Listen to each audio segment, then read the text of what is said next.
What's up, everyone? Kawaii here, and welcome to episode 44 of the Weebs of the Roundtable podcast. In this podcast, we're going to be talking about our mid-season impressions of the stacked spring 2024 anime. So joining me right here is Memory NK, returning after not being a podcast for quite a while now, actually.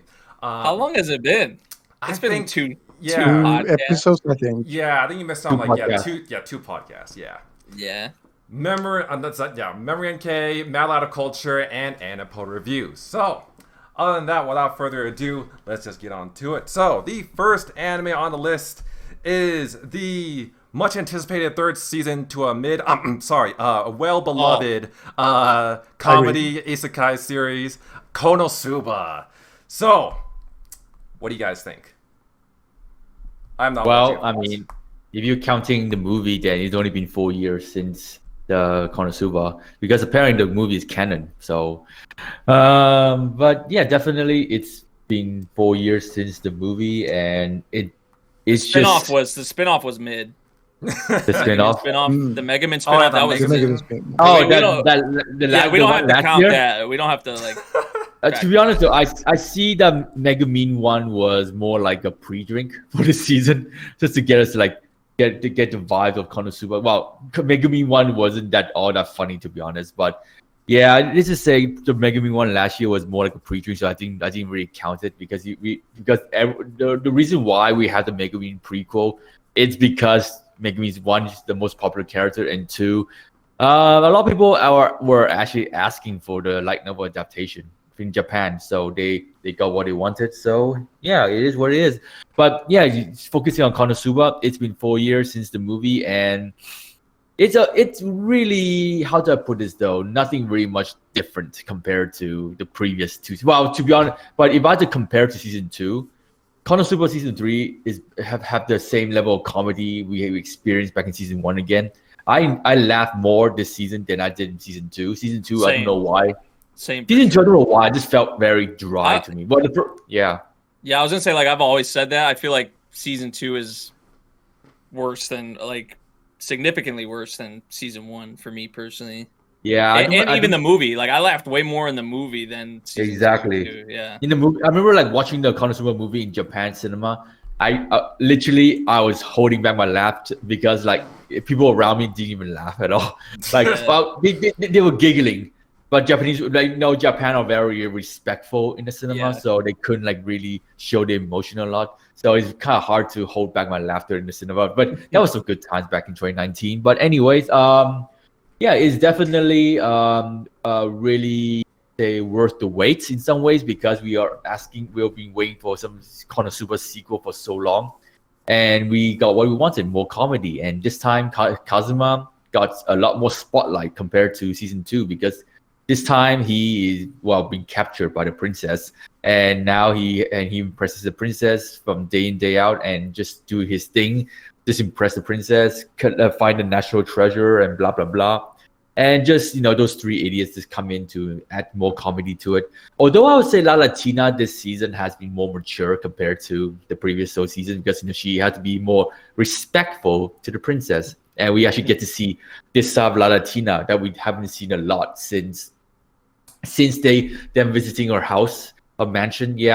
So La Latina, this season she's really been impressing me a lot. I mean, to be honest, she's always been my best girl, so it's a win-win for me anyways. But nothing really much to say more about Konosuba. It's just, the comedy is back. We enjoyed the anime. There's nothing really significant happen other than Kazuma just being Kazuma. Oh, the body swap thing was pretty that was lame though, to be honest, because he it was only for like 30 minutes. It wasn't that long, but like that shit was still great in my opinion. Dude, it was like only for 1 hour. He was about to witness heaven, and then boom, switched. We were about to witness heaven, but then we got cut short. So, I was annoyed. We did get to see, what was it? Darkness and what was what's her name? Claire, I think her name is, the girl with like the strand of. Yeah, Claire. That was pretty. Some good fan service there, but I feel like they could have definitely went extra with it if they. You went extra for the OVAs. They did a lot for the OVAs, but they can't do the same level for the seasonal stuff. Oh my god! Yeah. But Yeah, I mean Konosuba. I mean it's comedy masterpiece. Like I said, I enjoy the comedy, and that's pretty much the only thing that got people watching is the comedy that really gets people. Because like the thing about Konosuba comedy is that the timing was right. The timing of the comedy is always hit correctly to get us laughing. So that's why I really enjoy Konosuba for that sort of aspect. But in terms of plot wise, it's just a typical isekai anime, isn't it? So yeah. Yeah, I would agree, like, especially the comedy aspect, which is like one of the main, if not the main thing a lot of people watch Konosuba for, and just the shenanigans with the cast and just how stupid they are. So I'm glad that this season kind of feels a lot more like season 1, which was still, like, right now my favorite insert. Like, season 1 is still my favorite insert when you're talking about all the seasons, the movie or whatever. But season 3, probably the most I've enjoyed Konosuba since season 1. I enjoyed the movie a lot too, but I would say I probably about the same as the movie. Honestly, I've enjoyed this season so far. So I don't really have much honestly else to say besides that. Did it just exactly. It feels nice that the comedies, at least for me and Mad Lad, I know comedy is like a subjective thing, but the comedy for me has been hitting in this season, and that's all I could ask for when it comes to Konosuba, right? Like, that's why Konosuba is still like top because of the comedy. That I feel like that was why, because I love Megumin. Megumin's my favorite character in the series, right? Mm-hmm. And I didn't like the spinoff that was focused on Megumin because the comedy was not hitting. Exactly. So like, if the comedy's not hitting, it's, what is this show really? If it's not, that was the thing with season 2 as well. Like, the comedy was not hitting, so it was just whatever to me. So, well, to be honest though, season 2 comedy was all over the place. If I have to be honest with you, like one episode was funny and then the other episode was so dry.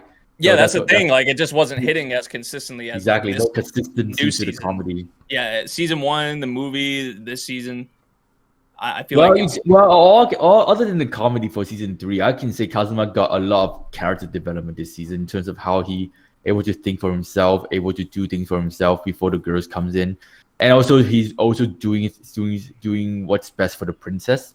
So that's good to see that Kazuma has not been, well, he was selfish, but he's like more respectful, selfish to make sure that the princess achieve happiness. So yeah, like there are some, like, there's been some like wholesome moments obviously too, with like more serious like with Megumin. But like Kazuma's still Kazuma, but there has been scenes like that where I'm just like, oh, okay, like we're getting a bit more there with his character. So I do appreciate that. Also, another thing I was kind of worried about going into this season was that, like, because the studio change or whatever, I don't know if this was the same studio that did the movie or not, but the studio change, I was kind of worried about that, but I feel like it's kind of felt just the same, like the wacky facial expressions. Yeah, to be honest, I don't really think. I didn't really notice. I really didn't really notice the animation change. It's just Konosuba. Yeah, which they probably have a lot. Like, they probably have some of the same staff on here, but yep. But yeah, that was something I was worried about, and I guess I didn't really have to worry too much because it seems to be in good hands still. So that's a promising sign. But yeah, that would probably be all I would have to say on it. But the thing that really intrigued me now is that since the princess arc is over now, they got 5 more episodes. Remember, we got 5 more episodes of Konosuba left, and I'm just curious to see how would they end the season. Because in my comments, some of my subscribers told me that we are still on like volume 7, and there's like 11 volumes of Konosuba. So, so 11 or 12, I don't know. But because it's completed. The novel. Yeah, it's finished right? Like 2-3 years ago. So people told me that this could be a season 4 announced after the season ends. So we just have to see. Yeah. We just have to see, man. So yeah, Konosuba, it is what it is, I guess. All right, Anapoi, and you're not watching this, right, Anapoi? Oh no, I'm on your side on this one. The comedy has never been for me, so I just decided to skip season 3 overall. Yeah. All right. Other than that. Next up on the list, Mushoku Tensei Season 2, Part 2. Another one that I'm not watching, but I heard a lot of good things about this. Wow, let's just say the past 2 episodes have been Yeah, let's just Very say good, the very first six. I think the first six episode already is definitely what you call new. Apparently, it's called the new wed arc, the newly wed arc. So they are basically Rudy and Sylvie just having their somewhat like their post marriage honeymoon in some ways. And like it's not honeymoon, but it's just like them just enjoying time together, just having some wholesome stuff. And then the sisters come. Let me just bring up my reactions again. I forgot which episode was it. But definitely when the sisters come in, you can tell that that's where the drama starts, and I liked it. Yeah, and I mean we're not stupid, right? They're trying. They're like, oh, everything's all nice, and they're living this great life at the school. They're married now. Like the whole gang's here, the whole family. And then like the newest episode hits, and it's just like, okay, you got to make a decision, dude. Either way, you're something like you're fucked. Either way, like excuse my language. But I think his decision was correct actually. Because, oh yeah, for sure. Yeah. For in the long term, he might be able to reunite the whole family. He might miss his child being born, but he would be able to see the child later. Otherwise, it might be that he's with Sylvie and his parents die or something like that. Yeah. So in the long term, I think also Sylvie knows about it. So yeah, like I think Zenoba said it best. Like your kid will still be here, will be alive. Now, obviously, there are you'll get to see your child. It's just. But see, my mind is like, okay, well, what if something happens to Sylvie while he's gone, or there's the baby doesn't make it, or something happens to Sylvie while she's giving birth? Like that's the things that Rudy and me, the viewer, I'm thinking about. Like, okay, to be honest though, you know what this scene kind of reminds me of? Remember when you're being asked to go to war? Literally. Yeah. But then say if he doesn't go, is Zenith. Who knows what? He's not gonna save Zenith. Paul could die. Who else is there? Roxy. Exactly. Who knows what? Yeah. If you don't join the army, you won't make a difference to saving the world from World War wherever. So it's the same vibe that I compare it to because. But by doing this, yeah, he's going directly against the man God's word. He told him not to. He told him not to do where he's to go. He told him not to go where he's about to go right now.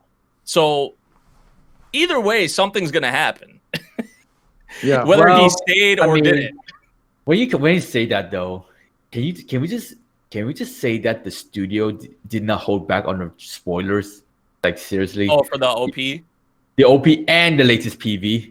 Unbelievable. I was told I was told not to watch the newest PV, so I did get saved on that, but I did not get saved on the OP because when I watched the OP, I was like, okay, I'm not gonna say it, but I was just like, okay, a certain character is toast.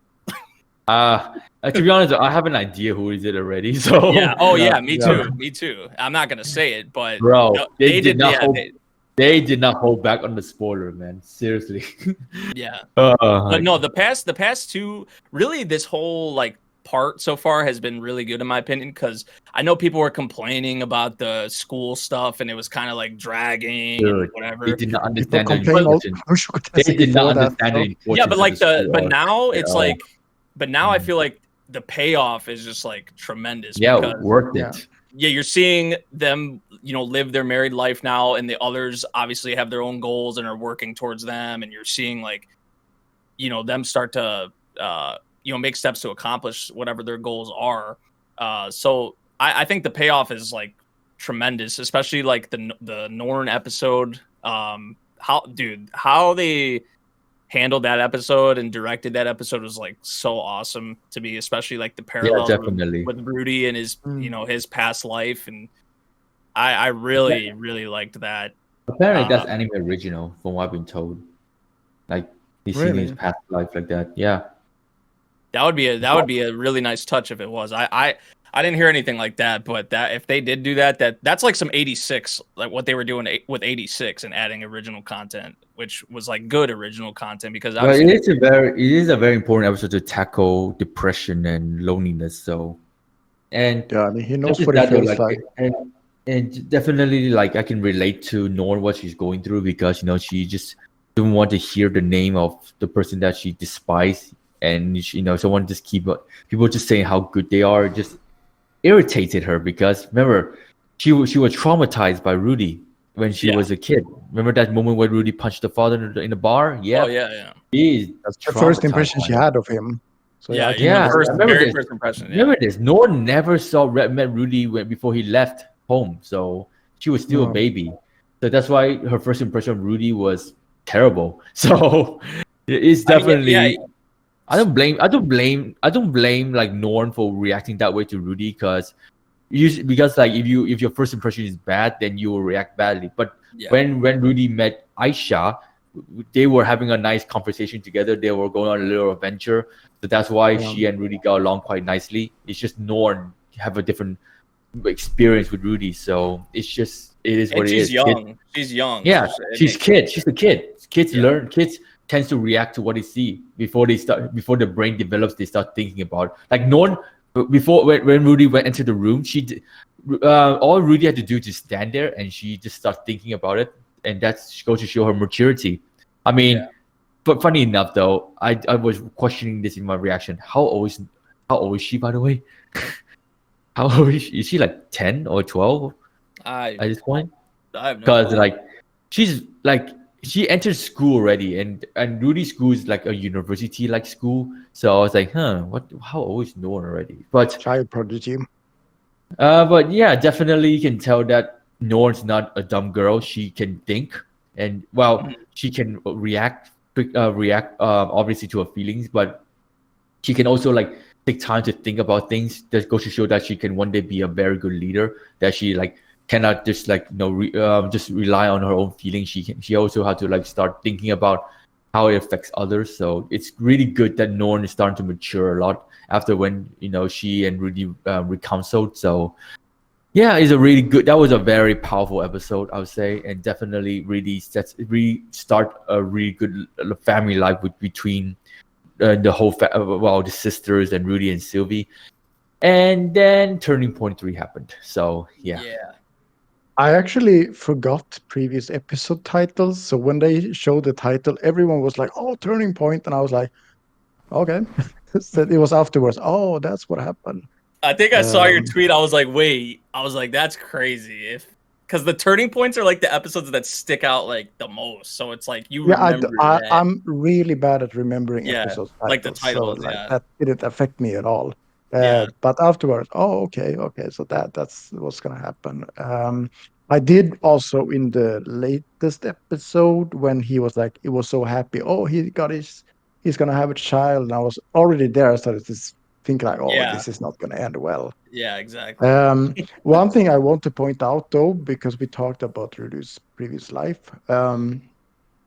I could never imagine him having a baby in his previous life. And now he's going to become a father, much more responsible. He has really improved. Well, it would take time for him to get used to. It would take time for him to get used to having a baby now. But still, though, I think even him and Sophie, I think they might have mentioned it or said something about it that like they're kind of like learning as they go, kind of thing. Because obviously they're going into pretty well so far. Yeah, they're going into like a marriage. So it's like there's a lot that individually they have to learn and pick up on, but also like together as well. Which I mean, we've already saw tremendous development with both of them. So wait, come to think of it though, I think Rudy can actually make it back in time for how long does it they said a year.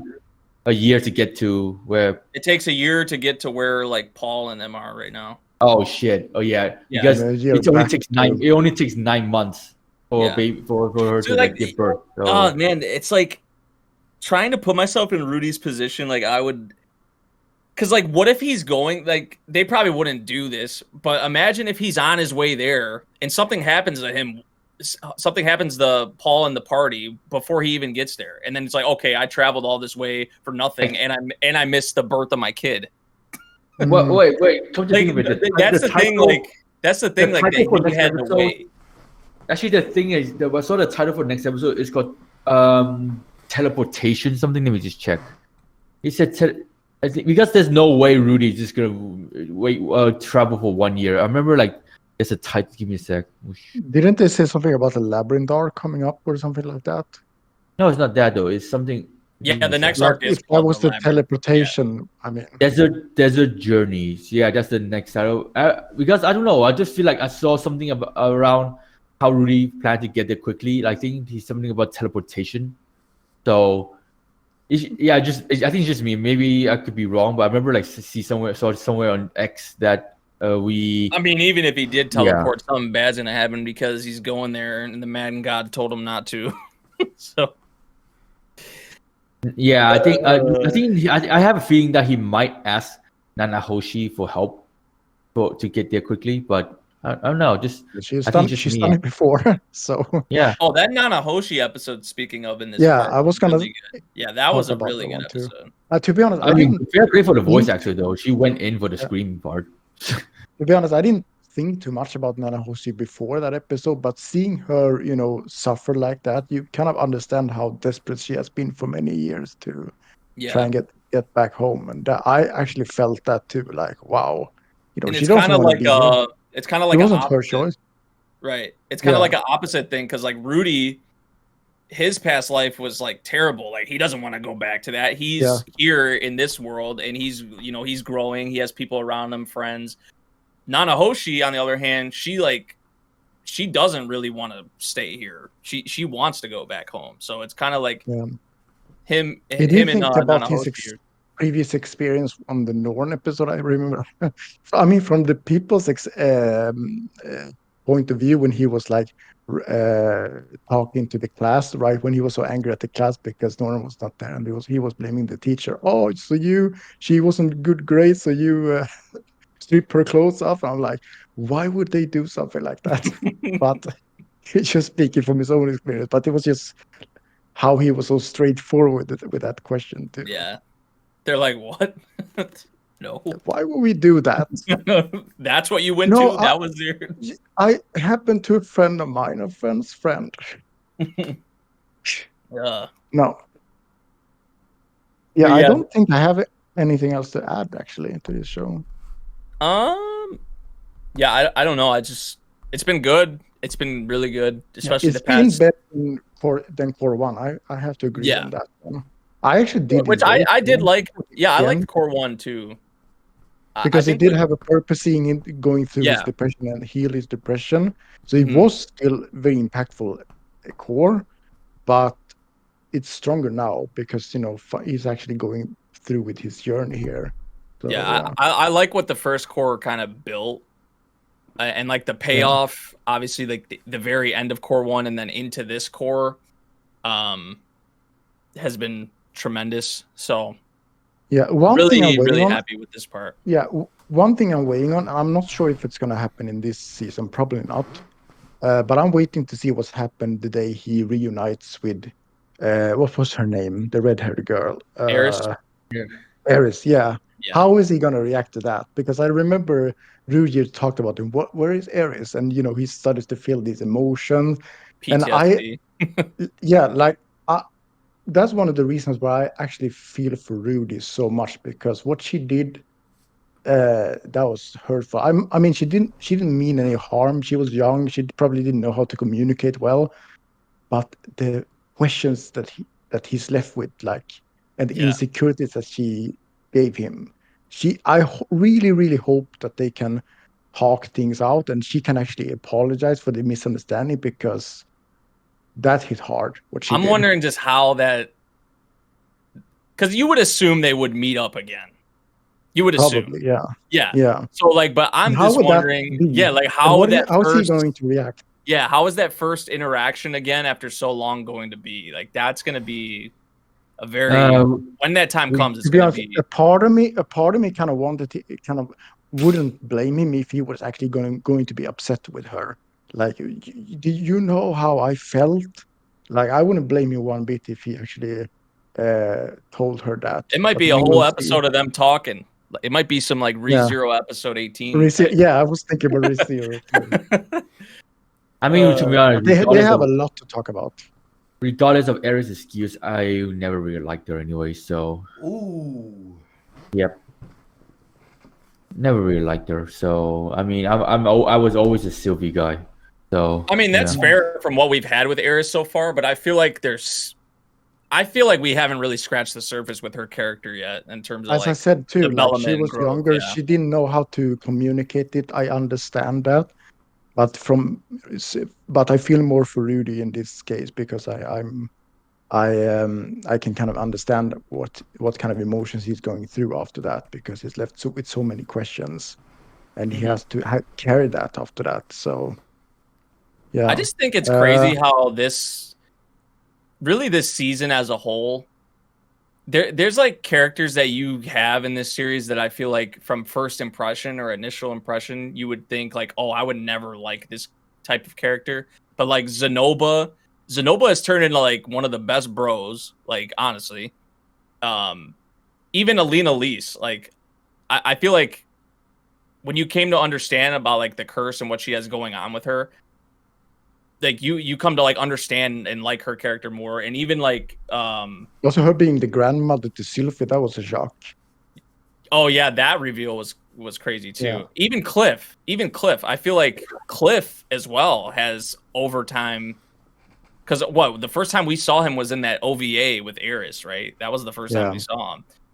And the first impression, I feel like the first impression like was not too strong of him, but like what we saw from him in this season as a whole, really, like I've really warmed up to Cliff. Zenoba, I love. Zenoba is just great. He's just a bro. He's like kind of like Ruiger to me. Like he's like, I probably like Ruiger more, of course, but like. He's kind of in that same vein where I like even the advice he gave him in the most recent episode when Rudy asked him for advice. That was just, I love stuff like that. And then even what he's been, doing with Julie and helping her, the situation that Julie was in, well, Rudy obviously helped too, but the situation she was in, and Zenoba has been in charge of that really. Now, obviously it's been for the sculpture making and all that, but Julie's in just a way better place than she was, and she's learning a lot. And that is mostly thanks to Zenoba. So I really have liked what we've saw with his character, for sure. It's just kind of crazy. Like, you see the people in the class that they have, and it's like Linnea and Persena, the Beast girls, they're kind of whatever right now for me. But even Nanahoshi as well, I should mention. I've warmed up a lot more to her. It's just a bunch of like different characters. Like they're so different from each other in so many ways. But and you just would never really think that, at least me personally, when I got a lot of these characters introductions, I was like, I don't know. I don't feel too strongly about them. And then like now it's like, I just didn't think I would ever be saying like, oh, Zenoba's one of the best bros kind of thing. I don't know. But that's something I agree. Yeah, that's something that's how I felt with Nanahoshi. Yeah, that's something I have to applaud the show on, for sure. But yeah, this season has been this part, I should say. This has is been so really far my good. anime of the season, actually, or anime of the core season, however you want to say it. But that's totally fair. It's been that good. It's been that good. So for sure. All right. All right. Are we ready to move on? Yes, I'm not watching the next one. All right. Next up on the list, The Time I Got Reincarnated as a Slime, Season 3. This is a show that I actually am watching. Well, should I say, that time I got reincarnated into a meeting room. Seriously.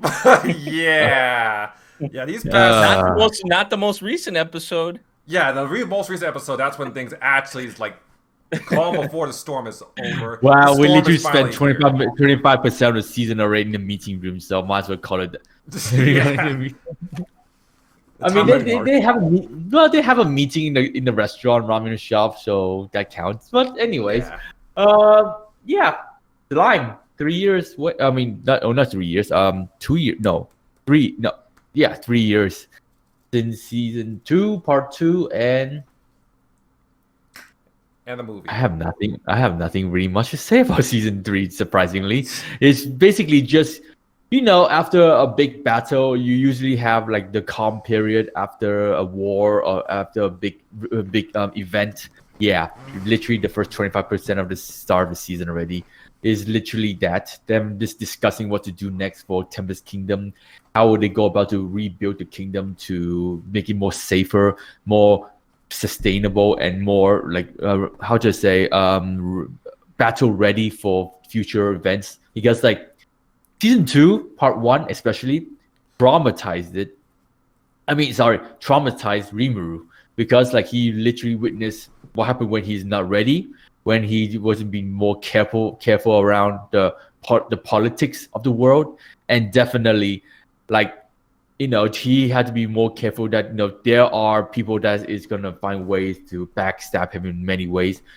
And one of them is, you know, Hinata. And Hinata is literally, well, to be honest, back then she was being, well, falsely understood about Rimuru, so that's why she attacked him back in season 2. But still, though, she attacked him, and she had blood in her hands. But it's just that from what I can see from season 3, especially for the first 5 episodes, it's just more like Rimuru just trying his best to be a good leader this time, rather than be like a good. Well, he was a leader when he started creating the land and stuff, but season 2 really opened his eye more that he had to be the next level up, and not just because he's a demon lord now, but also because he needs to make sure that his people are safer this time than compared to what happened in season 2, part 1. So that's why I would say that's the first 3 or 4 episodes is very important in terms to see what's the direction he taking now for Tempest Kingdom, and of course the politics around it too, and of course negotiating with the king and stuff, using Diablo. I think Diablo has to be his biggest ally, if I had to be honest, because he literally stood in to intimidate. He get the job done, intimidate the royalties, get them on Rimuru's side, making sure that, you know, Rimuru formed an alliance with the neighboring kingdom to make sure that what happened in season 2 will never be repeated. So it is very important that Rimuru get all these important politics. Yes, I said the word politics done in the first 5 episodes. Yes, I know I was complaining in the latest episode, but still, it was really important for this anime in terms of see how Rimuru taking the next step in the Demon Lord, but also for somebody that from what I can see from the trailer, we were kind of expecting a little bit more from the season, but now we're getting to that part of the season where it gets good. So I have nothing really much to say about this season, because like I said, the first 5 or so is just in the meeting room, just discussing. It's just like business, just doing this good business. So yeah, it's really been, it's been focusing on both sides. It's been obviously on our side, but also like these other, they're even introducing new characters and like new factions, but ones that we've already had before, of course. But I think this is something I appreciate with a series like this, is that it's building obviously towards a bigger conflict again, which is, it seems like what we're getting into with the end of the, you know, newest episode. But also I just think even beyond this, I think it's really building and like, you know, setting the stage for just like the world and some of like the, you know, the major, obviously we know a lot of the major players already, like some of the other demon lords and all of that and other kingdoms. And but I feel like at least in the, even maybe, you know, with this season, it's really building and setting the stage for a lot of you know, the factions of people that we're going to be focusing on, which I really like. I feel like I could understand why some may have an issue with it, especially with kind of like the way it flows. But when you have a chunk of sort of planning, negotiating, things of like, you know, meetings, things of this nature, it's going to be a 2-core season. So it's kind of like, okay, I'm letting them cook right now. Let them build up towards, you know, the conflict that we're potentially going to have and beyond that, which I think if you really understand the full scope of the world, when certain things happen in the future, I feel like that's where it's going to be, like, that's what's going to hit. And there's going to be like huge impact, because you're going to come back to these episodes and be like, oh, like that's what they were talking about, or that's who this was in this meeting, or with this faction who was introduced or whatever. So I do appreciate episodes like this. Like, yeah, they are slower, but this isn't anything we haven't saw with Slime. Oh yeah, Slime is like this isn't anything new. Like Slime has definitely had little stretches like this before. So I'm not really worried. Yeah, I want to add to this because like season 1 especially. Yeah, I want to add because like if you look at the past like seasons of Slime, like you see that during the first like half of the seasons, like it is mostly just dedicated to like exposition, setting things up, Rimuru figuring things out, talking things over with his subordinates and all that. Like this is not anything new with Slime. We've seen this before. It's like if you're like on season 3 at this point, you should like already know. You shouldn't be surprised. Yeah, exactly. yeah. Because I mean, but yeah, that was really all. That was really all I had to say on it. I have been enjoying this season, I will say, and I'm actually really curious to see what's going to happen with with how the most recent episode left off. Yeah, for sure. Oh, you enjoy the first 5 minutes of the episode, definitely. But yeah, what Memory says is true though. This first half of the season, well, this first 6 episodes of the season is just allowed us to expand on the world a little bit more, because season 1 was like Rimuru trying to build his world, and season 2 is more seeing how his world is being invaded.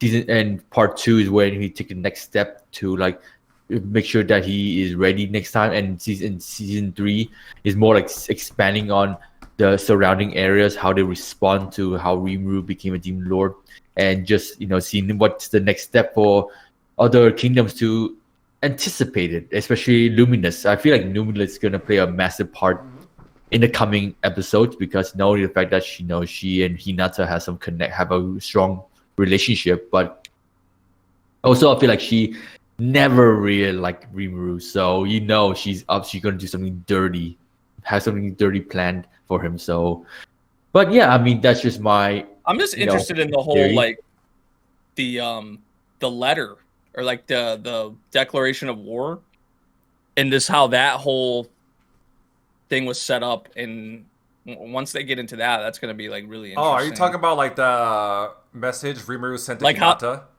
Yeah. Oh. Yeah, that's gonna be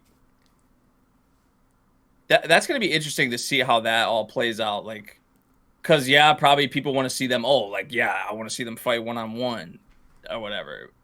But I just don't know if it's gonna be like one of those talk no jutsu things or like or what. But I feel like that would really because if we went in from meetings, I'm just speaking for other people, because even if they did go about it like with the talking it out route, I know some of the other viewers would be like so heated about that. Like, we just went from all these meetings to them just talking it out, and there was no fighting between them. Like, true. But that's the thing. That's the thing though. It's like, even was it last week's episode or the episode before that, they introduced that new faction. There's like the Eastern merchants or whatever. They're like spreading these like rumors and just like spreading a bunch of nonsense. Are you talking about like those 5 like dudes that were like sitting around like the yeah oh yeah, and like Glenda was a part of it. They're sketchy. They're really sketchy, man. So exactly. Mm-hmm. When they were first introduced, I said, "Yep, they are definitely sketchy." And they're just sitting in some dark room, like like a fireplace going. But of course, we have to throw in some weird ass organization to spice up things. So, I can't wait to see how Rimuru deal with them when he deal with Hinata first. But yeah, I mean, Slime is talk no jutsu, but it's just a very important politics talk no jutsu. And now we just have to see how the next episode goes, because like next episode is where the real fun begins, from what we can see from the trailers. So Yeah, again, I think by when we reach the end of the season podcast, then we have a more general idea of what's the direction of slime will be like. So it is what it is. Yeah, for me, I mean, I'm on the same boat. I mean, right now it's mostly like the first 6 episodes was like just calm before the storm, which we've seen like in, like I said, many other slime seasons. So yeah, and we are getting into it. So it's too early for me to say like how it compares to the other 2 seasons, but I am enjoying it so far. I'm still, yeah, about the whole message Rimuru sent to, like, I mean, supposedly the whole message Rimuru sent to Hinata. I don't see, one thing I'm not immediately, that's one of the things I'm not sure on, because I don't think Rimuru is the type of person to like hold a grudge. It didn't sound or seem like him at all. Yeah, it was manipulated. Yeah. I think I've been told if I had to be honest, I think that message Rimuru sent to Hinata was manipulated. It has to be, yeah. Because like Rimuru reacted weirdly when he was being told that Hinata is coming. So I was like, the message must be fabricated or something. So, and I was being confirmed by my subscriber that I was right. So yeah. Yeah, and plus Rimuru is not the type of person to like hold a grudge against like anybody, even if, not anybody, but not hold a grudge against Hinata, even if she did try to evaporate him back in season 2. So yeah, I mean, I think it seems obvious at this point, like there's some fuckery at play here. I mean, you especially see that during the last episode, because Renard and the other Holy Knights, they were there at Tempest, but Hinata had no idea that he was coming. So, and then Rimuru probably doesn't even know that like both groups in the Holy Knights are like completely in the dark. So they don't know that they're not exactly working together. So yeah, it's right now it's kind of a clusterfuck. And I feel like those I think, what was it called? Like the 7 Sages or whatever they're called, they have to be at play here. It's like they have to have a role somehow, because I just don't trust them. I just don't trust what they're doing, like sending Renard and the other Holy Knights to go supposedly kill Rimuru and stuff like that. I just don't trust them. Also, one thing I do want to point out during the last episode. Now, this was actually pointed out to me from my viewers in the YouTube comment section, my subs. In the last episode, we saw that one lowly goblin explaining to like the Crusader that, you know, the knives, they were coated with sleeping potion. No, it's like sleeping magic. That little girl is apparently the same little girl that Rimuru that Shion had to save during season 2 from getting trampled on. Yeah. I saw the picture on Twitter, so I was like, oh shit. I didn't know that. I didn't see anything about that. That's actually pretty cool. Well, it's been 3 years, so of course I forgot about that. But yeah, apparently it wasn't. I don't think apparently it wasn't explicitly stated in the light novel, but I think the resemblance is. I think that's a little bit more leaning towards like little details 8-bit added themselves. But yeah, it's a really cool detail. Although, even though I'm still not a fan of the way the way, you know, she was involved with Shion's death during season 2. What else? I mean, I'm definitely excited to see where like season 3 goes from here. I mean, I understand why people wouldn't like the whole like talk no jutsu, but like it is important. Like it does serve a purpose. I mean, slime has always been kind of like about world building and all that. World building, politics. I mean, and even though I admittedly don't understand a lot of it, like I understand its purpose at least.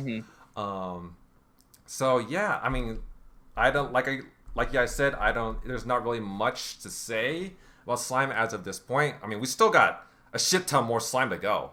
Like, it is 2 cores. Yeah. So just let them cook. Yeah, let them cook. Yeah, let 8-bit cook. Let the series cook. Yeah. But yeah, I think that's pretty much it for Time of God Reincarnated Slime Season 3. Next anime on the list. Kaiju number 8. Number 8. Oh boy. How caught up are you with the anime right now? Who, me? Yeah. Yeah. Oh, I didn't watch the episode that came out today, but I've. Okay, fair enough. Yeah. But you already know what's gonna happen anyway. So Yeah. But Kawaii just finished reacting to the episode, so I think we can talk about it anyways. Well, yeah, Kaiju number 8, and first things first. Wow, Production IG, you guys impressed me, man. Holy shit! Like Production IG, not gonna lie, I never really see them as one of the top tier fighting animations of studio into this anime, because they've done some good animation like for Haikyuu and stuff, but it's just that the way they show off some of the kaiju fight scenes and some of the special effects of the lasers, and so wow, holy cow, man! Like they really know the importance of the manga.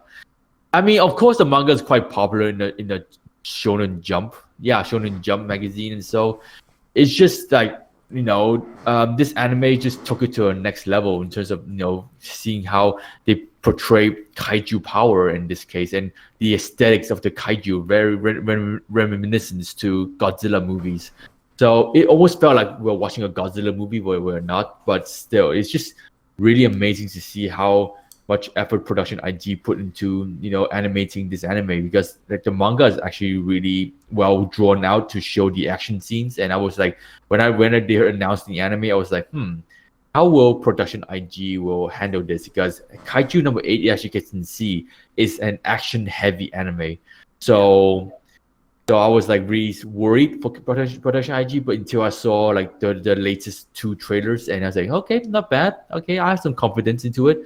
And once episode 1 comes in, I was like, okay, I'm not familiar with your game, Production IG. You guys impressed me.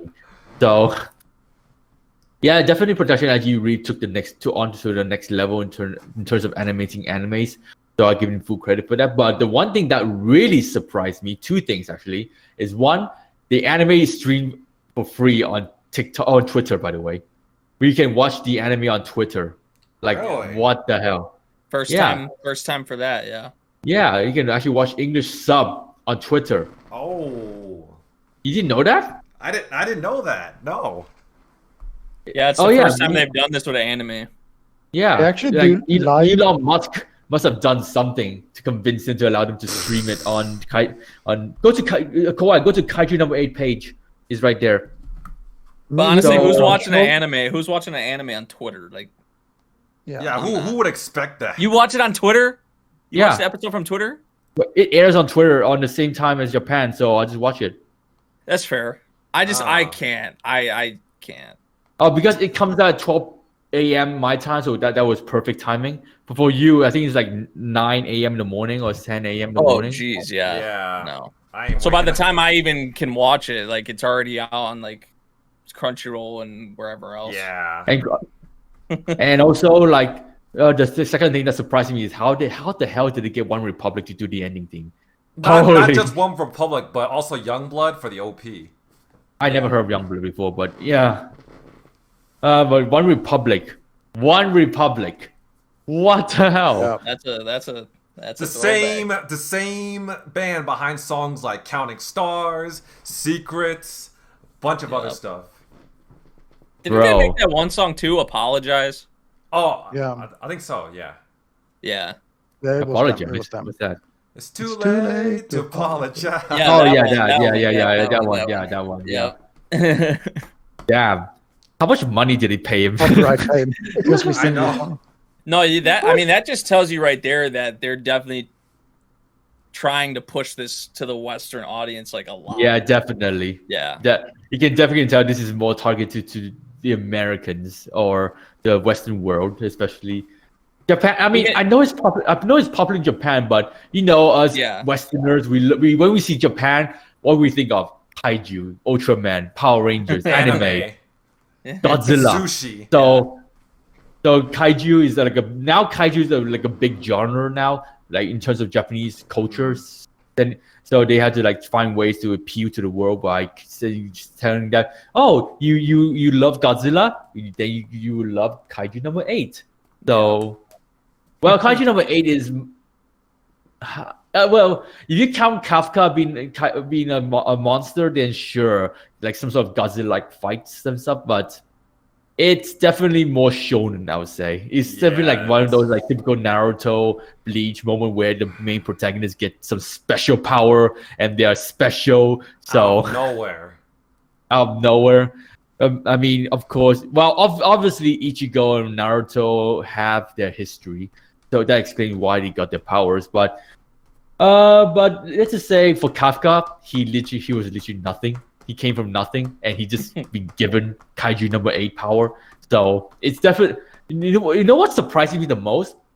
When I first read the manga back in 2019, I think when Memory told me about this manga, it is I was asking. So if a very powerful kaiju is living inside your body, how the hell did Kafka was able to control it so easily before that incident, which I'm not gonna say, but yeah, Kafka was like able to control the power so easily. Like Naruto was struggling to use his power.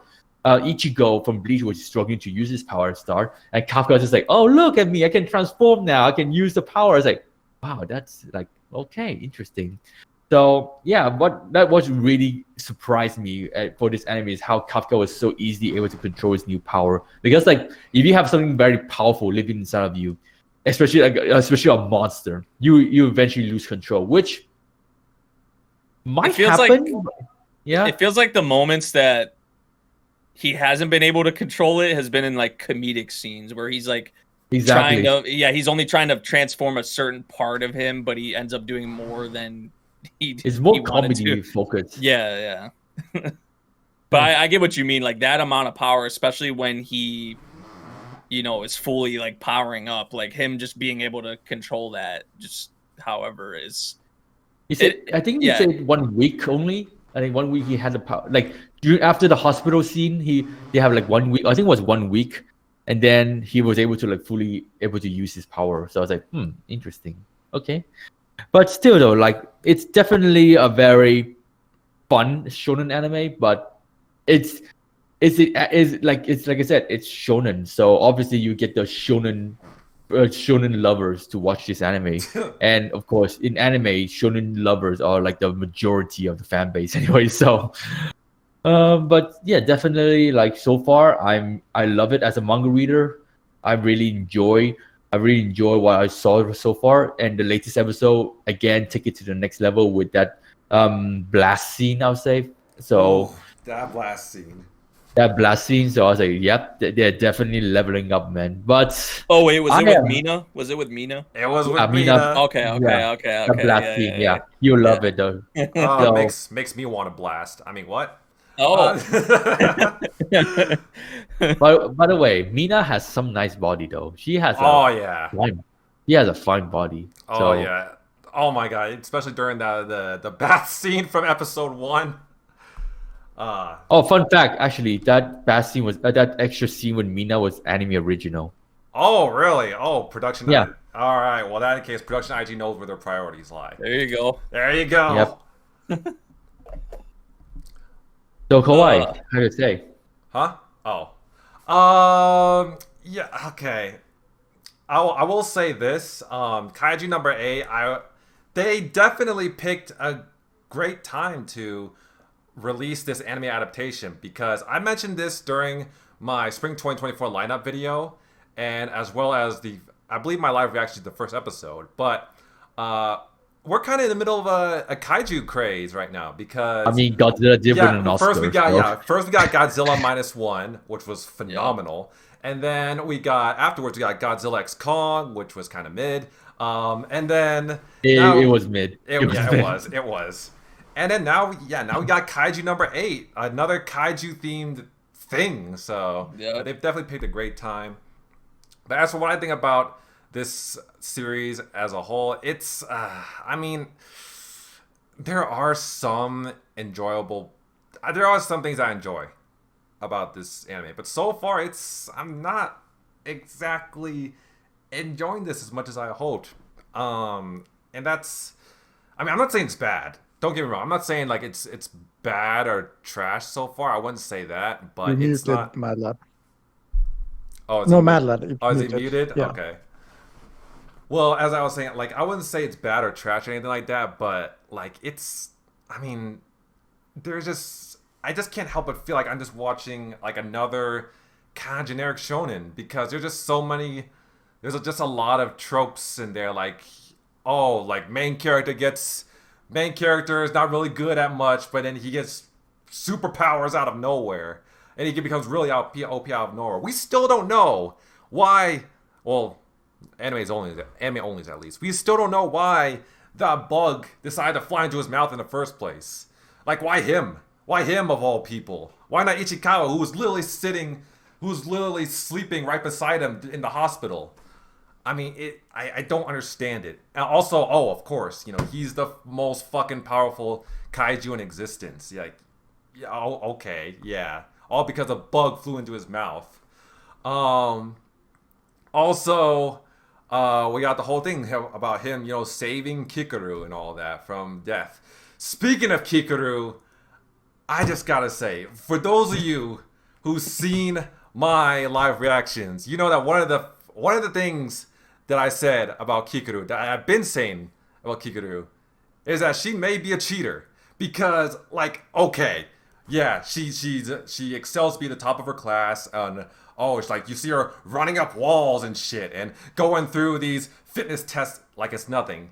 And yet, that you're saying that's enough to earn her a 46% combat rating? Like, which is like the highest combat rating out of like everyone? Like, come on, the girl's built like a fucking stick of gum. Like, and she's a prodigy, man. Prodigy, my ass. Like, I mean, like you got like a lot of other muscular dudes. Later on, you find out more about. Well, she came from a very powerful family. I mean, you could probably tell her dad obviously is important, which you'll get more into that. But I mean, I understand that, but like, I just. Like, I just don't know, like, even if she is, like, striving for perfection and all that, like, I just don't know if what we've seen of her so far is enough to warrant a 46% combat rating. I don't know, I just don't believe that. I mean, because we've seen, like, the amount of damage she's been doing. Like, she's been putting holes in kaiju, even though, like, the others have been, like, they haven't been making dents, so, I don't know. I guess we'll find out more about her later down the line. But yeah, also Kafka himself, like you guys have probably seen people point this out, but yeah, dude's in his 30s. And yet he acts like the way he acts, it doesn't reflect his age, let's just say. I mean, it does. No, to be honest, though, you should know that Kafka, he's been single for so long, so he just act the way he is. So yeah, I mean, I'm single, and I'm probably more mature. Than you're probably you are more mature. Yeah. Well, you can say that maybe because of his upbringing. Because probably. I mean, I'm more curious to see more of his life before he turned 30, though, because that is something that really more intrigued me. But yeah, I mean, of course, I think the thing about Kaiju number 8 is just what I noticed about this anime is that it's very heavy on getting the things done. Like, we don't get a lot of like backstories. Well, we get backstories, but not like to the extent of Naruto and Bleach. And this one is more like, well, early on to the story is more focused on just getting the job done, letting Kafka join the division, and just eventually, along as the story progresses, then we start to dive more into individual characters. So, yeah, I mean, so far, Kaiju number 8 is just very solid. I mean, if you enjoy fights and monsters, this is for you. But if you find the show very boring because, it's your typical shonen, then don't watch it. Yeah, I will say, Kaiju number 8, it is like it is. There are some things I enjoy about it. I do like the action and how bloody it is. And there are. I do like the characters to an extent, and I think there is some good world building aspects as well, I guess you could say. But there are just some things that I'm not like really enjoying, like this generic shonen tropes. Also the comedy, Mostly surrounding Kafka. A lot of it just doesn't land for me. And yeah, I think just some other gripes here and there. But I mean, I'm hoping this show will prove me wrong. Maybe like in one way or another. Because it really does. So far, it really does seem like it's going to a generic shonen route, especially during the last episode with now Kikuru acting all tsundere and shit. I hope it doesn't really evolve beyond that to where she becomes like a cliche tsundere. But we'll just have to see. I have some things I would like to say too, because while you were talking, I actually made some notations, some things that I want to bring up on the show before we move on. Just my overall thoughts. I like the animation. About the story, you kind of already said what I was going to say, that it's kind of a mixed feeling there for me. I also see that it's not too different from any other shonen. And also, I mean, I do have a lot more understanding now watching the previous episode, because in the beginning, you guys remember I was complaining about, why does he hide his powers? Everyone knows him there. Like nothing's going to happen to him if he reveals his secrets, right? But I think I was rethinking that a bit after they showed that other kaiju that was transforming into human in the bathroom. Oh, the intelligent kaiju. Yeah, exactly. And that got me thinking that what you were mentioning before, that what if he suddenly changed his mind and realized how powerful he is, and he started using his power for bad? And that's that fear, of course. So that's probably one of the reasons why he can't reveal it. I'm also still not sure why exactly he was chosen, why the bug is specifically shows him. I hope they can put some explanation on that later on. Now, for Kafka as a character, you said it too. He's 30 years old. He's acting way more immature than that.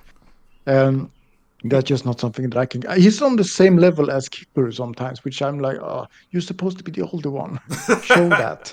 Yeah. That he actually get upset with her, but I mean, she's like 15, 16 years old. I mean, here's the thing. I mean, like, you should understand. I feel like he has times, obviously, when he is mature and acts his age, but also I just feel like even you can tell from not too often, I think. even when even like from his childhood, like when he was like, you could just like, that's just the kind of person he is. He's just goofy, right? Yeah. I know, like, I could, especially how it comes across in like with the anime and all that, like they exaggerated, just like, yeah, he does. There's nothing wrong with being goofy, but it's just how he reacts to her being like half his age, and like, you're supposed to be the grown up here.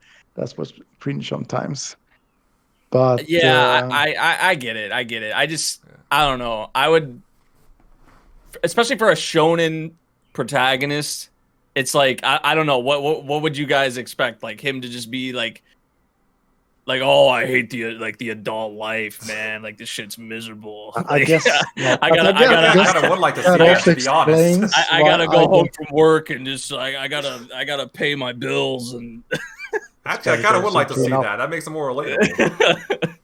But it's just like yeah, that makes sense. But like from an author's like writing perspective for this kind of series, the demographic it's targeting, it's just like, I understand both sides, I feel like. Because like a shonen protagonist is always like, most shonen protagonists always have that goofy, like, look at Goku. Like Goku, like, like Goku is a grown ass man. He has a wife and kid. Yeah, and he is the same way. That is true. That is true. Yeah. So I mean, there's many protagonists. Well, actually, most shonen protagonists are younger, but there are a lot of older shonen protagonists that we've saw though that are the same exact way. So, but that doesn't mean that you don't have to have a problem with it, or you see a problem with it, of course. Yeah. Like, I understand. I understand totally, because there's definitely times that we've saw so far where he does not act his age. Like, you would, if you didn't know his age and you saw him acting like that, like, you would not guess that he was 30 something. Oh, he left. and a quote just left. I don't know if he froze or lagged out or something. But... Okay. Anything to finish off with? For me, I would say I wanted to ask what you guys, which I know you guys, Mad Lad, you've read some of the manga, or are you caught up? I think I'm up to like chapter 20 something before I stop reading. So yeah, I'm like 10 or 15 chapters behind the like where it's currently at. But I was gonna ask, what do you think? What do you think about the character designs? Because that's been a big discussion around. To be honest though, I don't really notice any flaws to it now, because at first, everyone loves to compare it to the manga and stuff, but yeah. We were still talking about Kaiju, right? Yeah, I think what production IG were crashed. I think what production IG is doing right now is not trying to imitate the manga design, but more like giving it like a more like of their style of design. Yeah. Then, because if they go one to one with the manga, then it might look kind of weird when you translate it to the anime. But that's why they say, we're going to go our style. This is our direction for the character design. So at first I was like, not digging it. But then, like I said, to be honest, as you watch anime, for my life, I've been watching a lot of animes. You just get used to it. You just get used to it. So, I mean, hey, I watch girls band cry. Okay, that is purely CGI, and I love it. So I'm not complaining. Yeah, I mean. Which, fun fact, actually, the character designer for this anime is the character designer of Naruto, the Naruto anime. Oh. So that's So no, I don't see the similarity, but okay. It is the same designer. I personally have some gripes with the designs because I feel like, especially for like Kafka, because we're bringing up his age and I feel like you go look at him in the manga, he looks a lot more older. He looks a lot more mature. He just has that look. And even with some of the other characters, I feel like they don't. With certain ones, I feel like they don't really capture actually like how cool or like how good they look. Like personally for me, I like the kaiju or like monster designs more than the character designs themselves. Personally, which that was something that I mean, when we saw that first trailer, I was like, okay, like this looks actually really good. But like I wanted to see it with more episodes, because usually like with the trailers, PVs, they'll put in the best content or like the OPs or whatever. Yeah, true. But I feel like they like I'm really impressed with the kaiju designs, with the monster designs, and even the animation, like you guys mentioned, has been spectacular. So I'm really happy on that front. Yeah, especially Kafka's kaiju form. That is just real. Like, first I saw it, I was really impressed. Oh yeah, and the soundtrack. I mean, we talked about the OPED, but like even just the soundtrack as a whole, I feel like is really good. So there's definitely some very strong qualities to the anime, and I've been enjoying it for sure. I'm curious how, as it goes along, how people are going to feel about it. You can already kind of get a little vibe of how like what they're kind of trying to build with the defense force, and like Kafka being in there, and like kind of how it's sort of like a thing that everyone has each other's back, sort of like you already saw like Ichikawa and Kafka kind of have like a bromance already, or whatever you'd want to say. But then like Kafka being there for like, Kikaru and Mina being there for them. By the way, there's a lot. I do not want to see people shipping Shinomiya and Kafka. Oh my god, I cannot take it. Oh, I cannot take it. I cannot take it. Well, Rule 34, buddy. So probably already out there. It's probably gonna happen. If it didn't happen, or there's not something out there, there will be. Sorry, Mina, Kafka all the way. I don't care. Yes. So yes. Yeah. Exactly. I hope there's never any romance in this series. I hope so too, because they won't. I hope this anime take the shonen genre seriously, then not just some random ass romance genre. Yeah, so, I mean, I'm like 100 chapters in, and there hasn't been anything like that. So thank God. Oh, good. Yeah. Good. Yeah, I crashed before, but there was still some points I wanted to bring up. Actually, we talked about Kafka before, but actually, when we talk about Hikaru as a character, yeah, actually one of the ones that I, as a character, appreciate in this show because I know there are mixed feelings about her. Some people like her, some people don't. For me, I can understand her actually because you saw the backstory with her father, how he is, right? How she has a very different upbringing, that she's always supposed to be perfect. He's never satisfied. And I guess that the mindset she has today, that's why she's acting the way she is right now. So I don't blame her at all. That's pretty much what I can say about that. The opening, I need to talk about the opening visuals too. For being an anime, that opening doesn't feel like an anime opening at all. It feels like we went from the anime to the CGI game, or the Netflix live adaptation or something like that. Oh. I don't usually care what the opening looks like, but in this case, it's like, yeah, the animation of the anime is fine, but what about this opening visuals? Like, ugh. I like It's the unique. effects. I like the It's effects unique, though. animation in the OP, but like when the kaiju start running out, I think it's kind of a little weird to me. It's But, so weird. yeah. It's like it doesn't even feel like the Dude, The song itself, though, I really like. But Yeah. even Dude, the song, I know you it's know, from in big my artists, opening reaction, I said in the title, I said good song. OP is mid as fuck. Yeah, I got but the comment section literally come after me. I was like, guys, I've seen a lot of anime opening. This is by far the most. I lost. How do I put this though? This is by far my most disappointing one for the shonen anime. So, I mean, even one if thing. they brought big artists like One Republic, I think it was, and everything. To be honest, yeah, they're big artists, but even the songs are not like an typical anime opening. I guess that's a good thing. That is unique, but for me, it just doesn't. And hit it doesn't either. spoil, so I do like that. Yeah, I do like that at least. Yeah, Yeah. it doesn't. well, it doesn't yeah, spoil. I can give it for that Yeah. though. Less spoiler heavy though. Yeah, like it literally doesn't spoil anything. Yeah. And when we talked about the promotion too, about this show, we talked about it being on Twitter, etc. Now I'm watching it on Crunchyroll, and I noticed that they don't do this. I've never seen them do this before, but they Oh, the actually air countdown? it live. Not Oh. counter, but also live, actually. Yeah, I mentioned this. People. Yeah, I should mention And this already. also, the dub seems to come out the same time as the sub version. No, which 30 is, minutes after, literally 30 minutes after the air. Yeah, time, but usually it's like 2-3 weeks after or something like that. As the most, they usually do dubs. So that Usually, shows how much they've actually promoted this show. Is yeah. Wow. I don't have anything else to add actually. As my whole thought, actually, I think the show is okay actually. But yeah. Who would you guys say is your favorite character Nope. so far? No, favorite character. I think you already favorite know the character. answer to that. for me. Memory. If I have to be very honest with you, I am neutral to everyone. I don't. Okay. Yeah, I like, would say the same. I For don't have me, anything at this point, like when I first read, it was either Kikuru or Hoshina.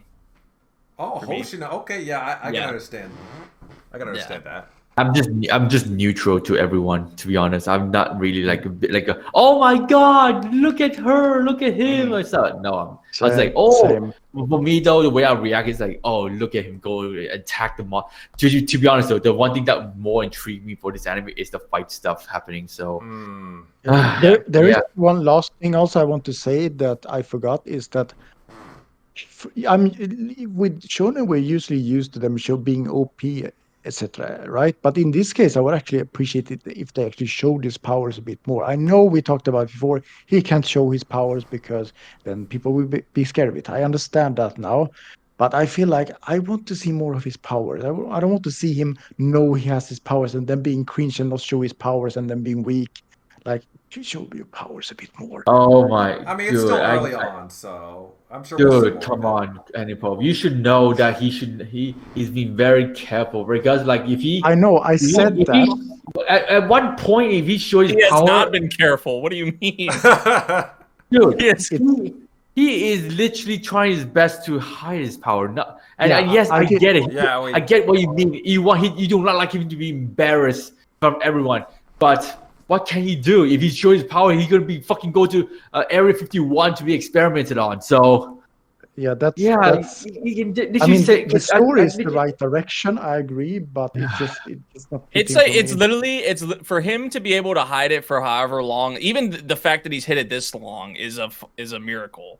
Like, well, now Kikaru knows, of course, but that was actually very nice. He has to save her, or else she's dead. Yeah. So but that's the thing. This is literally it's literally an impossible task for him to. Like I said, the fact that he's hid it this long from everyone is a miracle. So, yeah, it's just like, well, it's something I cannot wait to see how you react to later stuff in the content. But still, though, like what Memory says is true. Though, he's a miracle right now that he's able to hold back this long. The only time you ever see him use it is for emergencies only. Yes. He is embarrassing to see that he's struggling. Yes, you hate people being laughed at. Yes, I understand that. But you also have to think about the world they're in. Once you get discovered, you're off to the facility. So I did mention that. I understand that. But yeah. Just think of it this way. Think of it this way. Like, I bring up like Ajin, right? Because like that's true. So like Ajin, they have those forms, right? The world sees them as something terrible, horrible, like they should be dealt with, they should not be out here. But then you have the government forces that are literally using the Ajin to fight villains. So it's like it brings up this conflict of like, okay, well we could use this to fight bad or fight evil, but then also you have the other side of it where you have the general public and you have even other people that could be in the force or that oppose it. It brings up a very interesting dynamic where even like Psychopaths is another one that comes to mind because you have literally criminals. You have criminals who are fighting for like with the police and working with the police, using like the Dominators and stuff like that. So, like, the general public is like, okay, why should criminals be the one, taking care of other criminals? It's like the same thing here with, like, Kaiju number 8. Like, the general public has this, and even others in the defense force have this certain outlook on Kaiju, right?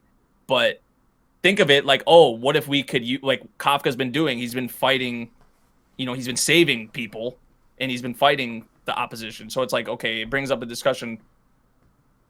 How could we use this for, the general good? Now, obviously, there's going to be people that use it for bad. We've already saw with the intelligent kaiju. That's where it gets interesting too. So there's not everyone is going to see it or use it the same way like Kafka would. Yeah. I mean, I understand that. Now, I also think the vampire guy. I don't know. I forgot his name. But isn't that the reason why he's keeping him with them too, to like take a better look at him on his powers, if I understood it correctly? Wait, what guy? Are you talking about Hoshino? The vampire guy. I forgot his name. Vampire guy.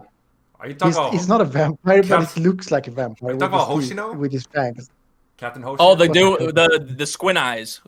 With the fangs, yeah. Yeah, that's. I don't remember his name, so I'm just calling him the Hoshino. vampire guy. Yeah. Like he's noticing something about Kafka, and I think they said that's the reason why he's not kicked out yet, even though he's showing his weak powers. He just wants for comic relief. Well, remember, it's kind of a trend, right? Like Kikaru first took note before she even found out about his form. She took notice and said, "Okay, there's obviously something going on with this guy more than he like leads on, like the stuff with the car in the parking lot." And now Hoshina is saying very similar shit. He's like, I'm interested in this guy. I'm gonna keep him around for That's what I meant. Yeah. So. Yeah, my thoughts are done on this show. Actually, I don't have anything else to add.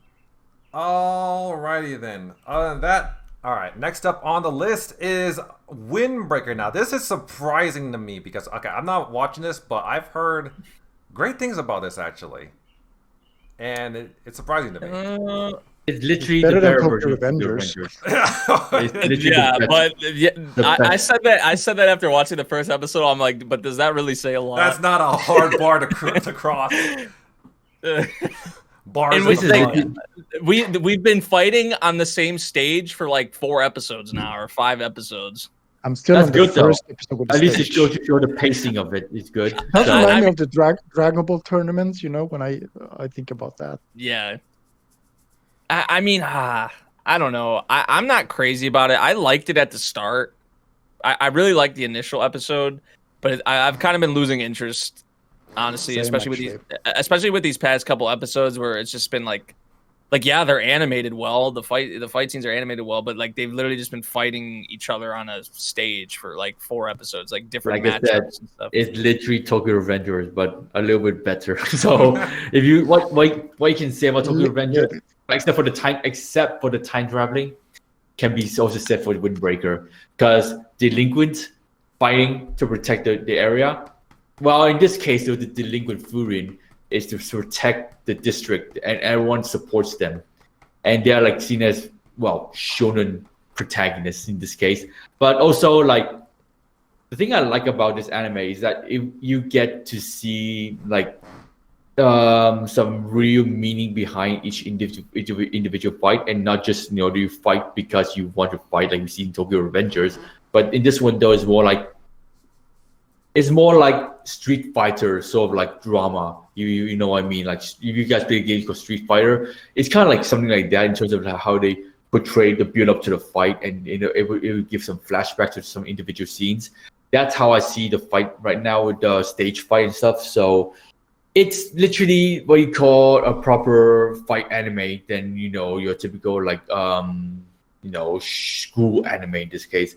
But again, though, like I said, it was still early on to the season. We so far it's just very fight heavy. But like if you're into like action and some fun action moments, then this is definitely for you. But Cloverworks, I can definitely tell that they are really putting the passion into the fights, the fist punch and stuff like that. So I'm liking it for it. But in terms of the plot wise, it's just okay, to be honest. Yeah, I don't think I would have enjoyed it as much if it wasn't for Cloverworks. Actually, they are helping a lot with everything here. Yeah, I feel like that definitely helps. I feel like, I don't know. I feel the kind of beats it was hitting on in the first episode, I was actually like pretty impressed by. But Same. now that it's kind of, it feels like it's kind of went away from what made me kind of like it, like the premiere. And I just like, I'm still watching it. It's still like, it's not bad. It's just I just whatever. Yeah, it's just kind of whatever. It's just kind of like all right to me right now. Which you're kind of saying all my thoughts right now. Actually, I do feel the exact same way. I did feel first episode was really strong actually, and I do like the production of it. But it's like the same with you. Like lately, I just haven't really felt the story anymore. Yeah. Yeah. I mean, if I'm waking up 4 a.m. in the morning just to make a reaction for you for it, that goes to show they're still doing something that makes me kept me interested. But other than that, though, yeah, I'm just watching it to see how the fight develops and stuff. So yeah, it is what it is. Yeah. I have nothing more to say though, to be honest. I'm just saving my thoughts for later in the season. Yeah, I don't have much to say on it either, besides what I said. All right, so I guess we can move on to the next anime on the list, which is Spice and Wolf. What was it, remake or the reboot? Remake, yeah. From zero, start from zero. Mm-hmm. Okay, as someone that watched this anime back in middle school, like literally more than 10 years ago. Holy shit. Holy shit, I'm old. I'm fucking old. You're not 30 years old. Someone that watched this anime back in 2010 or 11, I forgot specifically, but definitely the character design needs time to get used to. Because here's a hot take: I still prefer the old design. The old design looks cuter than the current one. You have to be very honest, you guys. In terms of giving her the more nostalgia, bigger eye feel to it. And of course, some people also the transformation scene. Nothing against it, by the way, for the new one, but the old one felt a lot more have this sort of horror feeling to it compared to the current one. The current one felt more tamed. If I just say for yourself, like I saw people making jokes like, "Why did Holo turn into a giant Shiba Inu?" Oh yeah, I saw that. Oh, she did kind of look like a giant dog. And I mean, like, that's what a wolf is, basically, a giant dog. Yeah, it's just. But he's acting like it's the biggest monster in the world, but it's kind of cute, actually. Yeah, but yeah. Especially when you compare it to the old one, it's just like. I haven't watched the old one actually, so I cannot compare. But I don't know if these designs. I don't know if these designs are more closer to the light novel. I feel like they are. I feel like it might be like a high school DxD. Well, maybe, yeah. Oh yeah, by the way, don't even get me started with season 5 DxD. My bad, DxD. I do not like the new design at all. Oh, I mean, I prefer the old designs for DxD too. Everyone does. Yeah, but the new designs are closer to the light novel. So it is, but that's what I don't like about it. Sometimes you just have your own. I probably prefer the older designs for Spice and Wolf too, but I still like these new designs. I don't really have a problem with them, but I would be in agreement on preferring the older designs. I mean, to be honest, I think the biggest talking point for Spice and Wolf this season solely is based on the character designs and some of the comparison to the animation, especially the latest episode with Holo transforming to the wolf. I think the scene where Holo transformed to a wolf kind of sparked a lot of people starting to say that this readaptations is like meh or something, because like everything we saw from the original, the plot of the story until that last moment of season 2, it's pretty much the same except for the fact that it's not a girl this time, it's a boy. They changed it to the boy this time. They got rid of the original character. They got out the original character and put a proper character this time, so it's a boy, which I did not like, to be honest. But yeah, definitely can tell that the remake is trying to have a little bit of a fresh take to the readaptation, especially with the very first scene of episode 1. Oh my god, that caught me off guard. To be I still honest. can't believe they did that. Yeah, that really caught me off guard that they added her in it. But yeah, definitely you can tell that maybe just maybe they're finally going beyond season 2 content now. They're hinting at a full adaptation, maybe. Yeah, because like we've been screaming for season 3 since 2010, and then we got fuck off because back then it was more like a marketing scheme to get us to watch what am I saying? Read the light novel, because back then light novel sale. Back then, anime are more like for marketing purpose. I mean, anime is still used like this nowadays too. But back then, because the light novel it was really popular, and the industry and the studio wanted more people to like read the light novel, then they say, okay, we ended up in this cliffhanger in season 2. Go and read the light novel to find out what happened next. And to be honest, back then I'm not really a book reader. I was never a book reader to begin with. And back then you're not making me read a light novel. So I was demanding a season 3, but we got nothing. We got fuck off for past 10 years, and now they decide out of nowhere to remake it. Did a Fruits Basket treatment right here. So and Fruits Basket did go all the way. I don't think they said that's why I have confidence that they might go beyond season 2 content. So that's why I was like, I'm just waiting. To be honest though, I'm not reacting to it. I'm just like watching at the episode, say, oh my god, oh yeah, I remember this scene. Oh yeah, I remember this scene. Oh yeah, I remember her coming here very, very soon. So it's more for me personally. Memory, have you watched the old version? Yeah. For me and Memory, just to it's more like a recap for us, just that I was to try to remember what happened and stuff. But in terms of the plot of Spice and Wolf, it is what it is. Economics, the anime. If you go around trading, how do you sell apples, how to sell stuff in a more higher price, but with a lower quality. the fact that Holo was able to use her Wu power to help bargain with the traders is just amazing to see. That's what I like about this anime is that it teaches you how to sell your product as a merchant and how to do good business. And Holo, she have her ways of doing things. She was able to help Lawrence able to like sell his furs, his apples, his I don't know what else to sell, I forgot. So it's very good for people that want to learn about business and know more about how you trade things in real life, because in real life it's not just like A and B. You just sell and people buy. You have there's something in between, and that is called a discussion, marketing, selling, and most importantly, impression.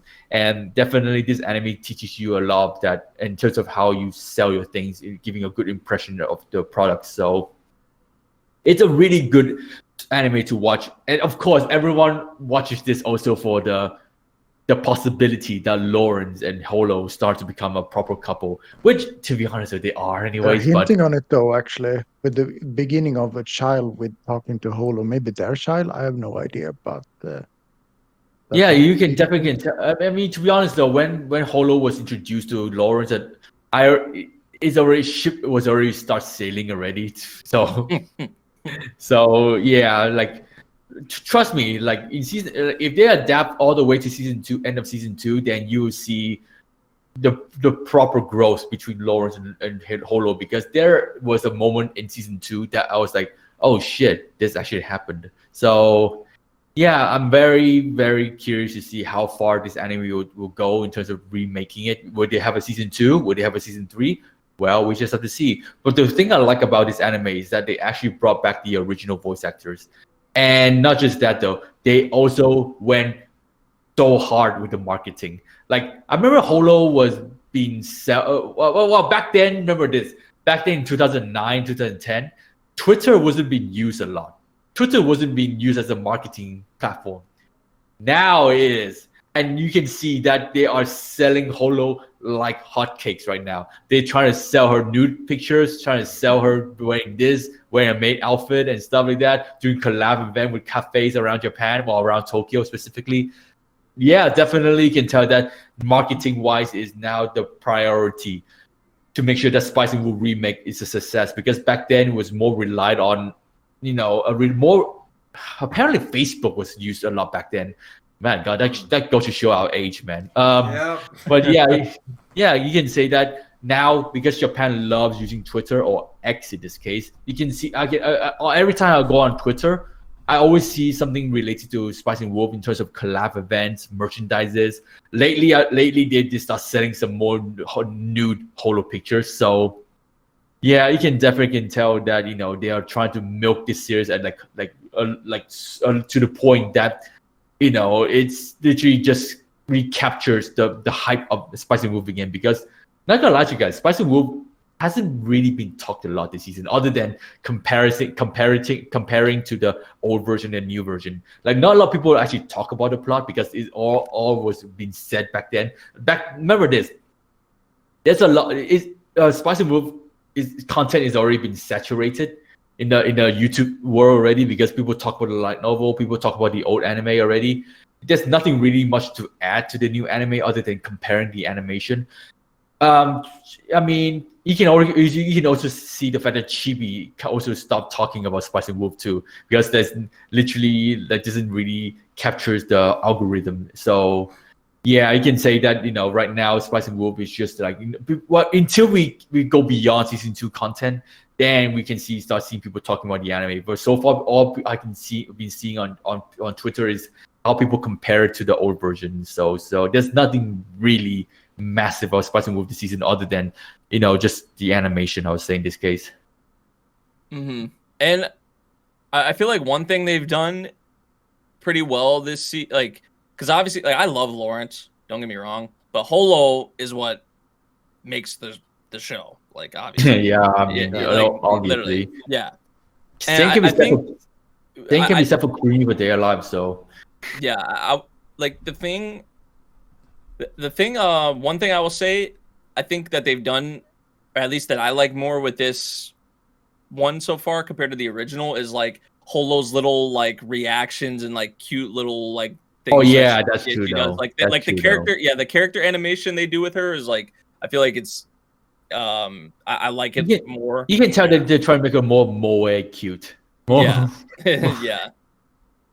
So I do like that how but yeah, like Madlat said, a lot of the like economics and stuff that they go into is actually like pretty interesting. I think they do a good job of getting, because most people would find it like, you know, like whatever, I don't care about this, like it's economics, like boring. But like I feel like with Spice and Wolf, I feel like, at least for me personally, and I felt like this when I first watched it too, I feel like they do a good job of getting you engaged in kind of what's going on, even though you may not fully understand it.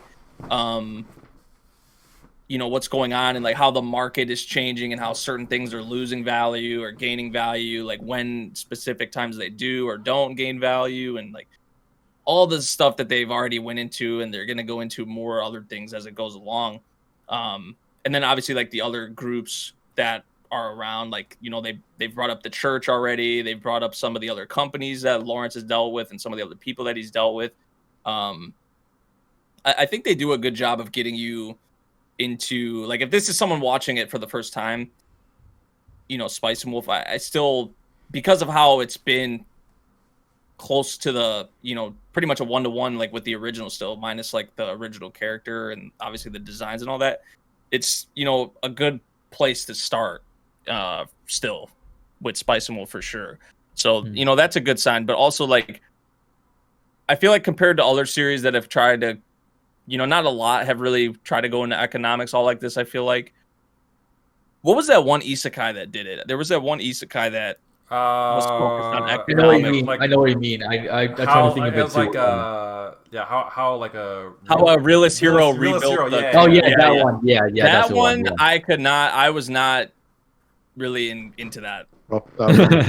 It's more politics, to be honest. But yeah, like, so for this, I feel like, for me at least, even at the beginning here with this first big deal, I would say that we kind of had, and they were getting chased and all that, I feel like they do little things in there to kind of spice it up. No pun intended, but yeah, I've been enjoying the remake. It's all stuff we pretty much have saw before for those who've watched the original, but I do enjoy watching Spice and Wolf. I think Kevin Pinkin on the OST too helps a lot. So he's great. Yeah. The one thing also, I like how they kept the same ending theme style in terms of like the visuals compared to the original, but the new OP, which the original OP for season 1, I mean, is just like a masterpiece in my opinion. So like I'm not as big of a fan. I do like the new OP, but I'm not as big of a fan. And I don't want to keep comparing, but it like Mad Lad also mentioned that it has been a lot of the discussion around this remake so far. Yeah, is comparing it to the original and like multiple. Yeah. That's quite heavy with the Twitter discussion right now. So, but I think I would really be interested to. Are you watching this, Anipode? Because you said you didn't watch the original, right? So I'm speaking only from one. Yeah, that's what I was just about to say. I was about to say, like, I would really be interested in hearing from more people who, you know, are going into Spice and Wolf for the first time, like with this. Might as well say my thoughts then. Well, for someone who cannot compare it to the original, I do find this one to be quite enjoyable actually, because I do like the animation. I do like the character design. I don't know how it looked. I've seen picture what it looked like before, but it's not enough for me to really compare or anything. Like, I do like it for what it is. I do find the story interesting. Just as you said, it's interesting to see them going on their journeys as a merchandise and sell stuff. And I like Holo. She's great. I wouldn't say, because I do remember I was comparing this to Freedom before. I've stopped doing that because I just wasn't worth it. But but lately I had lost a little bit of interest in the show. Not too much. I still enjoy it, but it's not as strong as the first 2 episodes where I felt like, wow, this is so good. It's still good, but it's calmed down a bit for me. But overall, solid, good show. I mean, I don't blame you though, because like, trust me, like this anime takes patience, really takes patience out of you in terms of seeing how to progress from one place to another. Well, don't get me wrong though. Like, I'm not saying it's very boring. I'm just saying that if you have like the interest mindset, if I have to put it this way, then you can progress the story quickly. Because like when we get to season 2, we start to see more of this sort of character dynamics between Holo and Lawrence. Well, of course, there will be this moment in the season where I'm very curious to see how will they execute this Holo scene. Because you think that is all economic and stuff, trust me. Like, I think by episode 12, we already met the sheep girl already, so we're getting there already. So I assume that we will get into that forest moment with Holo that I'm looking forward to. So yeah, I cannot wait to see how you think about that. Yeah, that's also one of the best things about just Spice and Wolf in general. The original is like, I mean, you probably could already tell already, like a lot of the interactions between Holo and Lawrence and like their dynamic is really fun to follow and really wholesome too. That was one of the things one of my favorite things about it, even, you know, the original, but also now. So hopefully beyond, because them showing what they showed at the very beginning has me, you know, like I was like, oh, are they hinting at them doing potentially a full adaptation? Because I really like, because this is going to be 2 cores. So I would assume if they keep, you know, around the same pacing or whatever, like how they did with the original, you know, we're gonna continue to see Lawrence and Holo like build their relationship, their general relationship, and then, you know, their dynamic. But I want to see even beyond that, you know, where that continues to go, of course. So I know we're looking way into the future, but that's going to be something I feel like a lot of people as it goes on will be able to latch on for sure. Maybe not other aspects of the series, but at least like the Holo and Lawrence stuff is definitely one of the bigger selling points of the series, because you do see them grow closer to each other. You do see them open up more to each other and things of that nature. So that's what I appreciate most with this show, actually, to see them together. And we do have a lot of those moments. That's what I really enjoyed with this one. Yeah. Yeah. See, I think you know how we mentioned this. Now I know this is a way different. Like, Lawrence isn't as old as Kafka, but he acts for his age. Because he's like in his middle 20s. So like how Lawrence kind of acts. Wait, he has 20s? Really? I think he's 25. Yeah, he's 25. He looks older, actually. Yeah, so like, I think how like Lawrence acts, because he still is kind of silly sometimes and has these like, he's very mature, I think. Yeah, like I think Lawrence is how a lot of people would maybe want Kafka to act in a way. Probably, yeah, pretty much, I guess. Now, obviously, the tone in series is way, like the demographic for each series is way different. It's not a shonen. Yeah, but still, like, because there are moments when like Lawrence gets like flustered and he like is a little silly or whatever. I mean, or like gets at Holo, but you know, yeah. But the way that he kind of is portrayed, I think people would like to see that with like. Yeah, I have absolutely no problem with him as a character. No. Yeah. I just think I was kind of interested because I was like, oh, Lawrence is kind of around, like he's in his mid-20s, but like he's older. Yeah, I'm very shocked to hear that. I didn't know that until you said it now. I thought he was way older than that. But on the other hand, it's anime. In anime we have sometimes high school girls with white hair, so I shouldn't be surprised. Yeah. Memory, when did you watch the original? What was that? When did you watch the original? Like 2016. I want to say. Okay, not that long ago. Actually. Yeah, so, it's been like 8 years, probably 9 years almost. My God, I still can't believe it. Ago. Dude, and I freaking hated that one character in the season 2. Yeah, season 2. Oh my god, that boy. I know what you mean. Oh my god. That boy in season 2 was so annoying, bro. That guy pissed me off so much. Oh my god. We might see him in this season, in the second half of the season. Oh god. We might. Looking forward to that. Because I remember like season 1 for Spicy Wolf was 12 episodes, and then season 2 was 12 episodes. Yeah. And then I think because this season is 24 episodes, so they combine season 1, season 2. So we might actually see we should see. 2. Yeah. Great.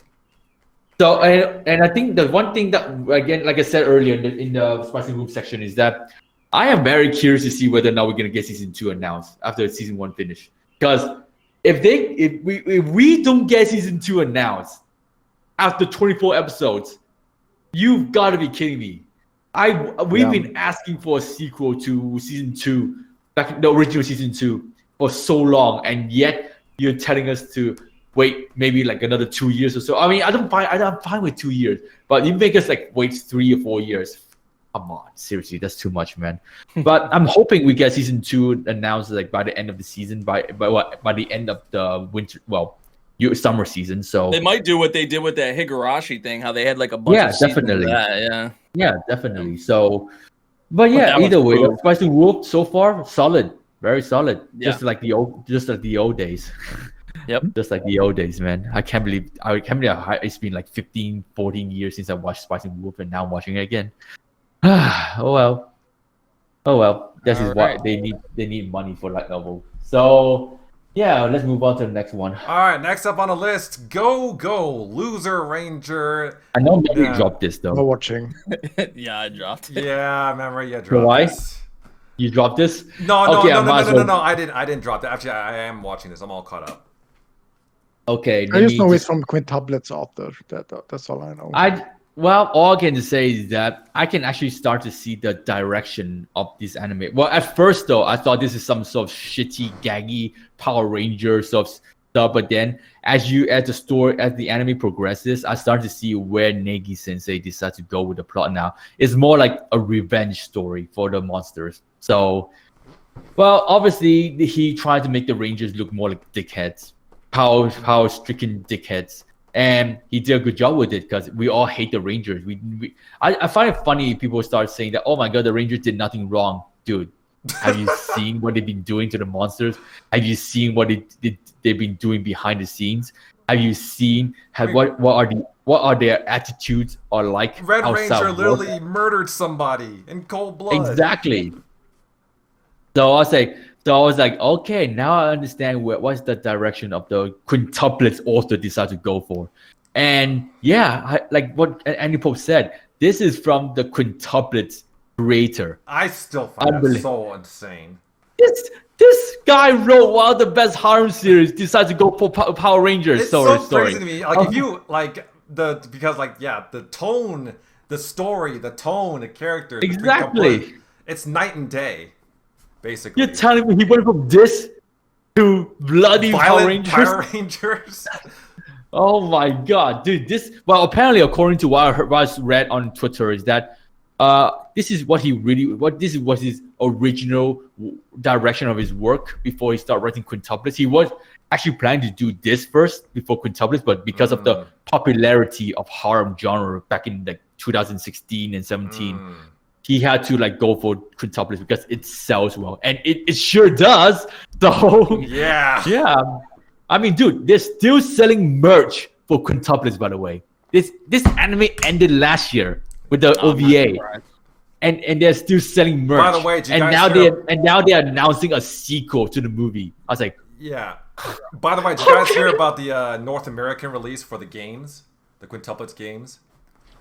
Oh yeah, I mean you have that too, but you feel free to go and play it. But do you have PS2 or PS3 or PS4? No. No, then you cannot play it then. Shit. Yeah, you need to have those consoles to play it because it for some shitty reasons. No, they copy strike the gameplays. I couldn't watch the gameplay on YouTube. Oh yeah. Ugh. Dude, they actually copy strike the gameplays. I'm like, what the fuck, man? Seriously? Gotta love Japanese companies. Yeah, but I mean, I think they're doing it because they want people to play the game, then go online watch the the plot. So, what it is, what it is, I guess. But yeah, I mean, this anime, yeah, I mean, so far we can see that Centurion D now infiltrated the headquarters, and now he's trying to be a detective, trying to figure out a way to get rise the ranks and get to the ranger level so that he can murder them. So far, they able to acquire one divine weapon. I am very curious to see who's going to be which ranger will be the first victim of the divine weapon, because you can tell that the yellow ranger or the yellow ranger assistant. By the way, she's hot, man. Holy cow! Oh yeah. She has one hell of those a body. eyes though. Yeah, I know. I like it. But no, I think it's the voice actor that gave her a real good, likable personality for me. Wait, is it real? I didn't look at that. No, I think it was the same. It's not. It's a voice actor that I never heard before. I think it's the same. Yeah, hold on. I need to look it up because at first I thought it was Ria Takahashi at first, but it's not. It's not. It's someone that I don't know. But yeah, going back to like the character design for this anime, holy shit, top tier, man. Especially for the waifus, especially for the girls, man. Holy cow, they are hot. I think they know what they're doing with this anime. They're trying to sell the female characters more than the male companions. So, but yeah, definitely go Ranger right now. I can see what they're trying to do now, because at first it's just seeing Centurion D trying to like sabotage the Rangers and so, but now we start to see that he's been a little bit more strategic with it and decide to like disguise himself as Hibike and decide to infiltrate the headquarters and work his way up to get to the Rangers, rather than trying to attack them front on, because he does that, then he's basically dead again. So yeah, definitely this anime has a lot more potential, and I'm very curious to see what's the next part of the story could be, because from what you can see from the trailer, the latest trailer, that they might be entering into some sort of mini tournament arc. So yeah, I'm very curious about whether or not Centurion D can achieve his goal for this 12 episode of the season. So yeah, I mean, it is what it is, I guess, in this case now. Yeah, for me, no, I didn't say much about the series lately, but actually I haven't been talking about the series at all ever since episode 1. But overall, I'm actually really enjoying this so far. Now, I don't think I will consider this one of my favorites for the season so far. In fact, I don't know what my top 5 of the season would be so far. It's too early to tell. But I am enjoying this so far. One of the things I really like about this series is like it's just like the intrigue, like when it comes to like D and like his mission against like the Dragon Keepers, because this dude, he's only one henchman, and yet he's like, it's him against many. Like it's him against like the Dragon Keepers and the entire population that respects the Dragon Keepers. So you want to know like how exactly he's gonna fulfill his mission. How exactly is he going to hold his own against pretty much everything, pretty much? Because like I said, he's just one guy. I mean, yeah, he has allies now, but like, what's that? How long is that gonna help him like in the long run? Like, and you do see you also see D, like he's using his regenerative powers in like very interesting ways. We saw him duplicate the relic, or one of the Red Rangers, the Red Dragon Keeper's relic weapon, and we saw him doing also, I think during the one scene in the forest when he was concocting that plan with Hibike. So yeah, I think just the way he's just using his regenerative powers it's just really cool. Especially when you know that like he, as long as he has some part of his body still remaining, he can't really die unless you hit him with the one of those relic weapons. So yeah, I'm really enjoying that so far. Also, I checked the discussion thread for this series. on Memory's Discord, and on there Ryu said that it's like he thinks that it's kind of he said it's kind of cliche, like the whole evil Rangers thing is kind of a gimmick, and how like the Rangers are bits like cartoon villains and all of that, and I just can't really agree with that. Because I don't think it's gonna be that cliche. But then again, he did read the manga, so what do I know? But there does seem like there's more to it than Rangers just being evil for the sake of being evil, for the sake of novelty of evil Power Rangers. Because like it's pretty clear at this point, like there is like it does tackle themes of corruption. Like there is like some corruption running amok in the whole like system, and like I guess I can understand why people might think that. But then again, like we've seen corruption. Like corruption is nothing new. Like it's something that does actually happen in the real world. Like with all like you see it in the police force, and yeah, in fact we've seen it like just recently with the whole Boeing incident and the whistleblowers. So it's really nothing new. Like, and it's an interesting, and I do think like it tackles it in an interesting way when it comes to the Dragon Keepers. And I think it seems obvious to me, like I don't think they're evil just for the sake of being evil. I think the reason why they act the way they are and why I had to put on this facade is because like the monsters are the whole reason that they exist. And I feel like if the henchmen, D and the others, if they're gone, then the Rangers have no reason to exist. Although I feel like that's what's going on to me. That could not be the case. I haven't read the manga. I haven't read the source material. That's what it feels like to me, at least. Now I do. As for there are some things that I don't like about this series. For instance, with the last episode, the Pink Ranger is a brocon. The Pink Ranger is a brocon for Hibike. Now, don't even get me started. Yeah. Don't even get me started. Please. Yeah. Don't even get me. I mean, it's interesting enough that Hibike's sister is the Pink Ranger. Then you got to make her a brocon, and I'm like, ugh. I mean, I guess I can understand why. I mean, we saw that with Yuri and. Why? Let me ask you this: when you first saw her, did you immediately know that she was a Pink Ranger? No, I did not. That came as quite a shock. That wheelchair deceived us, man. That wheelchair really deceived us. I still want to know how she's able to walk just fine when she's in her Pink Ranger form. Oh, because the Power Ranger suit has special powers. I guess, yeah, I guess so. I guess that is the case.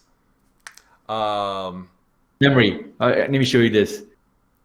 The Emilia season 3 character design is out, and yep, they're sticking with the big boobs. Nice.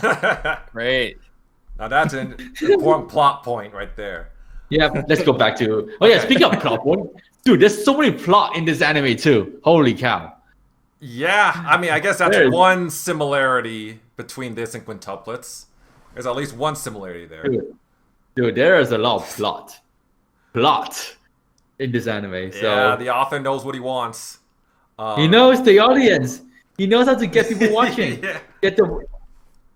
Dude, there's like, dude. By the way, this anime is apparently quite popular in Japan. Well, it makes sense though, because not only because it's the quintuplet author, but also it's Power Rangers Sentai. Yeah. So yeah, also people love that. Yeah. Fun fact: the opening is actually have a deep meaning to it. Actually, the opening actually has if you read the lyrics, the translated lyrics of the opening for Go-Go Ranger, it actually has a very strong meaning behind this whole anime itself. Oh. So yeah, but the ending is just dance song. So the ending is just dance. I'm surprised the ED visuals aren't a meme yet, because like it has with the dancing and all that. It is. Yeah. I'm surprised I haven't seen more of that.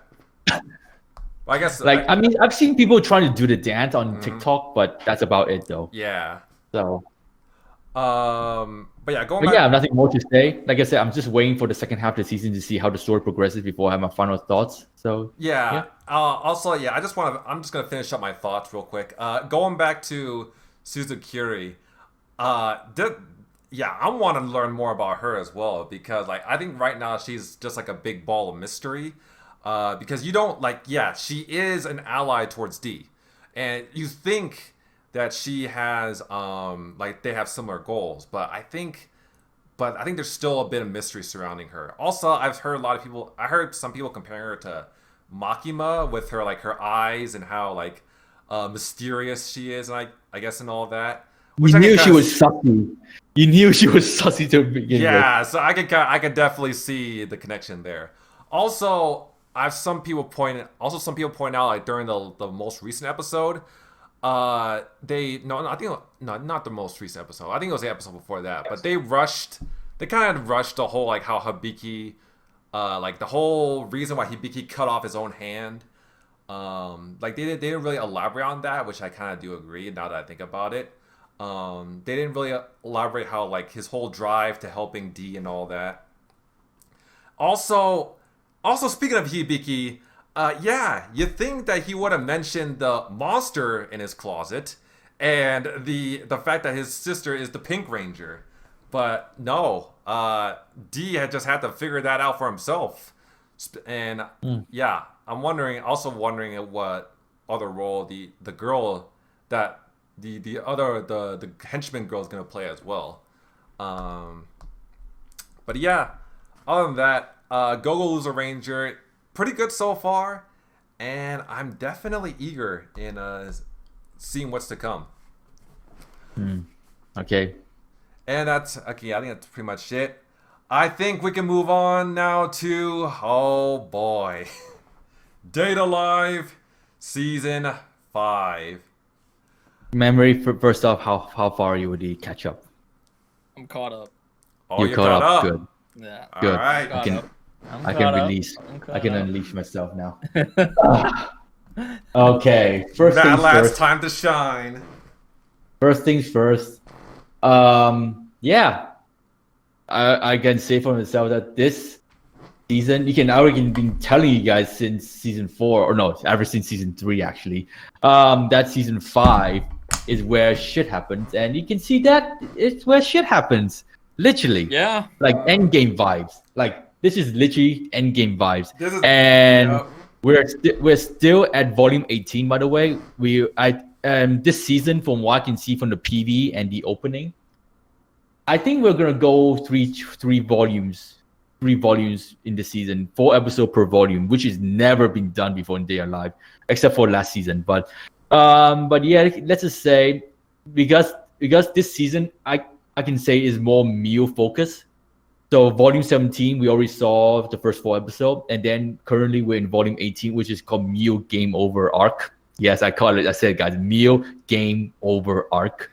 And then the next, then volume 19, which I'm not gonna say the title of the volume because it would be a spoiler. But let's just say this season will be Mew focused. A lot of people have been asking me this in my comment section below, because I have a lot of people have been asking me a lot of stuff.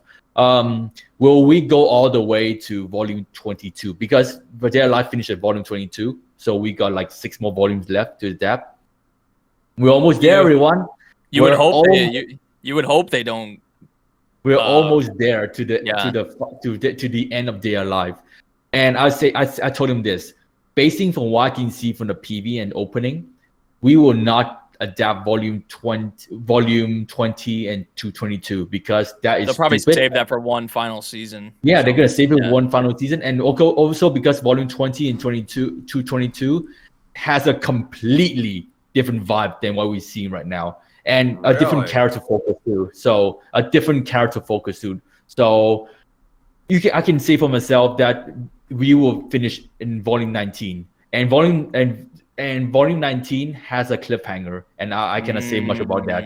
So that's all I can say right now. That Geek Toys are doing God's work right now with the adaptation. I am giving Geek Toys so much respect, except for the fight scenes, but we'll get into that later. So in terms of adapting the source material, bro, I am just so happy. To be honest, the way I tell my Dead Alive audience this, they know the importance of this arc. Tachibana Sensei, I think personally went to Geek Toys and tell them that do not mess this arc up. This is the most important part of the story now. So that's why we've been seeing some real good for Dead Alive light novel readers, been seeing a lot of good adaptation. Well, there are, don't really get me wrong, there is a lot of cut content from the light novel. It happens. It always happens. But those cut contents are minor, to be honest. For someone that read the light novel, I say those cut contents are really, really little compared to what we saw from season 3, which don't even get me started with that. So yeah, so I can say that we are definitely getting some real good adaptation for season 5 onwards now to maybe even season 6. So I'm just hoping that Geek Toys do not mess up this arc right now, and we're seeing some real good work with it. That's, as a light novel reader, I need to let that out first. So let's get on to the plot of the story. Oh my god, yeah, guys, the spirit of origin is here. Mio, and well, everyone kind of saw it coming already ever since season 4 with the review of Rain Sensei. And you say, oh shit, so you're telling me there's a connections now. Well, obviously for anime onlys, they say, oh my god, Rain, what is she? Is she a bad guy? Can't you guys read between the lines? And of course, compared to remember the Korean backstory, we saw half of her face and her hair is white. Read the mood of the room. Read the situation. And the VA, I think the VA kind of gave it away too. And the VA too, yes, definitely the VA gave it away too. That didn't help. So the hair color, the VA, and when Rain shows up, I say, yeah, definitely. Can't you guys see the connections now between Rain and the backstory, Kurumi backstory? And then when Mew came out of Kurumi's body, holy shit, that was brutal. Yeah. Like when I read that scene in the light novel, I was like, fuck, how are they gonna adapt this in the anime when we get one? By the way, that volume 18 was back in 2018, by the way. Was back in 2018. Oh wow. 6 years ago. So when I read this scene back in 2018, I was like, holy shit, how are they supposed to adapt this? And then they did a decent job with it. Even though they didn't really show too much of the bloody scenes compared to the light novel, how they described it, but it was still brutal seeing my girl Kurumi got her heart torn in the middle like a donut, and then she died right there from the spot. I was like, fuck my life, that hurt like hell again. So yeah, Kurumi's dead. Follow on with the Yamai sisters. By the way, can I just say that Yuzuru, the way she's charging into Mio was so stupid.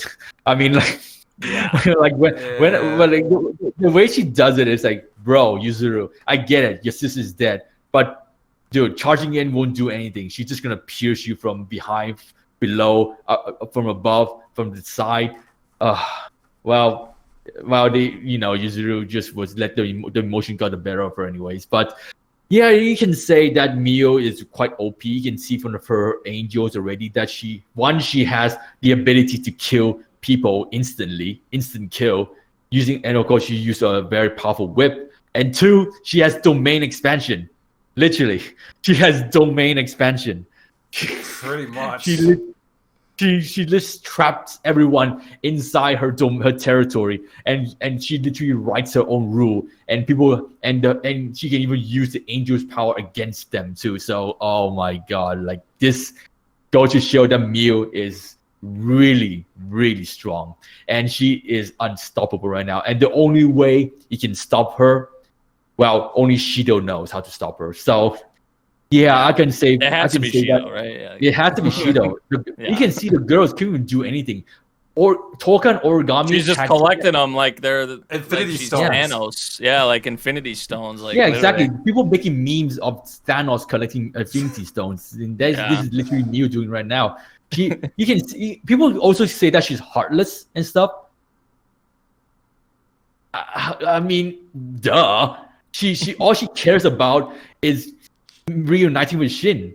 That is the only thing that she cares about right now. The only reason why she put crystals inside the girls so that Shido can slowly take in their powers, so that he can slowly grow to use. You can see that Shido was able to summon all the spirit power instantly, right? Yeah. Because she wants Shido to take it in slowly, not like instantly, or that would destroy his body.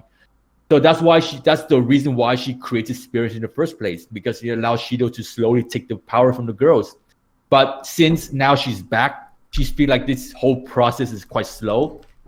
She might as well just take the shortcut and start killing them. So, and taking out the crystal again and put it back in her. So it's definitely not the most appealing image of Mio. But if you had to remember this, if you had to relate back to her backstory, the only thing that she experienced was love and Shinji, and those were taken away from her because of guess who? That dickhead Westcott.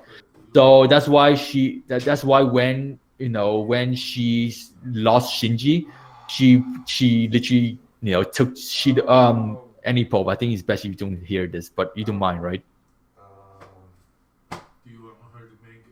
I'm not watching, so go ahead and spoil. Okay. The fact that when she brings Shido back into a womb and gave birth to Shido, so I was like, bro, that is one hell of a plot twist, man. Yeah, no one saw that coming. Nah, I didn't. No one saw that. No. Oh my God. I already got spoiled on that, so no worries. Bro, that has to be one of kawaii. They really like kawaii. Literally, Yeah. I was getting to the part where Shido was literally the son of Mio. Like literally, that plot twist. My god! That's how you flip. That's how you flip your series on its head. Exactly, because you guys go back to season 1. Mana showed a picture of her and Shido. She looks young. She and Shido looks very young. And back then, people were like asking, so how does Shido does not know Mana? Mana remember Shido, but Shido pretty much said that he literally grew up with Kotori. So how did all that tie together? And it also said 30 years ago, and also like Kotori said, she knows Shido since he was a baby. So, and she never met Mana before. So it is and that really developed the mystery of Shido backstory already, and that shows how smart Tachibana Sensei has been doing. He's been planning it this whole time. He's been hinting things since season 1. Oh my god! If you go remember the very first the episode 1. Remember there was a mysterious girl with a mouse. Remember that scene? I will never make the same mistake again, Shido. And then Shido wakes up to Reina. Yeah. Oh my god! See the connection there? Oh my god! So that's impressive, especially the kind of. I like when authors do that, where they kind of they're just they know what they want to do really, and you can't really put it together at the beginning, but they're kind of just planning little bits throughout the series. It reminds me of what Isayama did with Attack on Titan. Yeah, exactly. This is this is like Isayama level of mystery review and stuff. So, oh my god, dude, bro, this... it kind of it reminds me of that Grisha's backstory in season 3. That plot twist. That was also what? Plot twist. The Grisha backstory. Yeah. That was also a very big plot twist. It's just unfortunate, because I know a lot of people give Data Live shit. I feel like a lot of people in the anime community just in general give Data Live shit. Why? They still think I think it's more series. Yeah, they just kind of write it off as it's just like any other harem. It's just all ecchi and just But then you get the content, especially we've been having with this season and then even the previous season, and you get stuff like this, and it makes you rethink about a lot of the things that we've saw. Yeah. It's because the thing is that Yeah, sorry. I was just gonna say, like, yeah, it comes across as a lot of the like typical harem stuff that, like, you know, Shido has been doing with like the girls and all that. Like, you see it in a lot of harem shows, but like there's actually like a purpose now. Like, Mio was literally intending for Shido to spend all this time with the, you know, with these girls and with their powers over time. Oh yeah, so now you mentioned it though. Remember the scene where Kotori first got her power? Remember season 1, season 3, we saw the flashback of Kotori when she became a spirit? Yeah. It was Phantom, aka Mio, told her to kiss Shido to allow her to know that Shido can steal spirit power. And that what kind of started the whole Rasteric organization. Mm-hmm. And that's how she brought the idea to the team. And that's how she was being recruited. Because Mio orchestrated everything. She wanted Kotori to know about Shido's situation so that she can starting the organization. And of course, Rain, or aka Mio, secretly snuck in and start working with them, helping them to get the keeping a close eye on them. Keep a close eye, get the spirits, capture the spirit feelings, the power into Shido one by one, and that's how their life began. And so that's why Mio has been orchestrating this whole thing. If you read between the lines, going back all the way back to Kotori when she got her powers, and also you guys think back to what episode was it again? Oh yeah, episode 1 actually. Toka was in, like, when she first met Shido.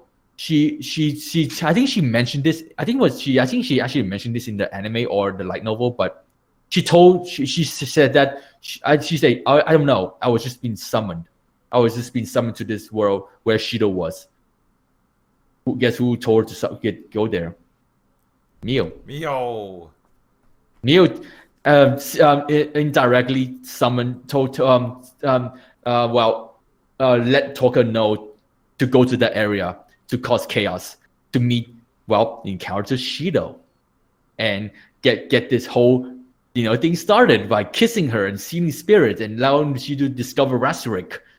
It's all tying together now to all led back to Mio, because Mio is literally the one that is being manipulating this whole thing. Well, of course, you got Westguard doing his shit and stuff like that, but he was just being like a stupid ass villain as a side story, right? But it's just like how everything is being related, dating back to Kurumi backstory, to how she explained that what she's doing is for the sake of someone that she loves. And Rain, she remember this. Rain was hinting something ever since season 1 that season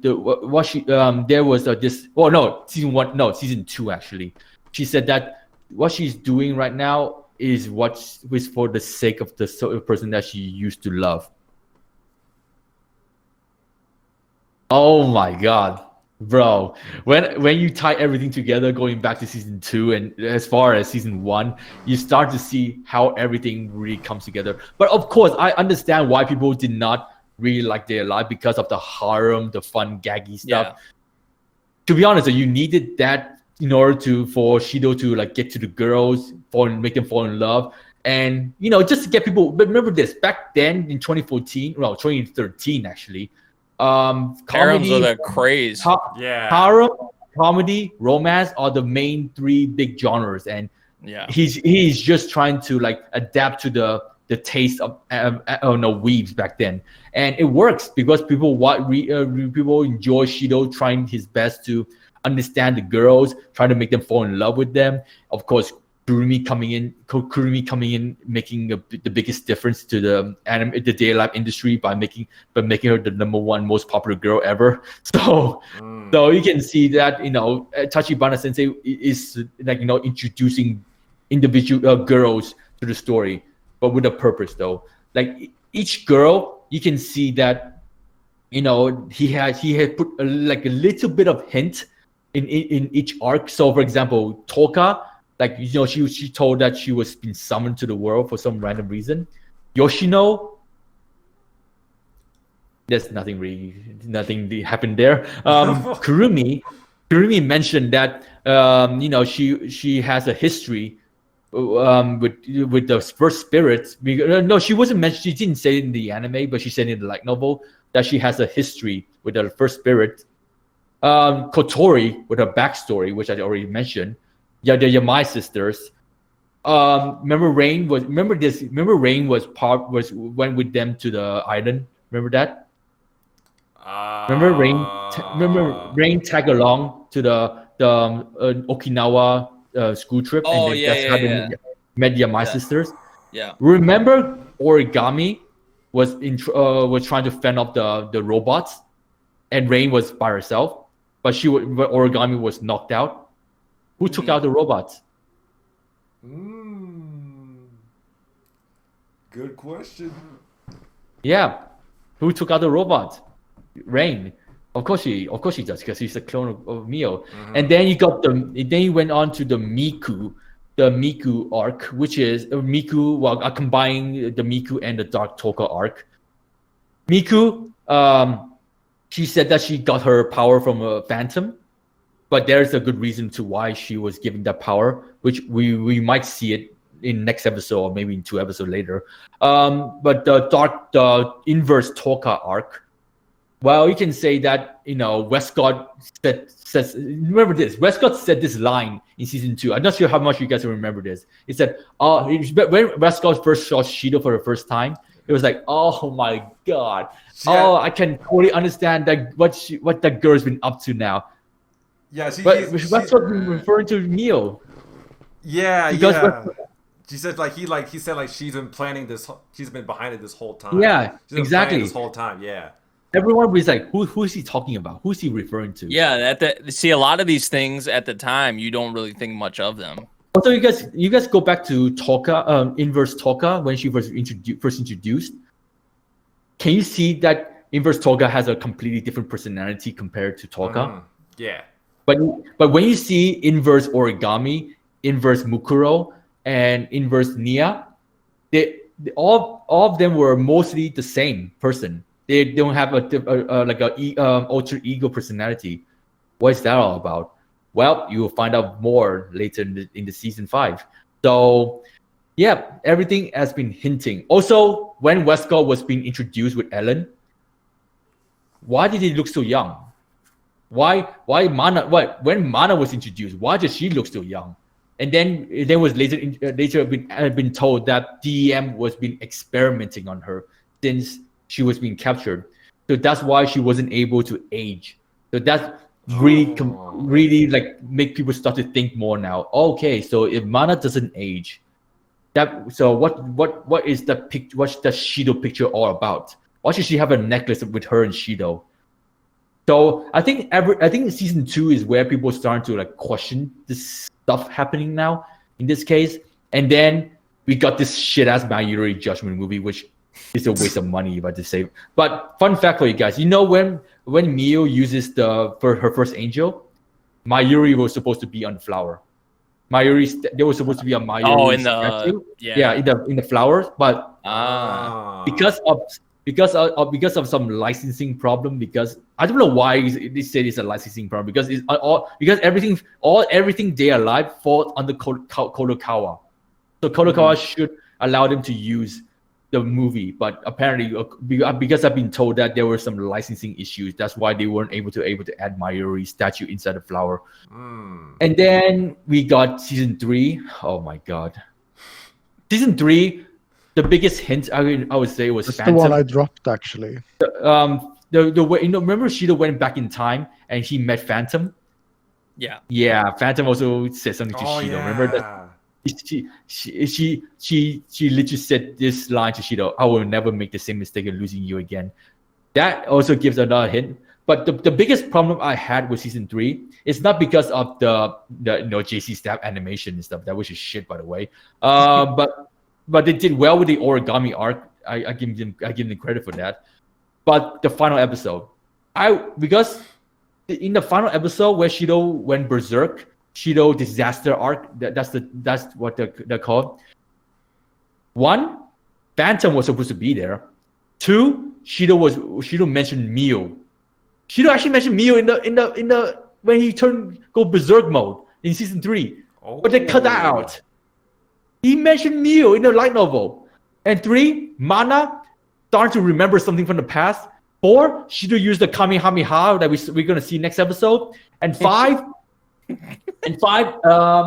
what was it again? The Shido personality resembles Shinji. So that's all shit they cut out. That is all that shit been cut out from the final episode, season 3. That's pretty important stuff. That's why I was fuming with the final episode, because those are very important for the plot for the future.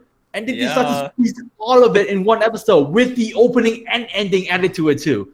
Oh my god. Now you know why I was complaining. Now you know why I was complaining. Yeah, now I know why you hate season 3. Although there was a massive hint for season 4 and 5. And season 4, we already talked about this already, so I don't want to repeat myself. But Kurumi backstory was the bigger hint to everything. So, and now here we are, season 5. Everything all finally comes together now. Finally, all showing the light. Mio is the manipulator. She has been hiding inside Kurumi this whole time and using Rain as a spy, a double agent, basically someone that does her work, dirty work for her, while she's living inside Kurumi and just watching everything. She's been watching everything from the sidelines, so she knew exactly when to come out. And right now, Kurumi, and this is where she comes out. The reason why she came out Kurumi before Kurumi accepted Shido's feelings. Oh my god, you guys will be so surprised by episode 8. By the time episode 8 comes out, you guys will finally understand why Mio wanted to take out Kurumi, because Kurumi will play a massive part in how to fight, of how to defeat Mio. But the best hint I can give you guys is think of Avengers and Infinity Endgame. How did they find a solution to resolve this Thanos problem?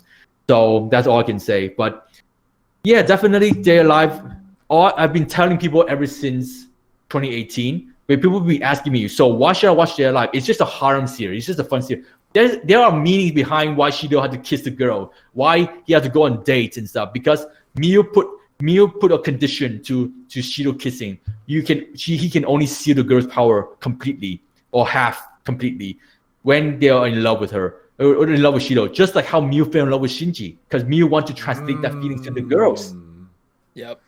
The backstory makes more sense now, because you can see that Mio is she was born into the world. She didn't come out of a woman's body. She was being transformed into one human being from this experiment by Westcott we saw from the latest episode. Yeah. And she's literally an infant. She's only like 30 years old, which is surprising. But she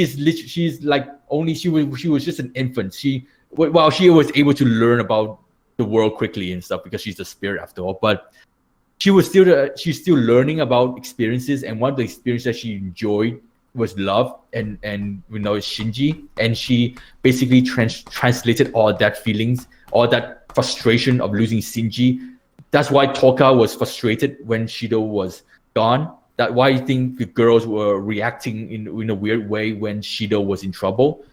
And not because they're in love with Shido and stuff like that, but because of Mio, because of the crystal inside of them, Mio soul inside of them, able to translate into their feelings too. So it's definitely very, very mystery heavy series too, and not just your gaggy harem series. Yes, the harem stuff is not just to capture people's attention to watch the anime, and people assume that Stay Alive is just your typical harem-go-lucky romance anime. It's not, man. It has its elements of mystery and dark secrets too. So now season 5, people.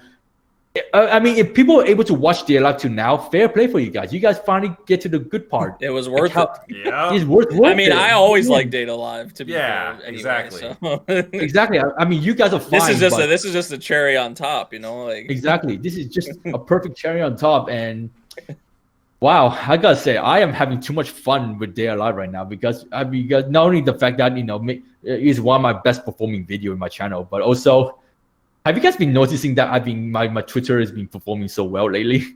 like You've been on the Data Live hype. You're leading the army over there, man. I mean, ever since I tweeted this, I said that do not question my love for Dear Life when I bought this poster right here. I've been getting a lot of attention on Twitter, and then I think the biggest impact I had on my channel is when I said Creamy Blush is a national treasure, and I got over 1,000 likes. Yeah, I saw that. Yeah, congrats. And from that on, the algorithm favors me every time I tweet anything Dear Life I tweet. Nowadays, I get over 20 likes. I was like, wow, this never, ever, ever happened to me ever since I started using Twitter back in 2018. So yeah, definitely I'm on a roll right now, and hopefully this keeps up now. And definitely I'm looking forward to episode 7, 8, because 7 and 8, boy, oh boy, you guys are in for a treat. So, Kawaii Memory, have your say. I mean, how do I follow that up? No, I mean, I feel like, it really goes without saying that Data Live's really been hitting its stride now. I mean, even with season 4 content, but now like really with this reveal, like I mentioned before, it turns the series on its head, and it makes you, a lot of the things you didn't maybe think much of before now makes a whole lot more sense, for sure. So I gotta applaud the author for that, honestly, because I love when series do that. Like we mentioned Attack on Titan. Just it was way more than what you would think. Because like we already mentioned, like, oh, typical harem nonsense going on, whatever. But no, there's actually like purpose, behind it, and how it was all set up. So I mean, this with what we've saw so far. With what I've saw so far with this season, I mean, it's probably no surprise this might actually be my favorite season of the series. No shit. Yeah. Which, like I said, is probably not surprising, but especially, and it's not even over yet. So like all this shit is happening, and who knows how the second half of the season goes. I feel like I'll still be saying the same thing towards the towards the end of the season, but yeah, the payoff absolutely incredible for this reveal of this magnitude. And yeah, I'm just happy to see it, because Data Live is one of the first anime I ever watched, so it does kind of have a special place in my heart, because I've told the story, like High School DxD was my first anime I watched, and I freaking went on a bunch of harem anime binges, like, Data Live. Wait, have you read the light novel of DxD? No. No? Okay. No. But yeah, High School DxD was my first anime, and then my second anime literally right after that was Data Live. I watched I watched like Infinite Stratos. I watched like Seki Ray. I watched all these like Trinity 7, a bunch of these harem ones. Yeah. Yeah. Same. So yeah, you got taste. So Data Live does have a special place in my heart. So I don't know. I love seeing it like winning like this, honestly. So I'm very happy with what we've had with this season so far. I'm like, yeah, what we're seeing is not happy, but I'm happy to be like this engaged, because I don't think I've ever really been this into Data Live. Data Live is doing well this season when it's like literally number 1 for the past 2 weeks. Oh, I saw a bunch of Anime Corner and Anime Training for the back-to-back number 1 for the first time ever. The first time ever. And here's a funny thing. Here's a fun comparison. Mahoka came out in 2014 and Data Live came out in season 2 came out in 2014. They were like top 5 on anime trending. And 10 years from now, where Mahoka dropped all the way to 25, 26, and Data Live is still number 1. I don't think, hardly anybody's talking about Mahoka these days. No, dude, trust me. Not no, really. The only thing I saw people talk about Mahoka is the waifus. Yeah. That's it. And me. Just the waifu. Yeah. Just the waifus. Like Mahoka lost its vibe already. mainly because of what happened later in the story. Trust me, you do not want to know. But also the complexity of Mahoka is a lot more harder to people to get involved with the plot. The magic is very complex. Yeah, it's very complex. It's like university level of explaining stuff. Yeah, but also for Day Alive, it's simple, straightforward, but all that will make more sense in season 5. So that's why people are like really engaged with Day Alive, because not only because we enjoy cute girls going on dates and of course and then of course we got fight scenes happening in Day Alive too. Don't get me wrong, the fight scenes are good, but it's the mystery element around Day Alive that really is the cherry on top. How we really finally able to see the light. That's why Day Alive was able to propel to the top again. Not only because the fan base is strong, but also because like people when people watch Day Alive, they are engaged with the romance things. But then when you see this side of the story now, they say, "Oh shit! Oh my god! I need to talk more about it." Yeah. So yeah, a lot of people are kind of taken aback. Like they just like didn't really expect some of the stuff we've been getting the past season or two, especially like this season. But we joked like, oh, Mio's like Thanos collecting the Infinity Stones right now. Like she just like kind of getting started. So like there's still, I mean, who knows how else this other shit's gonna play out. But I'm really excited and curious to see. Also kind of nervous to see how it's all gonna play out. But next episode, we will not only see Mio go on a killing spree again, but also we're gonna see Shido finally show us the move that was cut out in season 3. So yeah, I'm looking forward to it. So yeah, Day Alive so far, fantastic. Geek Toys is doing god work, and although again the CGI fight scene is questionable at some point, but it is what it is.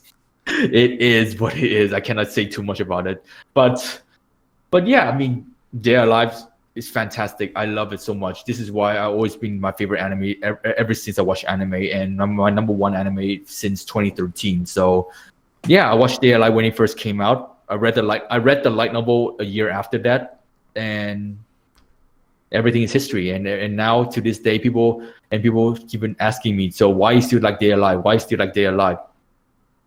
And people say, oh yeah, people also said that, oh, Kurumi is the carry factor. Yes, I have to admit that Kurumi is the marketing figure to get Day Alive popular.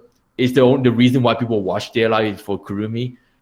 We understand that, but the good thing about that is that we get you watching it, and then season 5, and then other stuff happens, and you're like, whoa, it wasn't just Kurumi. Yep. Yeah. There's actually more to it. So, and of course, Kurumi will play another massive role later in this season, but I'm not going to say too much about it too. But so she's not actually dead.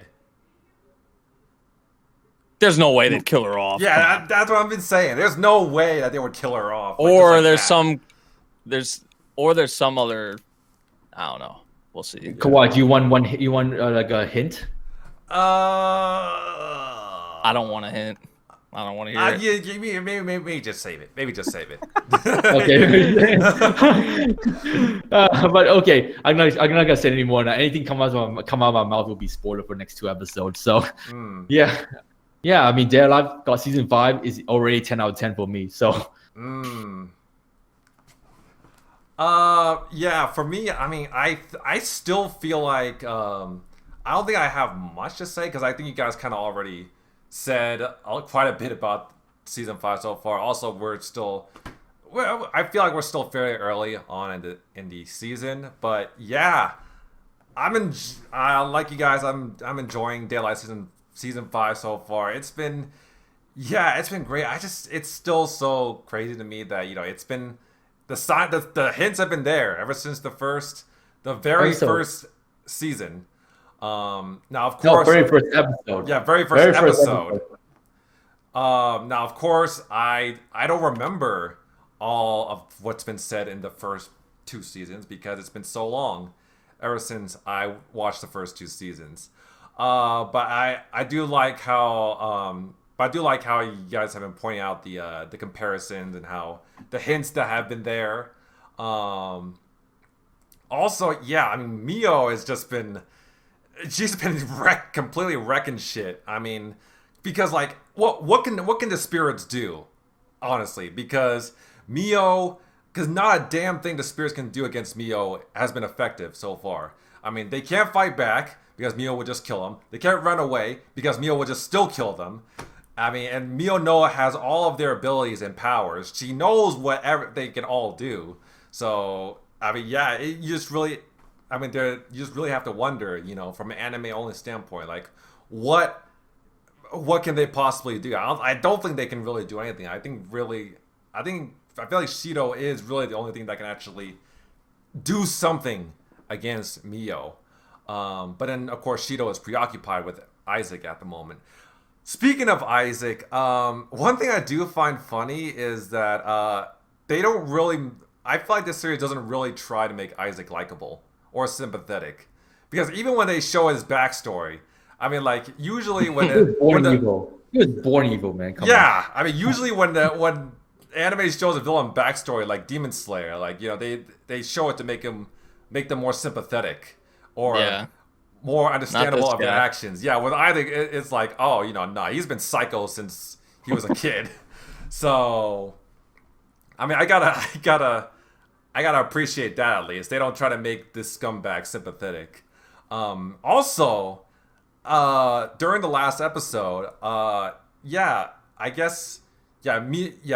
Mio was born out of Isaac's experiments, or like the West Coast experiments. So, in a way, that technically that makes Isaac Shido's grandfather. That's another thing that I found kind of funny and interesting. But yeah, I think so far, Day of Life season 5 has been really good. I mean, I don't think there's really any fault or any cons I can find with this, with season 5 so far. I think really the one thing I kind of wish they would touch up upon is like how Elliot and Ellen's suits work, because spoiler alert from the last episode, it appears that Elliot is dead now, or because because I guess the suit drained out his life force. I kind of wish they touch upon that more, because I don't think they did previously, or maybe they did. But you should know that DEM technology is able to utilize the life force as an energy, so you can see how he became young again, because he used up his life energy. He built up his life energy for the past year and so, and he now translates into a device, and he was to become young again. The DM technologies are like that anyway. So, what do you think? Why do you think Mana's still fucking age 16 years old?